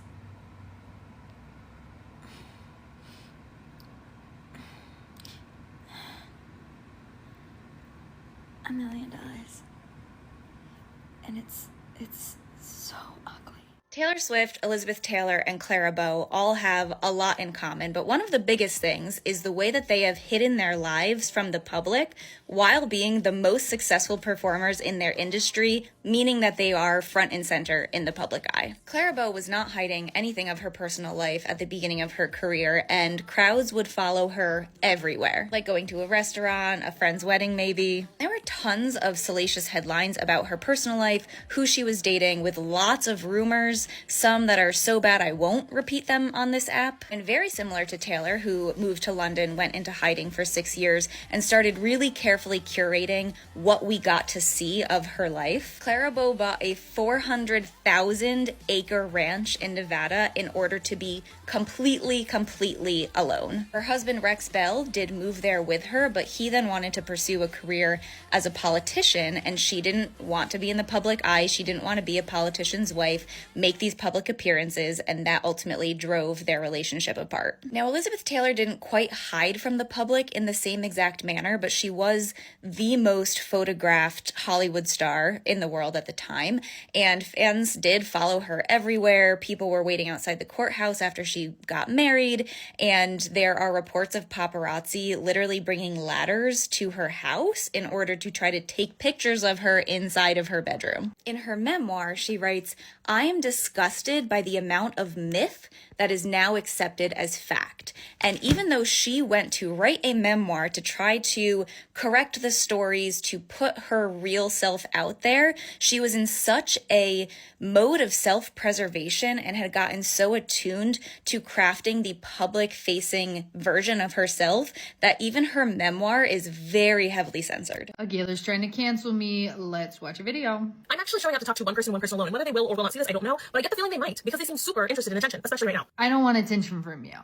I will say that confidently. As a rule, I don't like to give people who want attention as badly attention, but today, and hopefully today only, I will be breaking that rule. So as it pertains to What I Will Say podcast, I don't know your actual name. I believe it might be Cam. I don't know, sorry. When What I Will Say was a Gaylor, I was peripherally aware of their podcast, though I did not watch it, and I did follow them on TikTok. And whatever happened...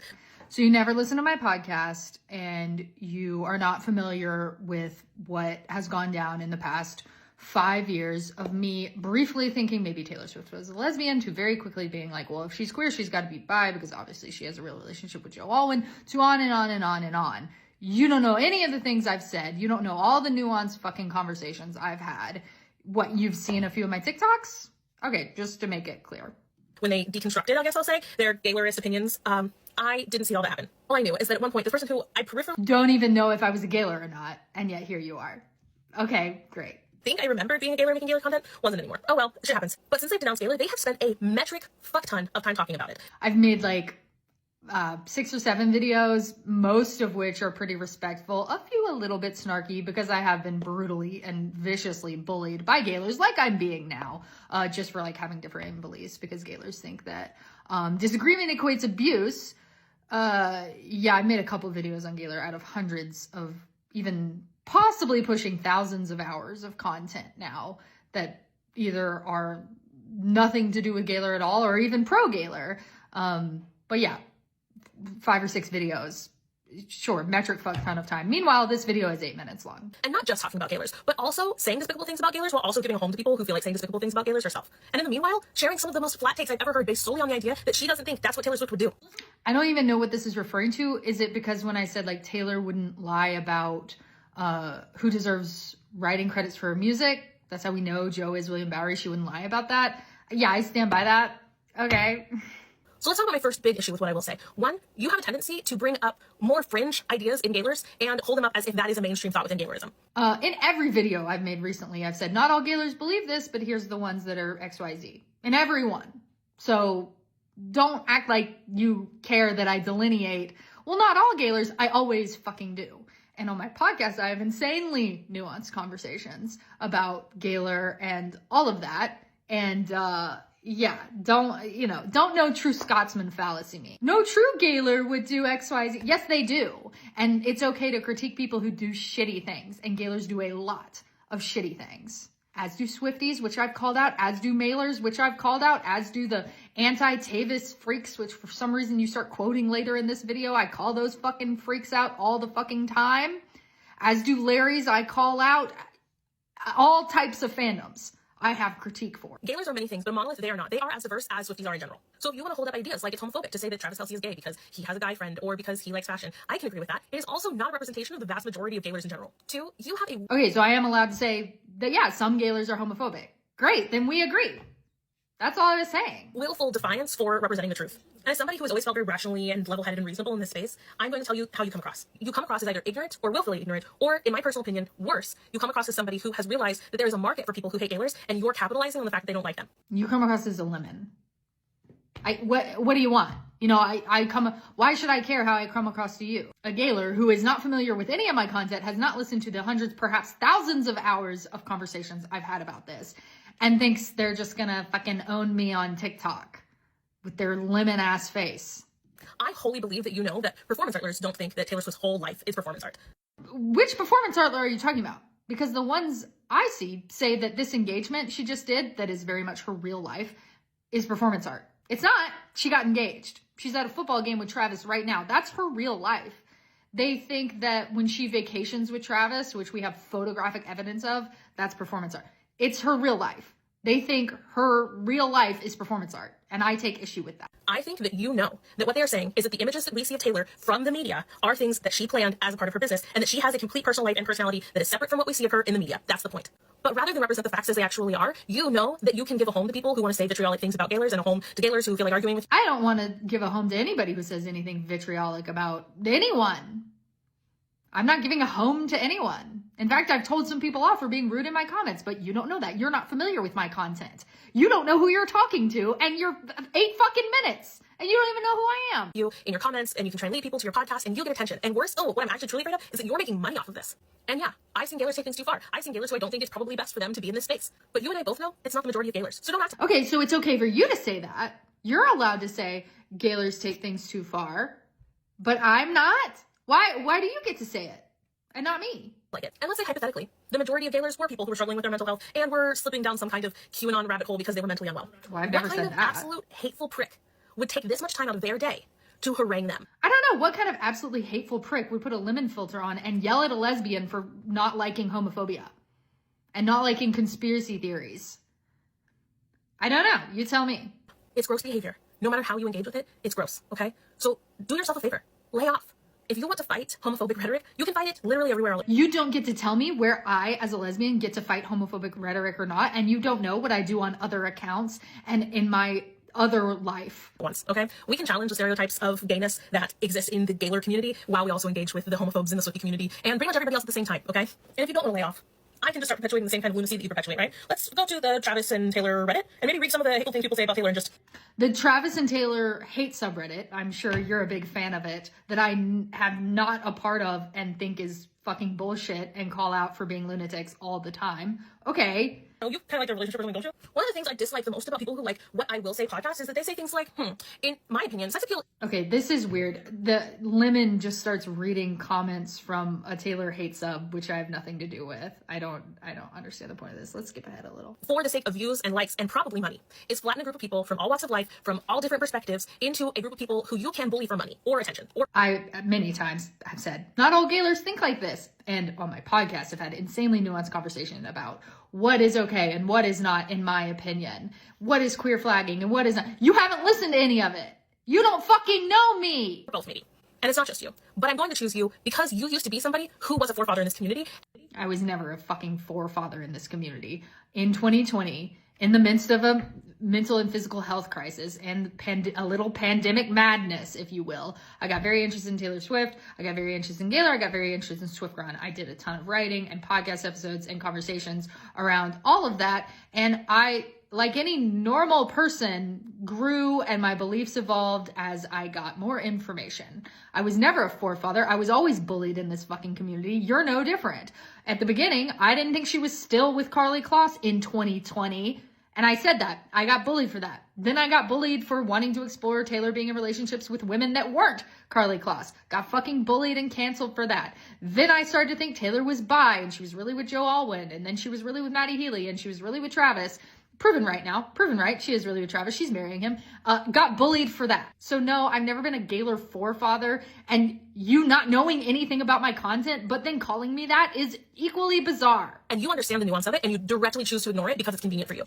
I do understand the nuance of it. And I discuss that nuance constantly. In fact, yesterday I made a video explaining why the communities I'm not a part of, quote, is not a good quote debunking Gaylor. I made a video about that, but you're not familiar with my content, so you don't know about any of the nuance that I've shared. You've seen 3 videos and made an 8-minute long video, probably longer than all the videos I made combined, trying to drag me.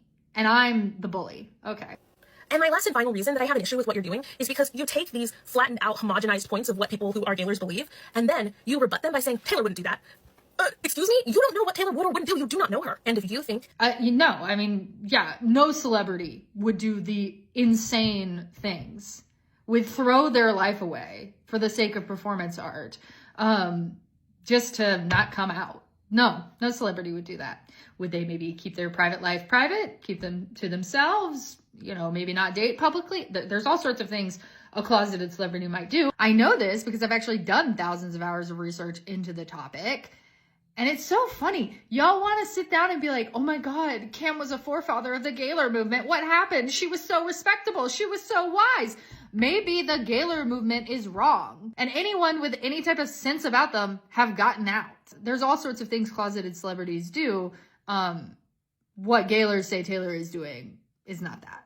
That Taylor Swift would not attend the widely attended, vastly coveted Super Bowl event unless she was in a completely authentic relationship with Travis Kelce, then by all means, you may believe that. I said she wouldn't interrupt her tour and fly, what was it, something like 16 hours or something from Asia just for a day to spend in the Super Bowl with Travis and then have to go back on tour. No, that is too much wear and tear on a body that is in the midst of the most grueling tour schedule that there is. Nobody is going to stop you from having your opinions, but you cannot use Taylor wouldn't do that, point blank. Yeah, you are not. I'll tell you that much. You certainly won't. As a rebuttal to somebody who has a 13-point list of various interpretations of the art and say that this is their conclusion. And they can be wrong in their conclusion. You can be wrong in your conclusion, but it doesn't disprove that. Okay, so why do they get to say it and I'm not allowed to say what I want to say? I don't understand. Like, if people want to go out and say things, fine. I haven't made any videos calling any one specific person out. I have edited screen names out of any time I've discussed a Gaylor comment. And one time a Gaylor even asked me to make a video explaining something about Cornelia Street. And I did. And I made sure not to tag them or name them so they wouldn't get any harassment. But you don't know that, do you? You don't know that because you're not fucking familiar with any of my content. You don't know me. Their conclusion, because you said she wouldn't do that. The people who believe that Taylor Swift is putting on a performance art piece don't believe she's dedicating her whole life to it. They believe that she is dedicating her whole marketing budget and all of her marketing time to it. I don't know. You're allowed to think that. I never said you couldn't think that. I'm explaining why I'm offended by it. Why is everybody in the world allowed to have their opinions and I'm not? Now I'm going to go back to my life. And you don't have to do anything with what I've said. You should. You don't have to. You'd be better for it if you did. But I think you'd be better for it if you stopped trying to harass lesbians who are calling out homophobia, but that's just me. I don't think you're actually genuinely going to, but I definitely think you should. Now, I'm super behind on my book club book, and I'm still here, so I gotta go. This kind of cult-like thinking where if you set a toe out of line, and I've always had toes out of line of the Gaylor fandom, right?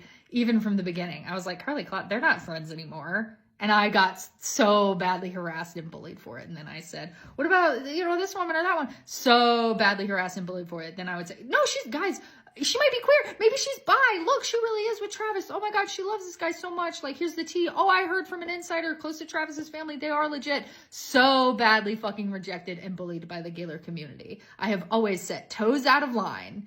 And you're just another bully. So enjoy that. Enjoy your lemon. Enjoy your book. Enjoy being a bully. Well, first of all, I think everyone needs to be reminded that Taylor Swift is not your parent. She does not control your bank account. So if you don't have money, don't spend it on her albums. That's stupid. You need to exercise self-control if that's a worry of being the biggest Swiftie in the world. You must own everything. But I think, you know, the variant thing is kind of like not an issue to me anymore. I've critiqued it many times with Taylor doing it. And if she was doing it egregiously in comparison to like other people in the industry, then I would point it out, which I think I did with Tortured Poets and also with Midnights. That to me was the most annoying example of her doing variants because there was no standard back cover and it was all in the aims of creating this stupid clock. I found that to be extraordinarily wasteful. Life of a Showgirl, if you can believe it, has actually been pretty restrained compared to her last forays into variant culture. And every single pop star, even the ones that claim to be like more environmentally friendly, such as Billie Eilish, are doing the same amount, if not more variants. So it's kind of like a necessary evil, I suppose. Do I think that it's incredibly wasteful? Absolutely. Should Taylor be doing it? No, but no one else should be doing it either. What happened with the Taylor Swift story? Taylor Swift's story was amazing. So my PR team at the time was working with her incredible, amazing stylist, Joseph, and gave him this dress that actually didn't make the cut. This is the story he told me when he came to my office a couple weeks after that had happened. Okay. But he said, you know, the dress didn't make the cut. We had like 8 suitcases that were however many going to New Sure. York. Yeah. And they had a rack of stuff that didn't make it. And she walked in the room, she saw the dress, and she said, I love that dress.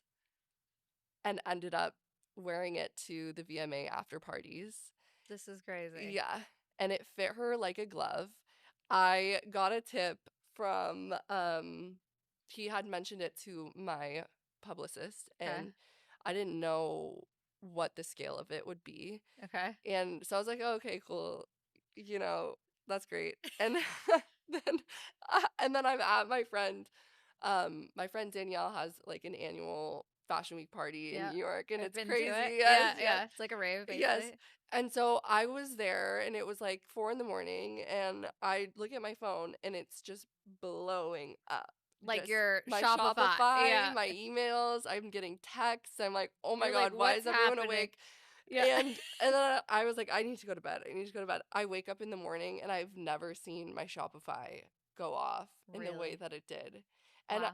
and the articles that were written about it, like people just love her so much and write about her so much. Yeah. Every single angle they can squeeze out a story about her. So we got such amazing press from that. And then we sent her flowers, and a week later she ended up wearing our jacket, and then same thing with that, blew it out, whatever. And then So did it sell out your website? Like what? sold out my website, sold out all my retailers, selling out on pre-order. Wow. And funny enough, she just Can you share how many units that is, or is that a little bit of a secret number? I can say so that entire month she 4x'd our monthly sales. Wow. Yeah. So I was really confused when I looked up this dress because it doesn't have a cute name or anything. It has no Easter eggs attached to it. And I had a moment where I doubted us and myself for a moment and thought, oh my God, is this really just a random dress that she's wearing on a random day and she happened to get engaged? No. The dress is available on the Revolve website in the color 1932 stripe white and black. Now, the stripes themselves are interesting to me because in fashion, historically, stripes have meant that you are a social outcast, like prisoners wear stripes. But the only specific thing on here, the only detail that could lead to any type of Easter egg is 1932. It took less than 30 seconds to find this. Clara Bow, 1932, Call Her Savage. It was her penultimate project. She only did one more film before retiring from the public eye with her husband, then going unwell and being institutionalized.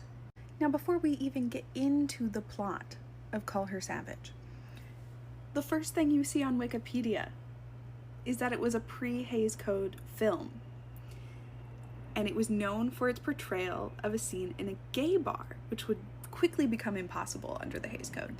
It was also particularly notable that the film didn't portray this scene in a negative light. The movie itself dealt with a lot of controversial topics and risque scenes, but the scene in the gay bar was just positive vibes. There was no negativity about any of the gay characters. It just was. But it was such a big deal that it's like the first thing you see about the movie. Now on to the plot. So Clara plays NASA, who is an heiress to a rich family in Texas, but she is a wild child, a troublemaker, and her father heavily disapproves, so he sends her off to boarding school, where she still gets up to her usual antics and gets the nickname Dynamite. Yes, Dynamite. She then marries a rich playboy who, after marrying her, promptly announces it was a ploy and abandons her. Fast forward, and she is out on the streets one night trying to sell her body to be able to afford medicine for her sick child, when the boarding house that they're living in completely goes up in flames and her baby dies. The whole house burns down. Now, I could just be telling you random facts about a super crazy, old, super racist movie. But we have Clara Bow, we have Dynamite, we have a marriage ploy, and the house burning down. I don't know. What do you think? When you say that Taylor Swift is a mastermind, this is exactly what we mean. This is Taylor's Time magazine cover from 2023 when she was Time magazine's Person of the Year. We have dissected this time and time again, but TS12 and the release date is in this cover photo. We're gonna zoom into the top left-hand corner, into where all these dice are laying around. But first, notice all of the stars, okay? We've been tying stars to this era a lot. But inside of this heart right here is a 6 and a 2 on the dice and a star in between it. If you set that up like a math equation, 6 times 2 is 12. Of course, stars in math are multiplication. And then when you come over here, there is 2 5s and a 3, and the release date for TS12 is October 3rd. Not only is there all the stars, but there's also Chiefs colors in the stars. There's also a mirror ball up here. And remember at the award show for Taylor's never before seen performance of the Eras Tour, and it was a mirror ball performance? There's also a little red lips over here, which in normal situations, red lips is totally Taylor's thing. But this album specifically has a variant called Red Lipstick and Lace. And right over here to the left, if you zoom in super close, there's even a little football cleat right here. The Time magazine interview for Taylor's Person of the Year issue came out in December 5th, 2023. Taylor and Travis started dating in July of 2023. So yes, she definitely could be incorporating Chiefs themes into things at this time. And no, that's not it. Do you guys remember when Taylor put this out for the Torture Poets department? It was an in summation poem that she put out with one of the variants. And it reads, "And so I enter into evidence, my tarnished coat of arms, my muses acquired like bruises, my talisman and charms, the tick, tick, tick of love bombs." The tick, tick, tick of love bombs. And she put a literal stick of dynamite, which obviously is for TNT for their initials, but it all ties together. And no, this is not her Easter egging her personal life. This is her tying her life into her music, which everyone is fully aware she does. Have you not heard her discography? Seeing the announcement date in this just threw me for a complete spiral, but let me know what you guys think in the comments. I hate to say it, Swifties, but you have been lied to so much. There is lots of misinformation in the internet, and now that I know most of the facts, I'm ready to share my thoughts on this beautiful, breathtaking, unique ring that Taylor Swift just got engaged with. Make sure to stay until the end, because I will mention something that people are just running through it, and I think is the most important fact when you're choosing your engagement ring. What we all know is that it's a antique cut, an old mine cut, which means it's dated to maybe the 16 to the 1900s.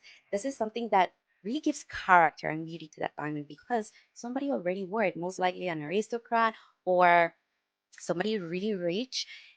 And that's what makes it special. It makes it that it comes with a story. It comes with so much beauty and energy. This diamond was hand carved, which means it's not perfect. It doesn't compete for the sparkle. It competes because of the legacy. It competes because of the story behind it. This is perfect for Taylor, right? Because she's so romantic. She has so many stories. The table is bigger, so it looks bigger than it is. That's why I don't really think it's a 10-carat diamond. Maybe it's a 6 to a 8-carat. I have a picture and I'm going to insert it here. You will judge for yourself. This picture has a 5-carat round brilliant diamond. Unless Taylor has the longest fingers with a really long space between knuckles, it doesn't occupy the space that a 10-carat diamond will. And optimized by the size or the look, it will not be a 10-carat. You judge by yourself. The beauty of this ring is not only about the old cut diamond and the stories and the rich history that that diamond carries, but also because it was co-designed by Travis and Kindred Lubeck.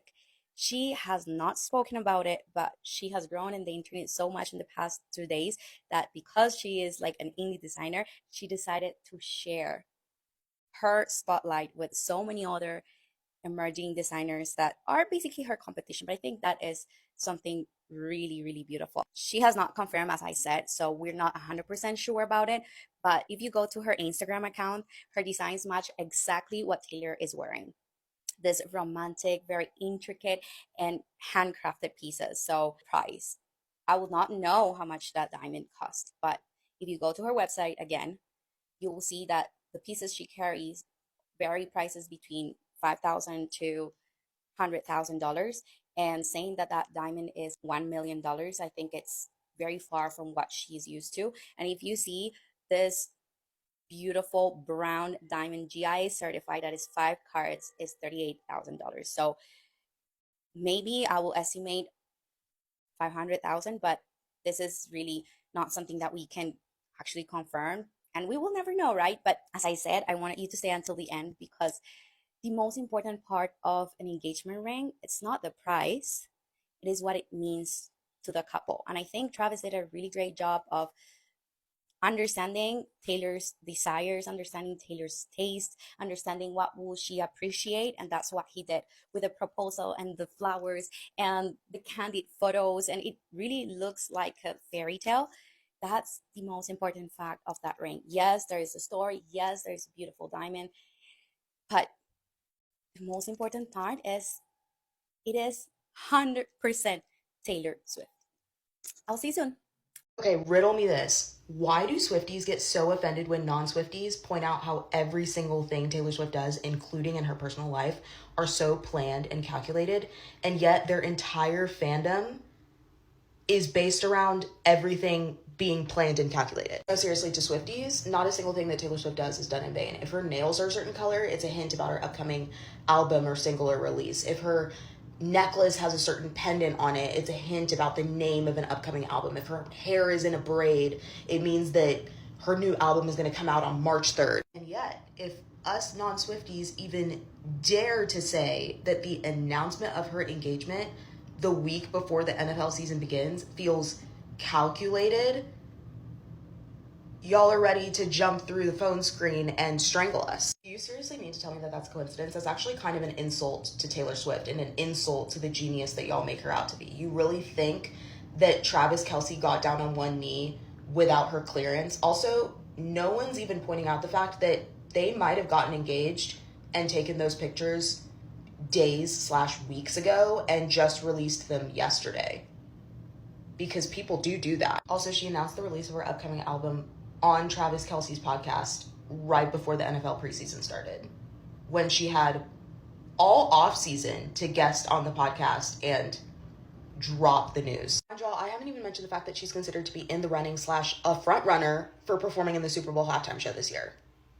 If y'all think that her engagement being announced yesterday was purely personal and love and was a non-business decision, you are actually out of your mind. Also, a really good thing about the timing of this engagement announcement is that the Kansas City Chiefs, the NFL, and Fanatics, and whatever other merchandise dealers have enough time to start producing their future Mr. Swift and Mr. Swift jerseys before the season starts.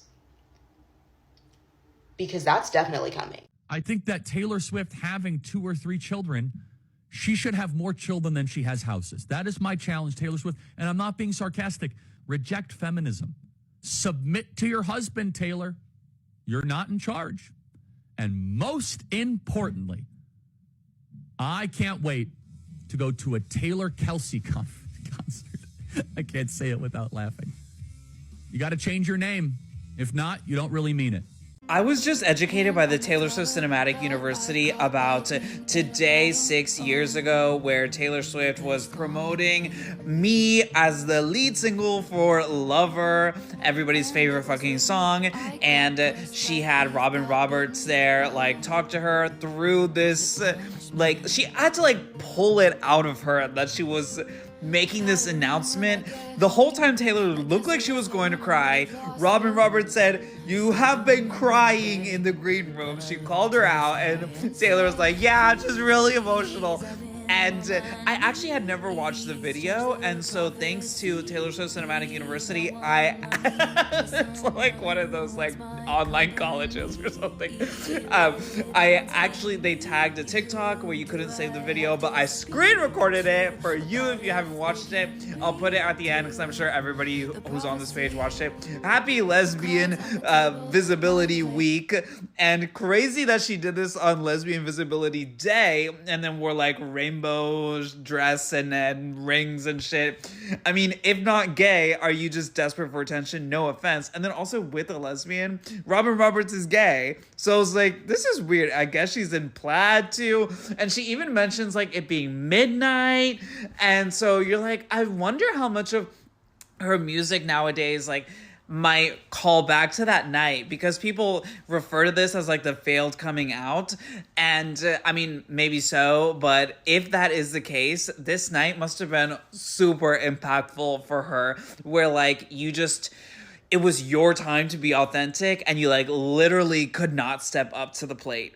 That's embarrassing as hell. I mean, that would live in my mind forever. And what's crazy is that if it is a failed coming out, you can tell that in her interview, and I'll put the video here again, she like always reverts back to her career, where she's like, I'm super grateful that you allowed me to, or like you interviewed me when nobody was looking. And she also says like, it's crazy that people GAF because now I get to perform like down the road. Like Robin Roberts is like trying to pull something out of her, and she just keeps on pivoting to talk about her job, and the whole time she is like shaking or something, so it's super perturbing actually. But this is the video, and we're seeing these dreams that are coming true, and you've been crying down in the green room watching. I have a lot of emotions about the whole thing. It's apprehensive. So I don't know, it's great. This is just such a wonderful night. Thank you for having me. Well, a lot of emotion because, as I said, the clock is ticking toward midnight. You've been teasing us about the big reveal, so what is it going to be? It's going to be a new song and music video. The song is called Me, like in all caps, Me, with an exclamation point, and it's featuring Brendan Urie of Panic at the Disco. Now, what do you say to your fans? this is supposed to be her big career moment, and Taylor stole it. Thank you so much for caring about music that I make. Like, I'm here tonight and I'm seeing these people who've worked their whole lives to achieve their dreams in this city. You gave me a shot when I was 14 years old, interviewed me when no one else was watching, and now I'm getting to play in the stadium down the road last summer. Like, thank you for everything. I'm just very grateful. No, right back. You are deserving. It's just so like, what is this moment like for you when you're here in Nashville? I feel so bad. It's just a little baby gay. Left home, and everybody was anxiously awaiting to hear your announcement of this brand new music. What is this very moment? it's so overwhelming. I mean, I've had some of my best times in the rain, so this is, I'd see it as a good luck charm. It sounds like a new song. That could be. Midnight I'm Rain. working on it. I'll write about it. So go ahead and listen to all of Midnight's Midnight Rain, probably Robin, I guess me, like, from the failed coming out point of view, so much better as songs. Like, so much better than like, oh, this is about our high school boyfriend. Hell no. And sorry to that girl if this was a failed coming out. I don't want to say that your life sucks per se, but I mean, step into that authenticity. But even if you don't, I mean, this lady's pushing 40. Like, really? Do we have to feel bad for her? No. I'm going to try to explain my current feelings on Taylor Swift, and I'm gonna need the internet to chill the fuck out. These are my opinions. Relax. Okay, let's get into it. I am someone who identifies as a former Swiftie. I spent a lot of money to go to the Eras Tour in the summer of 2023. I've been listening to Taylor Swift's music since I was like, I don't know, 13, 14. But the Eras Tour did something to me. It is when I first realized that Taylor Swift is not a person, she is a business. And so over the last couple of years, that has gotten me thinking about kind of just like, I don't know, the way that I view her, and especially how I view the incredibly successful parasocial relationship that she has garnered with her fans. That, just for what it's worth, I do not feel that I have. I don't say that as like a holier than thou thing. I say that because I just don't think I ever became that big of a fan to like get to that level. My friend Heidi made an excellent point the other day. You can follow her at The Rogue Essentials, but she made an excellent point the other day that what is happening right now in sort of real time with the president of the United States and Taylor Swift is that there's sort of like this neutrality that's trying to be built between her and the White House. It's very calculated and it is happening, and it's sort of happening via Travis Kelce. Let's also just take a really quick second here to recognize and understand that the NFL is one of the most racist and conservative institutions that we have in America. One of my closest friends, her husband used to play in the NFL, like, it is. And so what I think that we have been witnessing happening over the last like year is that Taylor Swift's image cannot kind of like coexist as it was with an institution like the NFL. So her image has to change in some capacity. And so I think the group of people who will be the most disappointed over the next 6 to 12 months are the people, myself included, who didn't really understand just how much Taylor Swift was like a brand, a business. And I feel like I even found that out really late. Like, I feel like the Eras Tour is kind of like, like, how did you not know it before then? But I digress. And so what I think is going to happen over the next 6 to 12 months is I think that there's going to be a shift, a major shift in the way that we see Taylor Swift sort of presenting in the public eye, especially as it relates to politics. Now, let me be clear. I'm not necessarily one to believe that like celebrities owe us their political beliefs or political stances on anything. But what I do find fascinating is that Taylor Swift sort of like, it kind of made herself into this like political, I don't know, not figure, but like her entire documentary, Miss Americana, was like essentially about how she was kind of like taking back her narrative and taking back like her story. And like, she was, you know, such a big influence that she encouraged all these people to sign up and register to vote. And then she endorsed Kamala Harris. And before that, she endorsed Joe Biden. And like, so she has had her foot in, like, she's been dipping her toes in kind of this political realm for a few years now.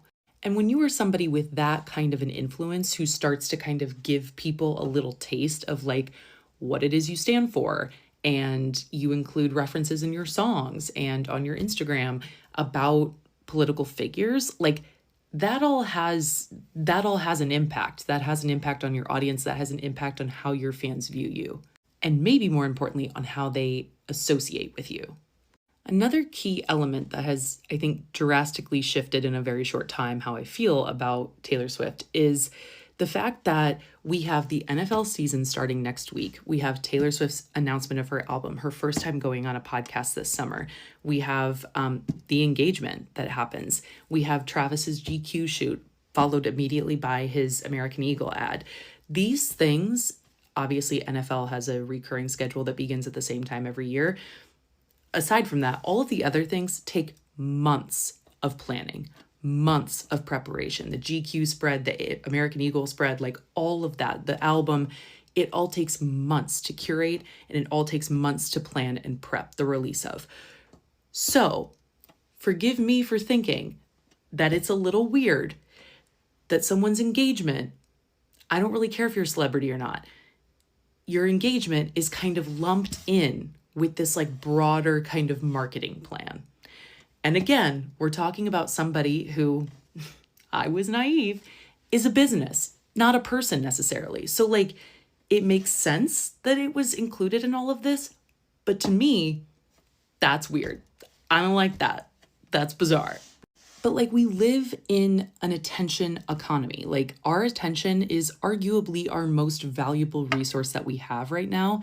And what Taylor Swift and Travis Kelce are incredibly good at doing is taking that attention and sort of just putting it over here towards whatever they want you to look at. And so that's where I get very frustrated, is that when you have that kind of influence, in my eyes, I start to ask, isn't there an ethical and moral responsibility that comes with that kind of influence?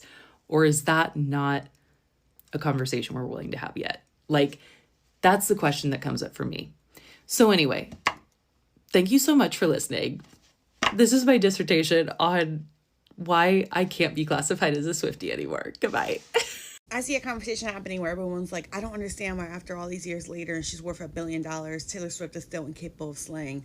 And everyone's acting dumb. Everyone's acting dumb. Fine, I'll show up and I'll say it. The reason why Taylor Swift can never slay is because you, as in her fan base, can never slay. Because Taylor Swift's entire thing is about being relatable. It's about blending in with all of you. And she looks out into the crowd and she says, they look a fucking mess. So the only way that I can be relatable is if I look a fucking mess. Taylor Swift doesn't slay because you don't slay. If you look out in the crowd of a Taylor Swift concert, it is not slay-a-thon. And that is the reason why she can't show up to slay. She has to look awkward and not kind of put together so that she can stand out in the crowd amongst the other celebrities who do slay, because she is a reflection of you. And she needs to portray herself in the way that you guys see yourself out in the world. Taylor Swift is allergic to slaying, but Taylor Swift's whole thing is that she needs to look relatable to fans, that she needs her fans to believe that she's one of them. So 2 + 2 = what? Taylor Swift has been telling you for years that she thinks you all look a fucking hot-ass mess and you couldn't serve up a look if your life depended on it. She's been holding up a mirror. The idea that the way that she dresses and the way that she does her makeup and even her hair choices is about personal preference is absolutely hilarious. Because again, she's worth $1 billion. And I bet you if she ever decided that she wanted to dress better, the greatest stylist in the entire world, the greatest fashion designers in the entire world would be lining up at her door trying to help her. I'm sure for years now they have been knocking at her door, banging on her door, begging her, like, please let one of us help you. And she keeps saying no. She keeps saying no because I need to look like them. I need to look like everyone else. Her looking a mess all the time is 100% marketing, and it's marketing directly to her fan base because she's like, I need to look like you guys. Next time you see Taylor Swift looking a mess, get offended and go home and put on a better outfit. This is why I don't buy expensive jewelry. When did you get married? Like less than 2 months ago. 2 months next month. Yeah, it was really beautiful. Everything you ever wanted? It was so fun. You know how people say it can be stressful or you don't remember it? It was a really small wedding. It was like 25 people. We got married at 4 on a Wednesday at our cottage in like Northern Ontario with just our family and our friends. It was really, we were up till 6 in the morning. We had fireworks. It was just like a really fun party. That's amazing. Yeah, it was good. How did you meet him? He actually works in the building. Were you friends first? No, we didn't. He's been here for like 5 years in the same building as I am. We'd never met. And then we both went to Africa on an assignment. He works for Much Music, and we met there. But we've been in this same building for all these years and never met. And his office is like 62 steps from mine. Isn't that crazy? That's weird. I know. And that's what he said to me. He's like, the joke of it is, like, I had to travel to Africa to find you, and you were just like right here the whole time. Oh my God. Isn't that cute? That. I know. He's sweet. You hear stuff like that. You hear like, oh my God, like we met in New York. We're from the same small town in North Carolina. Right? You hear that a lot, and you also hear that we were friends for 5 years, and then all of a sudden one day I saw him differently. You hear that a lot. Yeah. That's so cool. I love those two. Like, I love the storyline where you're just like, I know. You passed his office like. Well, he's 1 floor up, so I had no reason to ever be there. And I remember seeing him in the cafeteria once or twice. Yeah, and he had seen, because we shoot our show here in the open every day, so he had seen what we do every day. But No. So Is he backstage or is he on He's the camera? creative director of all the promos and stuff. That's awesome. And before we left, I saw him in the cafeteria because he came up to me and he was like, "Going to Africa," and I was like, "Okay, you're weird." And my best friend who works here was like, "Oh, that's Randall. Women fall under his spell." And I was like, "Yeah, right, that guy? Never." Oh my God. And then I got back. I was like, "So, by the way, yeah, I fell under the spell. So I'm under the spell." So, yeah, sweet. That whole Randall thing. Yeah, that's all systems go. Yeah, that's happening. Gonna marry him. Gonna marry him, and she was there at the wedding. It was Was pretty it fun. fast, or were you guys? No, we were together together for a while. long time? Like 3 years by the time we got married. Yeah, a long time to get a real good look at somebody. Well, you know, you have to, because everybody's awful. Yeah, they are. Seriously. And, everyone's really well behaved the first 6 months to a year. Yeah, everyone's on good behavior. And then they're monsters. And then they're total monsters. And then it's the level of monster that's revealed to you is what do you decide if you can deal with that monster. Can you deal with this much monster? Right. His and monster if the answer was is yes, manageable. then marry them. Right. But if it's like, this is going to absolutely ruin my life and the lives of everyone around me. Yeah, and he saw all my monster and was like, "Okay, still want to marry that." I was like, "That's pretty good. Let's give it a kick at the can." Oh my God. So 2 months and we're still married. Oh, I'm so proud of you. I'm so proud. And Taylor, oh my God, it looks like we're next to each other. In Taylor Swift's Time Magazine People of the Year interview, she says, quote unquote, "What has existed since the dawn of time? A patriarchal society. What fuels a patriarchal society? Money, honey, flow of revenue, and the economy, baby." So actually, if we're going to look at this in the most cynical way possible, feminine ideas becoming lucrative means that the more female art will get made, or more female art will get made. It's extremely heartening. Taylor Swift looked into the camera and said, "Yes, female billionaires exist. Yes, we're happy. Yes, we are still unethical, but because we are cute, it's okay." Friendly reminder that there's no such thing as an ethical billionaire or an ethically sourced billionaire. When Taylor Swift said that if she was a man, she would be the man, she was talking about Jeff Bezos. She was talking about Elon Musk. Like, if she was a man, she'd be a billionaire celebrity man that you think of.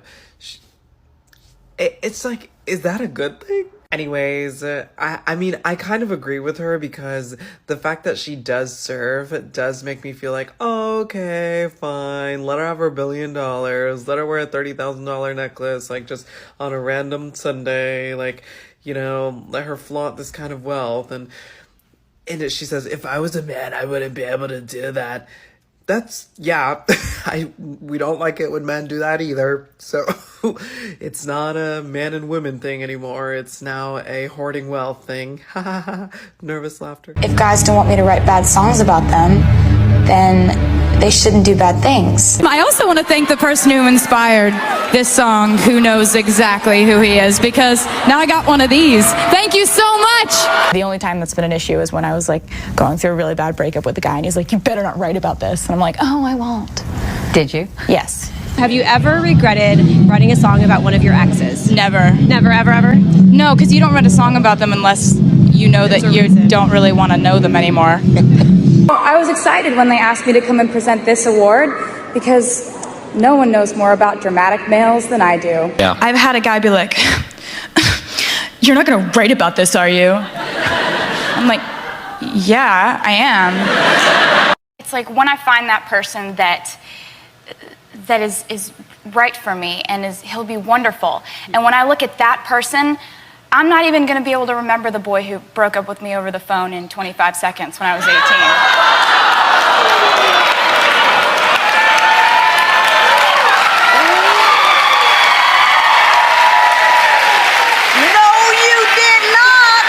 I'm in total agreement. I'm getting exhausted with this capitalistic side of her.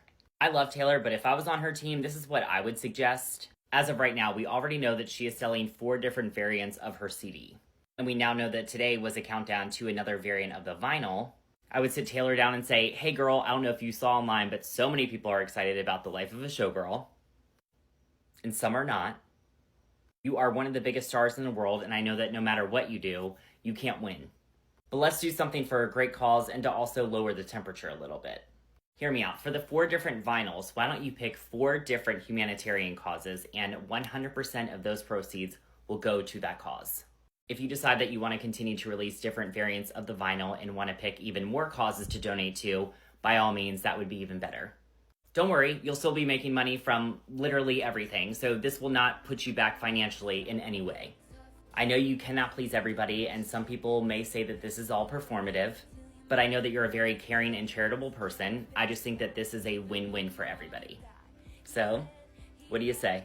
When people say that Taylor Swift has the kind of greed that's described in the Bible, they're not talking about that she is just like not warranted a reward for how hard she works. But she works really hard. She puts out music a lot. She does 3-hour shows. She has to deal with AI reframing her, image, how she looks, the body dysmorphia associated with that. Like, it's just so much. Like, she does so much to be famous while still making sure that she's super, super famous, but not so famous that she's hated by people unprovoked, which is a very fine balance. What people mean when they say she's so greedy, that this is the greed that they describe in the Bible, it's when she had, terrorist threat attacks on her show in Vienna, doesn't respond to it, doesn't say anything about it, but still releases 4 album variants of the same album, just with 1 different song on there that is like a live version, like a really shitty recording of a live version of some random song on that album, before ever addressing canceled shows, people's safety, feeling scared. There was still all the noise surrounding those attacks. Like, everyone's obviously talking about, wow, Taylor Swift, the hard worker, canceled shows? Why would she do that? She would never miss a penny. And all that noise was used to promote album sales. And it was like after the album had been out months. So this is just a version of an album that has literal, maybe 10% of it is different than the regular album. She wanted to make money off of that. That's crazy greedy.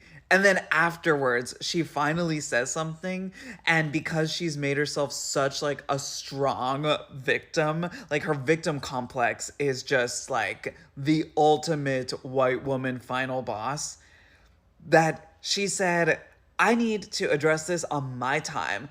I cannot say anything prematurely, and I'm not on anybody else's timeline. Okay, then don't try to sell albums before you're ready to talk about a tragedy. That's the kind of greed that they talk about in the Bible. So for that reason, yes, I will criticize Taylor Swift.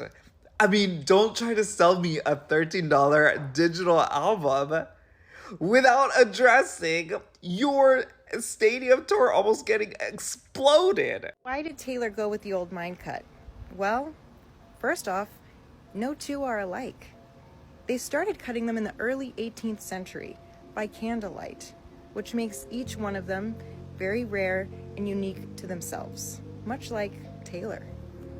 Taylor Swift is going to marry Travis Kelce, and how I know this is the Dusty ex-boyfriend effect, which I completely made up, but 100% believe in.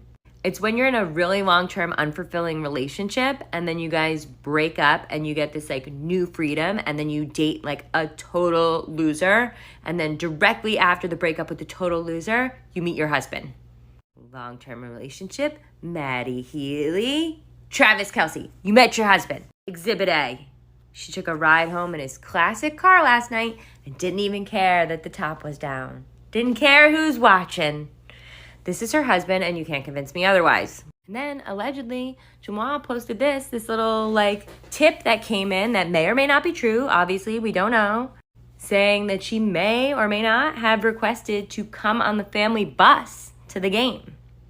I mean, that sounds like she already met his mom beforehand, because otherwise she's just confident because she's Taylor Swift. She's like, yeah, I'm going to ride with your mom, right? Stop. I love it so much. Taylor Swift can't dress. What if I told you none of this was accidental? This is a picture that sent me down this whole rabbit hole. She's out for a night on the town with her A-list bestie in a crushed velvet scoop neck dress in the year of our Lord 2024. You might look at her outfit, and frankly Blake's too, and say, ooh, Taylor Swift can't dress, and then just move on. But no.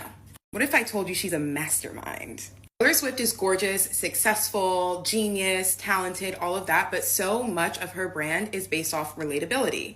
She's built an empire off of being the girl next door, not just with her songs, but with the way that she presents herself. She's branded herself as this all-American girl next door, but that brand doesn't hold up if your look isn't attainable. She obviously has the resources to be trendy and fashion forward, but I think that this is one aspect of her career that she chooses not to excel in. Like, if I walk by Taylor on the street in this outfit, there's a 90% chance I wouldn't even recognize her because there's 100 girls in the same block wearing the exact same thing. She's definitely not the only celebrity that does like mediocrity as marketing, but to me, she's been by far the most successful. What are the economics of Taylor Swift's engagement ring?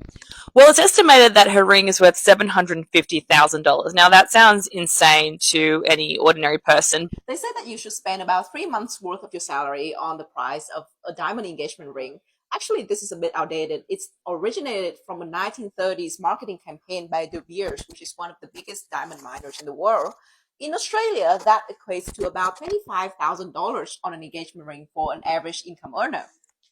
I mean, that sounds pretty good to me. I'd love to have a ring worth that much. Obviously, Taylor Swift and her fiancé, Travis Kelce, are very well off. So how much is the ring as a percentage of their income? Travis Kelce's annual salary is about $17.125 million, which is the amount he signed on with the Chiefs. So the engagement ring is only worth about 4% of your salary.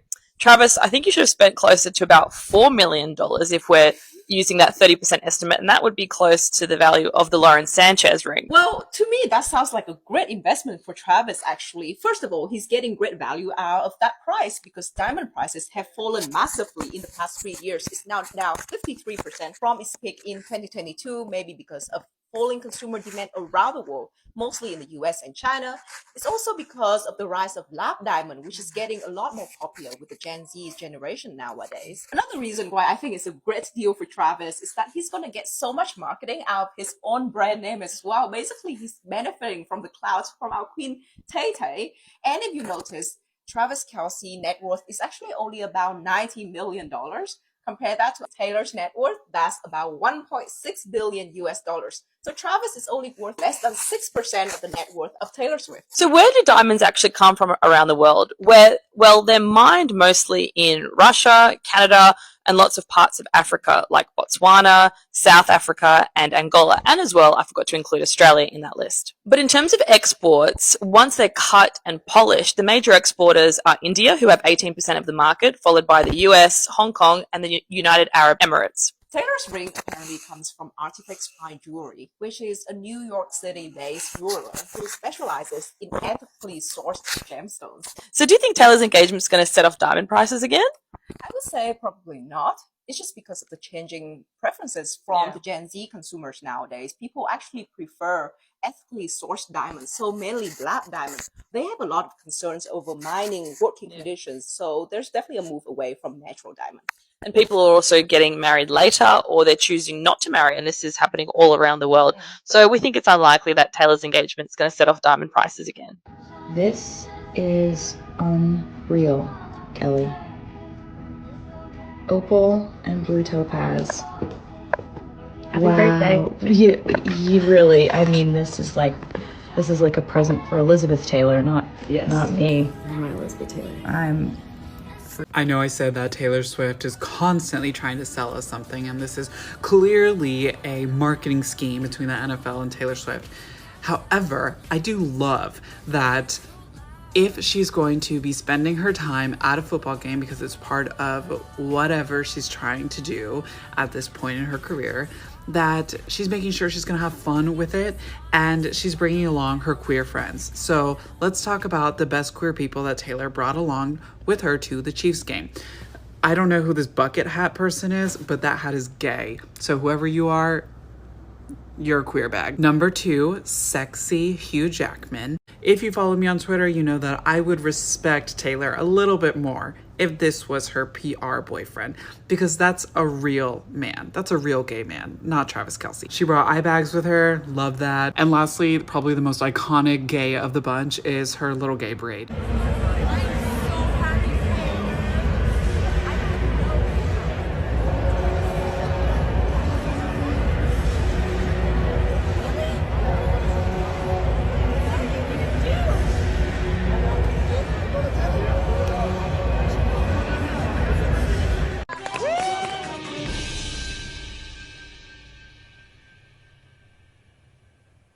Wait a damn minute. Wait a damn minute. Taylor Swift is engaged, news that likely won't sit well with the many men who believe that they're already in a relationship with her and travel to New York City each year to break into her apartment. I am standing on Cornelia Street. Taylor Swift only lived here for a few months, but years later she mentioned the street name in a song and has now become a tourist landmark. But her actual New York City address she has never mentioned. In a restraining order Swift filed this month against a stalker who claimed that Taylor Swift was the mother of his son, Swift wrote, "I do not publicly share where I reside and I've never shared my address." But anyone looking to find her exact street address would be able to find it in these media outlets' fun fluff pieces about her apartment. I'm going to take you through just some of the stalker incidents that Swift has faced at just her New York City address. Let's begin. In 2017, an intruder was caught breaking into Swift's building. He spent nearly an hour buzzing her intercom, and then he climbed onto the roof. In one visit, he stayed inside for almost 4 hours. Maybe he had trouble finding her exact apartment. Good thing that W Magazine announced to the world that she lives on the 2nd floor. In 2019, another individual broke into her apartment, used her shower, and slept in her bed. After getting out of jail for that, he returned, broke in through her door with a shovel, and then, quote, ransacked the place. I honestly don't even know how he found the place. A New York Daily News article with the exact address says it's very nondescript from the outside. 2022, a repeat offender who had already turned up at her Nashville home managed to get into Swift's New York building and told her over an intercom, "You're dead, you know." Why leave Nashville? Home and Garden lists that exact address and raves the place is comfortable and contemporary. 2024, a different suspect was arrested outside of Swift's building for stalking 3 times in 5 days. Neighbors said he'd already been there 30 times before, holding flowers and digging through her trash. No need, stalker. Vanity Fair already tells us that Taylor Swift's garbage contains bottles and cardboard, because we have to know about the garbage. Thanks to Google AI, if you just Google what is Taylor Swift's New York address, it'll just pop up at the top. It's pulling this information from these articles. Now, Swift tries to keep her addresses low-key. She even purchased her New York address under an anonymous LLC, but fortunately, the journalists at the New York Times were able to dig through the property records to verify that that LLC's address matched the address of her Nashville management company. Also, they can put out an article that reveals the bombshell that Taylor Swift's apartment has a half bath.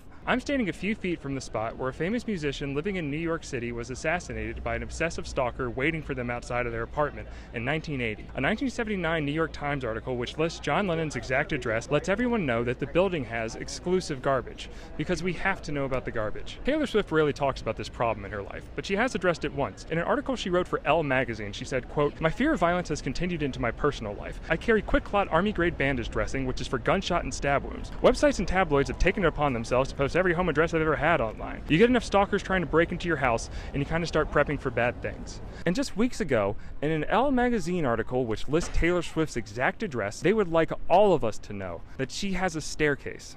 Saying Taylor Swift is straight is not speculation. Taylor Swift herself has said she is not a part of the LGBTQ community. Is that not enough? I thought it was important to accept people when they say these things. You can't just will a girl not to be straight. And if you're gonna start with me. Being interviewed for her 2019 Vogue cover, she was asked, why get louder about LGBTQ rights right now? And she says, rights are being stripped away from basically everyone who isn't straight, white, cisgender male. I didn't realize until recently that I could advocate for a community that I'm not a part of. It's hard to know how to do that without being so fearful of making a mistake that you just freeze. This is 6 years ago when she was 29 years old. That's a full-grown adult woman frontal lobe form. Agency? She's got it. And then we have those saying you didn't see her making out with Karlie Kloss. No, and you didn't either. This image is not enough to confirm that she was making out with Karlie Kloss. Is it confirmed that that's Taylor and that's Karlie? Yes. But they're on a loud rooftop listening to a band. Have you not been in the club, music blaring, grab your friend by the face and scream something into her ear? If the choices are whether she was trying to communicate in a loud environment, whether they were making out, I'm choosing the former. This grainy ass picture where you don't see anybody's lips static. It's not holding up in a court of law, guys. Huge news, Swifties. According to The Sun, which, yes, is a gossip rag, take this with a grain of salt, but they get teased sometimes. They were the first people to break that Taylor Swift and Joe Alwyn were dating. Anyway, according to The Sun, Netflix is going to be making an attempt, a bid, to do a documentary on Taylor Swift and Travis Kelce's relationship. And that documentary would include an exclusive look at Taylor and Travis's wedding. Just because Netflix wants this to happen doesn't mean Taylor wants it to happen. But oh my god, I would give anything for this to turn out to be true. By the way, make sure to give me a follow if you like Taylor Swift news and updates. I do these all the time. Anyway, would Taylor Swift do this? On the one hand, who wouldn't want to be paid vast sums of money to have their wedding documented by expert documentary crews? And I'm sure a part of her would love to share this with fans. But on the other hand, it is a sacred day. And I can see a world where she wants to keep it mostly private. Like, I think she'd share a few photos like she did with the engagement, but an entire documentary, that would be a lot of eyes and scrutiny on her that might feel invasive. And don't forget, Taylor called out Netflix on Twitter for a sexist joke they made about her in one of their original shows. So what, you and Hunter? I'm guessing that's over.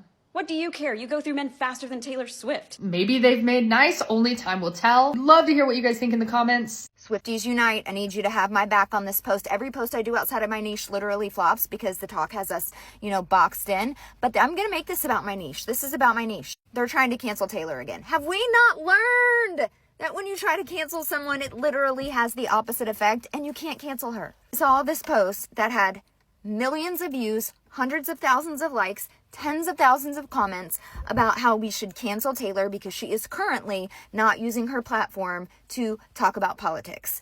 Listen, she is allowed to detach. She is allowed to enjoy her season of winning. She is allowed to sit back and breathe after the insane accomplishment that was the Eras Tour. She is allowed to be human and to soak up love and happiness and contentment. And yes, she's probably donating silently like she always does to all the causes that matter to her, but she doesn't have to say a damn thing if she doesn't want to. All that entitlement, here's what I'm calling your behavior if you want to cancel Taylor. Projection. Because you, if you want to cancel Taylor right now for not talking about politics in this season of her life, you were identifying with Taylor when she sung about victimhood, when she was singing about betrayal, when she was heartbroken and angry. You identified with that, so you were on board. But now that she's happy, now that she's found love, now that she's found joy, you're going to pick her apart and project all of your unnecessary anger onto her. And you're going to find some way to come up with doing it. Ridiculous. Because listen, not everybody in her fan base cares about her politics. Not everybody cares about everybody's politics. Not everything is political. It's not. Okay, real human experiences shouldn't always be politicized. There's a place for it, there's a time for it, and it's not in her season right now for that. And if that makes you not want to listen to her music, don't. But don't force it down our throats, because her songs are freaking bangers. She's a lyrical genius. She's an incredible entrepreneur. She's broken every record imaginable. Classic projection. It's classic. You don't identify with her now because she's not upset. She's not anxious. She's not bitter. She's not feeling betrayed. She is feeling content, and you don't know what that feels like. And so it makes you angry. So you're going to make her the bad guy. And that's not fair. You need to get your stuff together. Meanwhile, I'm going to play the bangers in my car, and I'm going to keep listening, and I am going to have The Life of a Showgirl on my phone on October 3rd. Do better. Excuse me? This, if you cannot see, which you cannot, says 2 up there. 2 for the show. And the picture is them. Do I need to make the connection here? 1 for the money, 2 for the show. I never was ready, so I watch you go. Have we seen this? I know it's old news, this. I know we're on Travis or whatever the fuck we're calling that shit right now. But Come on! Have we seen this? I've never heard that theory. I've never seen this before. Also, shout out to whoever bought this magazine. I don't remember who it was now. That person over there, I think. You can barely see it, but their info's down there somewhere. In case anyone was wondering how the Gaylors are responding to the Tavis engagement, not well, bitch. Not well, bitch. I'm scared. I'm genuinely scared watching how serious Taylor and Travis are becoming. Sometimes I wonder, what if they actually get married? Some of y'all are pissing me off because what do you mean the post Travis put up yesterday with all the pictures of Taylor has now been reported so many times on Instagram that it is age restricted? This is why Taylor does not F with us anymore. Secret sessions, not gonna happen anymore. Meet and greets, not gonna happen anymore. Too much of her fandom actually hates her for her to engage with us like that anymore. That's why she's not on Tumblr. That's why she doesn't post personal stuff to Instagram anymore. Her fandom is so frustrating because such a huge percentage of it is just people who don't like Taylor for her music or don't like Taylor for Taylor, but instead they have crazy conspiracy theories about her, and every time she does something to debunk one of those conspiracy theories, they get mad at her. Travis is a badass though, because he has left comments on that Instagram post. He is not afraid of getting any mean comments, and the good news is the vast majority of comments on the post are really nice. And Taylor, if she's bothered, she's not letting on, which is good. She posted today to her Instagram stories supporting Travis, talking about the movie Happy Gilmore, saying it was a 13 out of 10 and that she really loved it. Me, I love to see my favorite power couple thriving. I'm sure they're not bothered by too much of this fandom nonsense, but if you ever want to know why there's no more secret sessions, why Taylor doesn't interact with people on social media anymore in a real way, this is why. And I hope they continue to be super public, and I hope TS12 is full of obnoxious love songs about Travis Kelce just to put these people in their places. Travis Kelce's trans.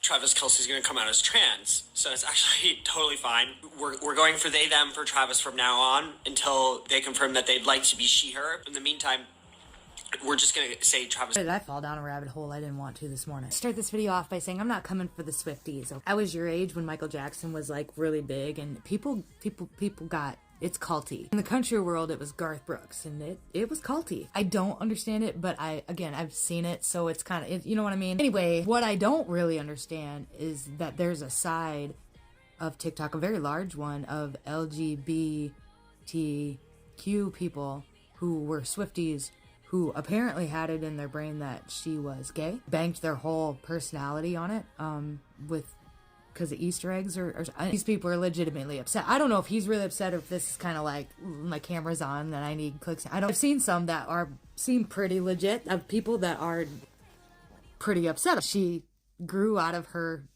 angry feminist era and now is marrying a very man, and that she's not a lesbian, and that she's not, I mean, I don't know, I guess where that's coming from. Maybe I didn't get into the Easter eggs enough, because I never thought, for one, she'd never written a song, as far as I knew, about being, unless maybe she did, or you thought she did. This is kind of what happens when you idolize somebody that you don't know, and that does not know you, okay, and then they come out and they do something you didn't think they should do. That's kind of weird.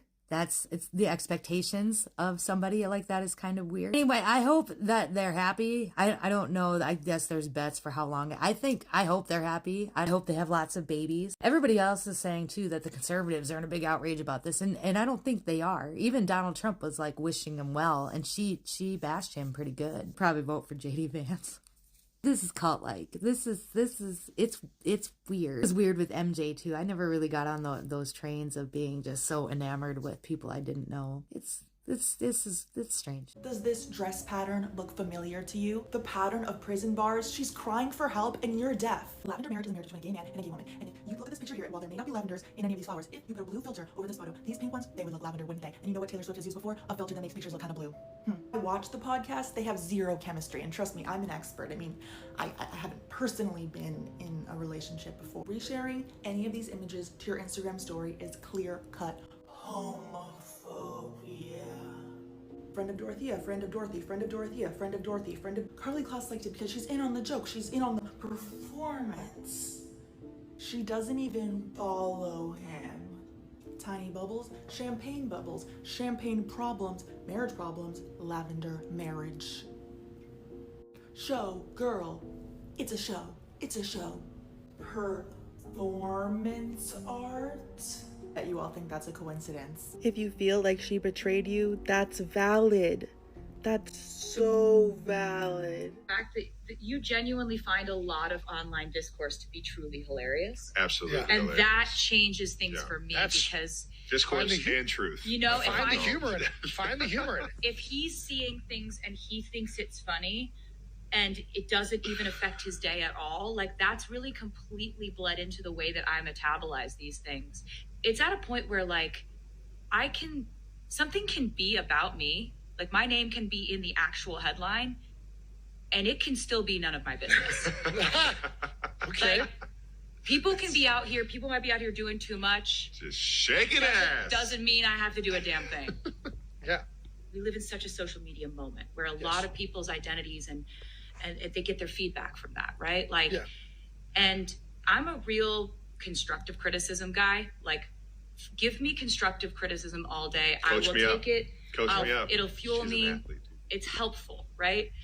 But I have so many like friends or acquaintances or people where like they'll see one comment they don't like, right, and it will ruin their day. It'll ruin their night. Remove a mere 38 words from this quote, and Taylor literally says, "Gay pride makes me me." 3 + 8, 11. Turn one of those to the side. What do you get? Travis came out as gay on his podcast and said that his type is otters. An otter, a gay man who is very hairy all over. Has she explicitly said she's not a part of the gay community before? Yes. But has she also used the word lie in one of her lyrics before? Yes, she has. Lie, lie, lie, lie. Therefore, I can take anything she says and say that it's a lie.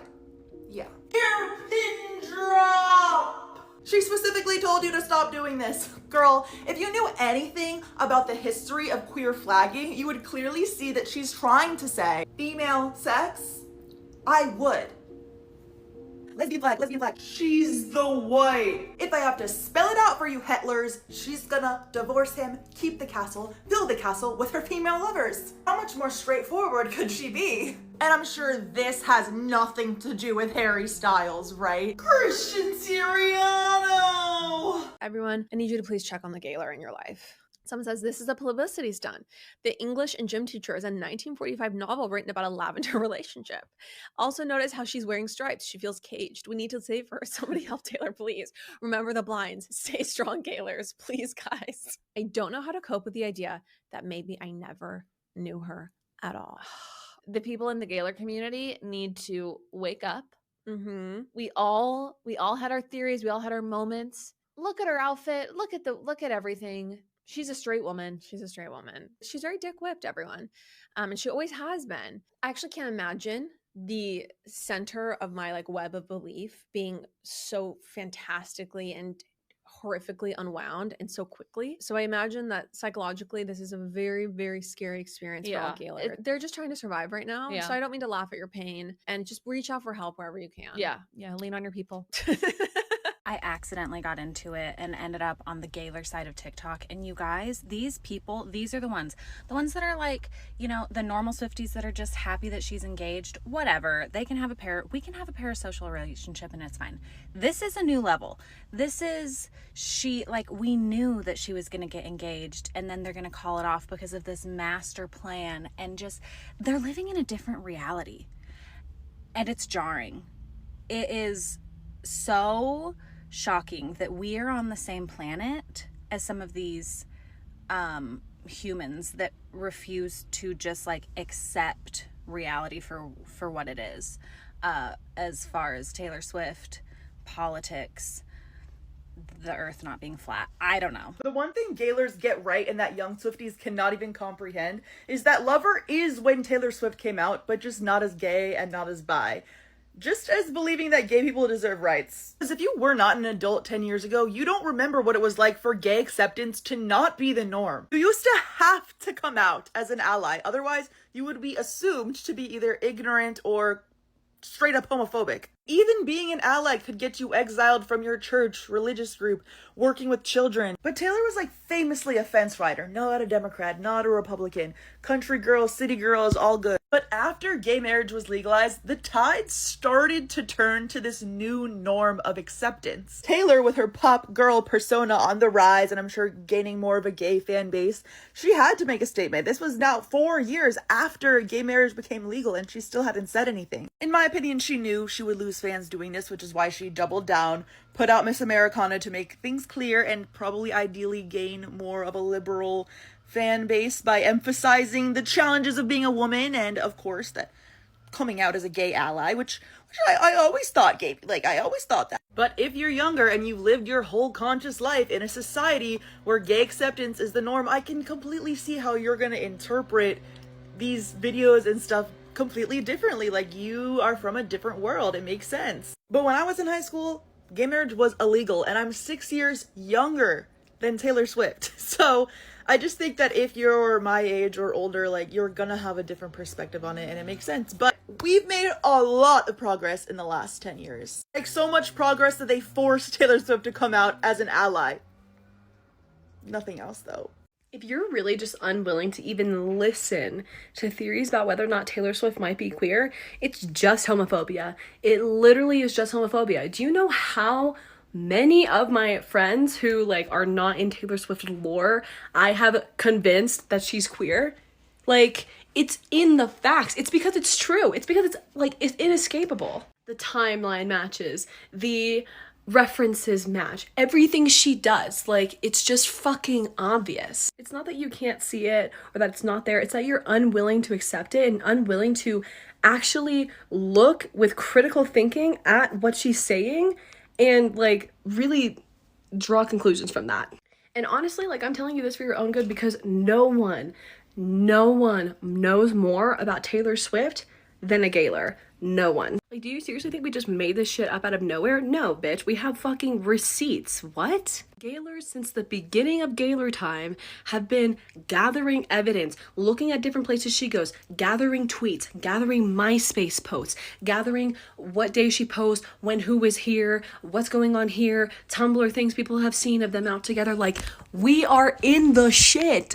What you know of Taylor, the reason why you think she's straight is because what you know of Taylor comes from the tabloids. It comes from the general public knowledge. It comes from a lived experience. When you go through and you see plainly in the timeline and you see all of the receipts and all of the evidence, it's undeniable. It's undeniable. It's not even just undeniable that she's queer. It's undeniable that she's queer, has been queer for a long time in her career, and has had multiple public bearding relationships. It's undeniable.